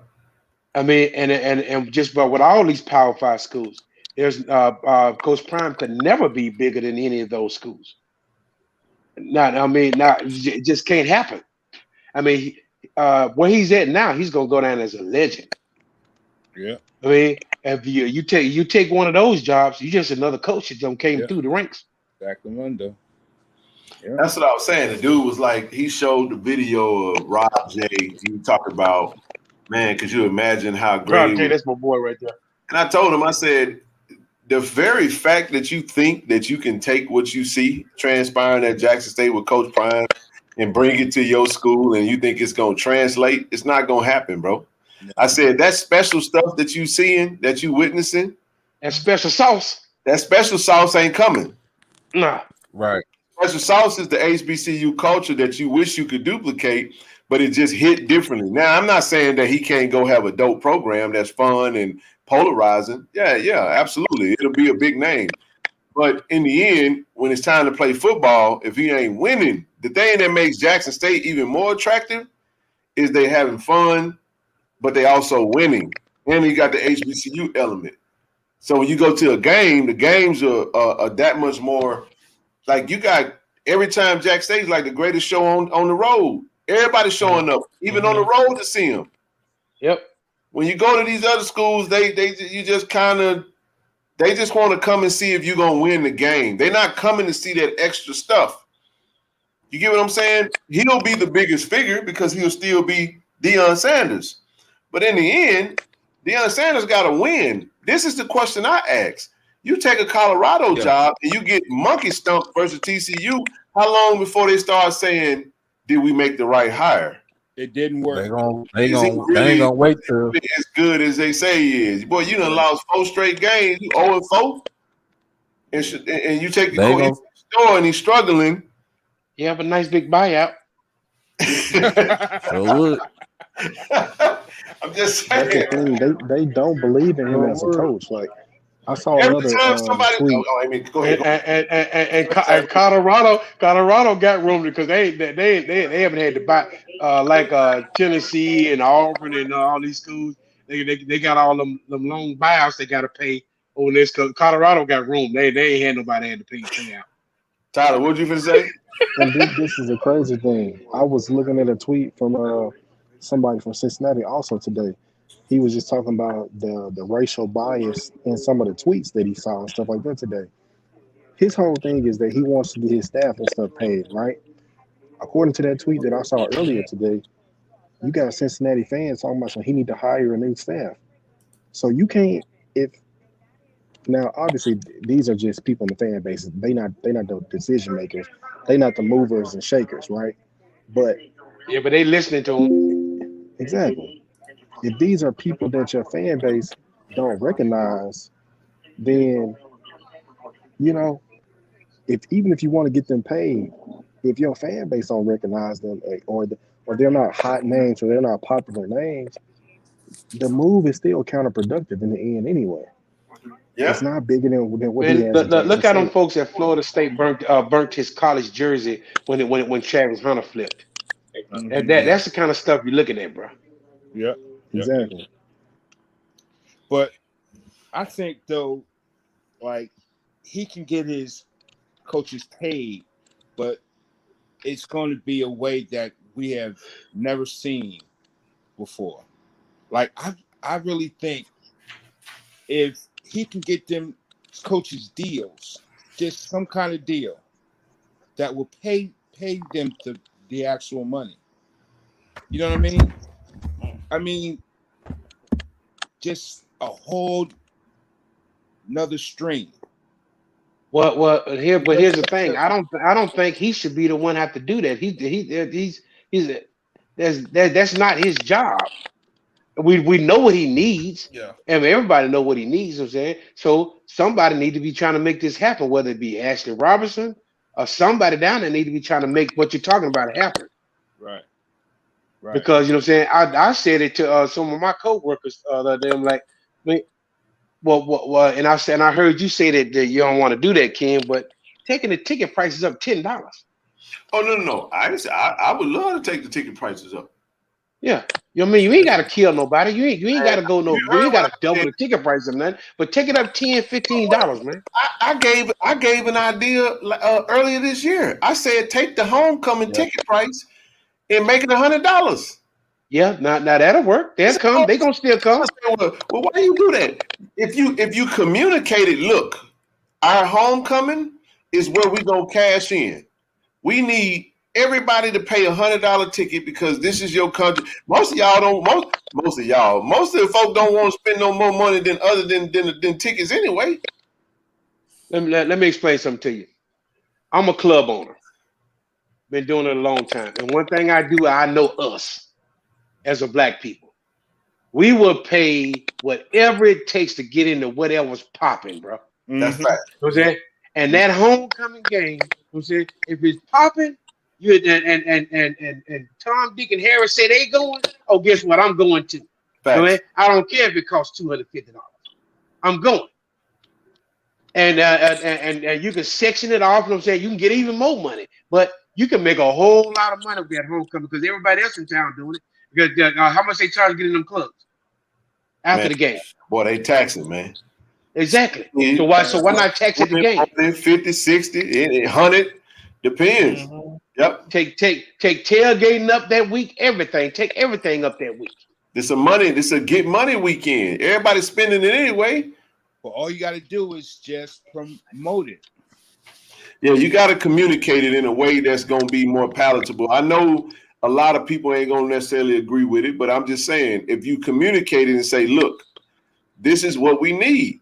You're talking about 50, let's just say 50,000 alums at a ticket price, a minimum of $100 for one game. It's $5 million, man. Coaches, bro, you ain't even got to explain it to them. Just make it hot and popping.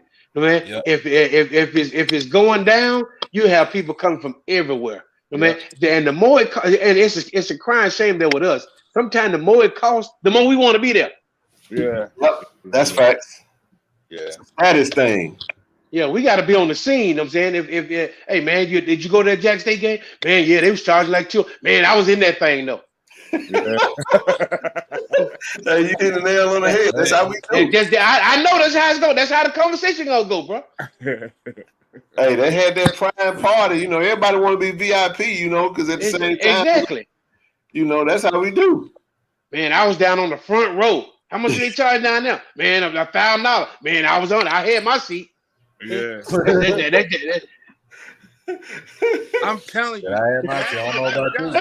And then look, all the rappers and everything Had them do a show afterwards. Man, just having them rappers there, on the man, field. folks getting to take pictures of them rappers walking down that sideline, bro. You know what I'm saying? That stuff is big, man. Man, you don't have so many celebrities in the building where people were within 10 feet of them snapping pictures. You don't have Rick Ross in the building. Let me say this though. I would say this. I do feel like on the ticket prices, for those that I think on the age threshold, there's gonna be a discount in there. I'm not gonna break it down because it's just a hypothetical. I'm saying just a general ticket. Obviously, if there's kids and you know maybe they slash it and make it $50 for kids and elders, I'm okay with that or whatever. I don't know. What I'm saying is, but y'all know how we do now. We gonna but yeah, we gonna complain. Some gonna complain, but them ain't your customers. As a man once told Let me. me say it this way though. Let's say it like this. You know what? At the end of the day, if you buy an airline ticket, you don't get no discount for kids. No, you ain't complaining. You ain't complaining. You don't get That's why I say you ain't got to kill nobody. You know what I'm saying? But $10 to $15, you know what I'm saying? And you let them know at the beginning of the season that it's gonna be an inflated price for homecoming. Whether you state it then or not, but you let them know at the beginning of the season. No, just hit them with it. $50, $60 for homecoming. You might be stretching a little bit for $100. You know what I'm saying? Especially with them older people. You know what I'm saying? But that just don't make people decide what game they're gonna come to. But you're still gonna pack that stadium every week. Yeah, my idea came from the lines of not playing money games and saying what we're gonna do is we're gonna let our homecoming, since that's our most lucrative time, we're gonna communicate to our alums saying, hey, we're gonna charge a lot more because we're trying to also raise money and make when we got the bulk of our alums are gonna be in town for homecoming. That's the best time, in my opinion, to ask people for money. We also got to get this text code thing going. We got to be pushing. I know Richard be on the mic, always talking, saying this, saying that. Why we ain't pushing the text code, encouraging people to donate at the game? Yeah, you know what I'm saying? They do it at every church I go to. Just saying. Mine too. Just saying, man. Yes, indeed. I'm just saying. They said we're giving out for you need to give for the building fund. Yeah, for the building fund, exactly. Yeah. Put up on there. I don't Conrad. I don't know about Under Armour. I don't know about that. I can't answer that. They said Eddie Robinson Jr. was in the pregame show chat talking smack. Word. Who? They said Eddie Robinson Jr. was in the pregame show chat talking smack.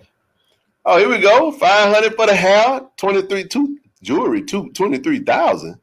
Makeup 700, nail 300, outfit 2K. Man, who the hell who's spending that kind of money? Who is you, Vid? Man, I ain't doing all that now. Yeah. But if that is Vid a man or a woman? No. Let's say Veil. I don't know. Okay, I'm half blind. That's Veil. Right. So, but that's how we think, bro. I'm telling you. That's true. With the African American people, we run the economies, man. We spend, but are we spending money on each other? Nope. And because we scared to ask for it. This is a good point. He said you can't dictate or say what we can't pay for something. We spend money, most money in any other race in the planet. Hey man, that's what I'm saying. That's exactly what I'm trying to say. We spend it. We spend it now. We at $1 trillion, you know what I'm saying? We spend it. We spend it. Well, so why can't we ask for it? Because we're gonna spend it somewhere. We always but why can't an organization like Jackson State get their share of Alcorn, get their share of? You can't but that's why you get a lot of man, why y'all charging out? Listen, man, when your light bill go up because they charge the amount for fuel and gas go up, grocery go up, everything go up now. But we want to keep paying $35 for 15, 20 straight years. in football, knowing that the cost of operations has gone up. So They do it. Everything. $15. If we move the ticket prices up $10, it is what it is. What is it now, Ken? Season tickets is where you get your best value anyway, regardless of a price hike. But individual game tickets is like $35, $34. $35? $35. That's crazy, bro. Dude, I paid $75 a ticket when I went down to when we played at the Orange Blossom Classic because I didn't know how many tickets Niles was getting, so I had to get my family some tickets. Wow. All right, and Houston. I can't remember how much the tickets were in Houston. They wouldn't, huh? $24. Yeah, they wasn't that expensive. All right, but How much? You know can't remember. Okay. And I know they wasn't that expensive. Okay. My wife said it was $20. $25. Yeah, my wife said it was $25. I thought it was a little bit more than that. $5. Yeah, the prices ain't. It's not there, bro. It's not. But was that no? We didn't have to pay for Mobile. He got to stick to that Mobile. Wow. Nah, man, you gotta go up on that price, man. So you paid. And I think it was like 45 for the Southern Heritage Classic. Man, it was $100 for season tickets, man. How much? $100 for season tickets. Yep, that's how much you paid. Season tickets. Look at now. I know you said something, Ken, about whether the elderly and the kids could get in. Say you okay? How many does the vet hold? 60. 60. Let's take it down. Out of 60, say you lose 10,000 people because the price don't went up. Yep. But the price went up substantially. Facts. So that $20 that you lost compared to them saying getting $50 worth of 40,000 people. Right. What does that number look like? Yeah. Yep. Yeah. Coaches paid. So yeah, you're gonna lose some, but then chances are you're gonna gain some because of if they still winning, you can't care about because the whole key to this, they gotta still winning. Because ain't nobody gonna spend that $50 on them last two games if they ain't winning. Right. But if they still winning and it's popping, we gonna pay. Well, I mean, one of the reasons why the season tickets was what it was because it was only 4 games. But then some of those came with a ticket for the Gulf Coast Challenge in Mobile. But my thing was, this is all I'm saying. I'm saying $100 and don't put the homecoming in there. I'm just saying homecoming should be single game tickets. I'm saying if you communicate it the right way. Right. But $100 for 5 games, Ken? It was 4. For 4 games.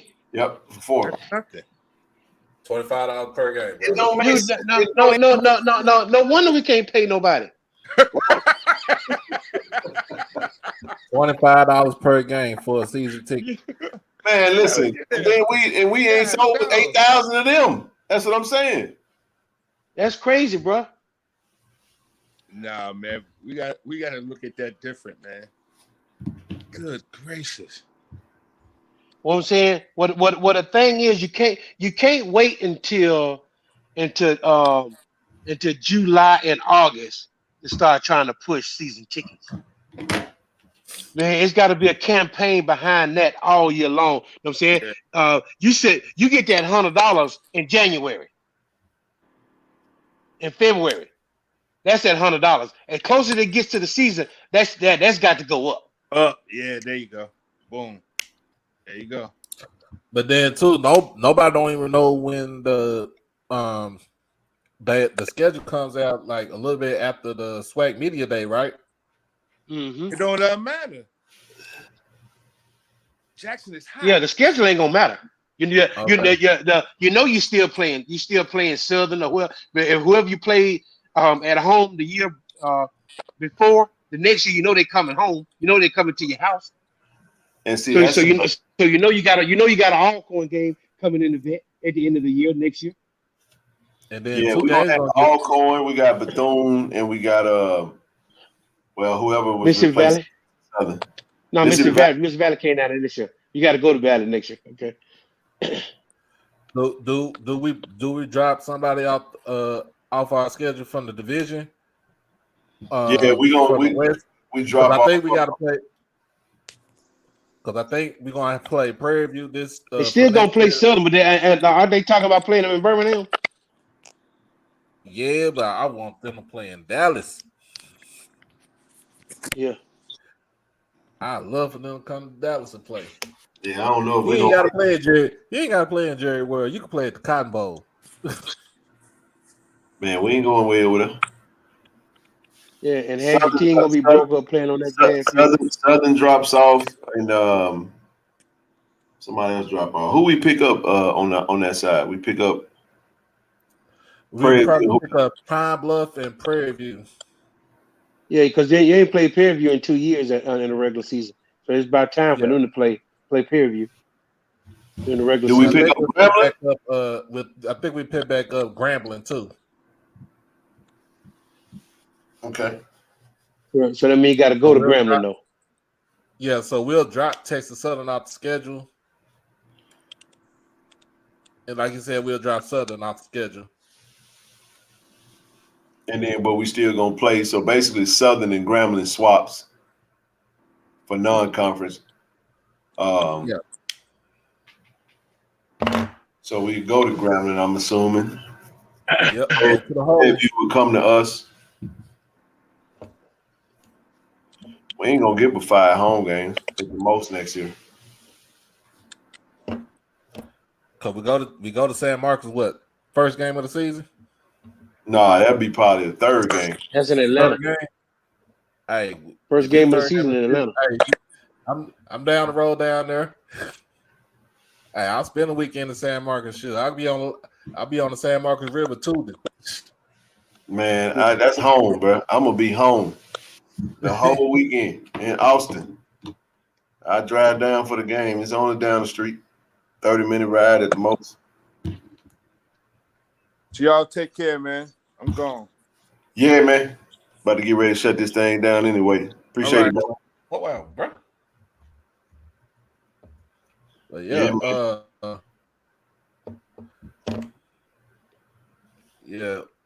So who they gonna have to play in the OBC next year? They said then Southern. What we gonna play Southern? We playing Southern 3rd weekend in the season. Man, I hope we ain't. It's supposed to take over that Southern Heritage game. That's what they was talking about. That's what the whole stake was about. Is that they're not playing the Southern Heritage anymore. They're gonna play Southern in Birmingham. Well, I didn't know they were gonna play that game right after that though. That's yep. Man. That means the first 3 games we ain't gonna be at home. No, with fam, we're not playing the OBC again, is it? They said they have. They just announced it. I think. Yeah, they're gonna do the OBC again. Man, they need to have that later in the season. That's gonna be Labor Day weekend, bro. Unfortunately. Man, they need to have that game later in the season. Because the matchup would be so it'll be so intriguing. Because it'll just be different. Just playing. And then we go to. So then after, like you said, after that Southern game, we probably go to Texas for the San Marcos. Go to San Marcos and play Texas State. Yeah, that will be 4 straight weeks on the road. Man, that's gonna be brutal, man. That ain't no step for a stepper. No, that ain't no. I gotta look at the breakdown of that schedule, man. That ain't gonna work. That ain't gonna work at all. But with that many games on the road, first off, that means you're gonna have several games at home too in a row. Yep. Who we got coming? I know we got. So we have Bethune. We have Alcorn last game. I mean, we'll have. Oh yeah, Alabama Bama State. Because look how they finished the season off. They was on the road. Yep. So Alabama State, Alcorn, and Alabama A&M. Alabama State said they want y'all for homecoming. They just might get it. The way it's looking, ain't it? Yeah, October 14th. That's what it looked like. Don't write a check that your butt can't cash, man. Yeah. But he called it though. He was like, "I hope Deion don't take a Power 5 job, so we can play him again next year." Man. Where y'all think Miles Crowley gonna go? Oh yeah, he in the transfer portal, man. If I'm Miles Crowley,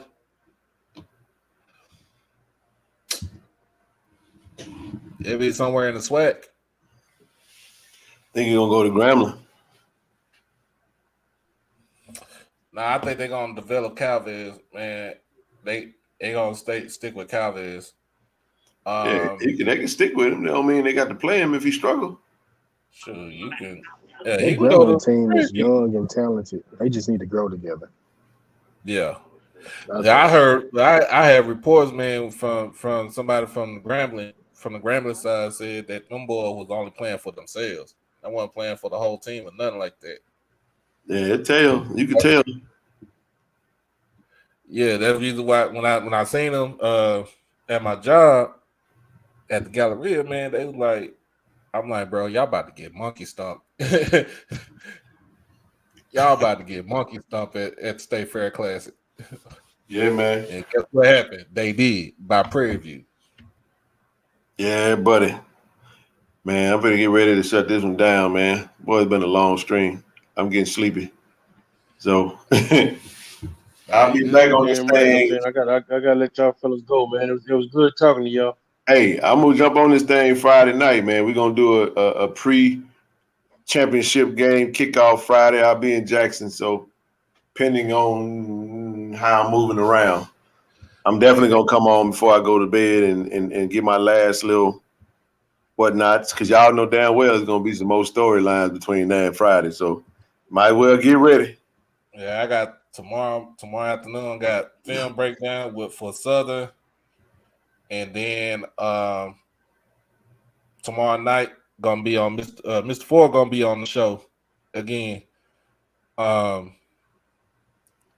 we're gonna talk about who be the coach, who gonna be the coach, and like we talked about the snubs and who this and that for the SWAC conference teams. I mean the all conference teams. Mm-hmm. Friday, I Love Friday. So might have some Jags on the show. They can talk their noise, see what they talking about, and then Saturday is post game show. So I'm gonna be busy this weekend. So Sunday, I'm telling people don't ask me to do a show because that is the day with my wife and us watching the Cowboys game Sunday night. Yeah, man. Hey, do your thing, bro. Man, I appreciate y'all. I'm gonna call it tonight, bro. Peace out, everybody. All right, brother. Yes, sir. And y'all, thank you so much, man. Y'all hit that like button on the way out. Hit that subscribe button on the way out. If you'd like to donate to the page, cash out me. Money sign Ken Clark 1400. Appreciate y'all as always. PayPal.me / Ken Clark 1400, man. We got to go get that dub, man. Y'all know what time it is. Peace.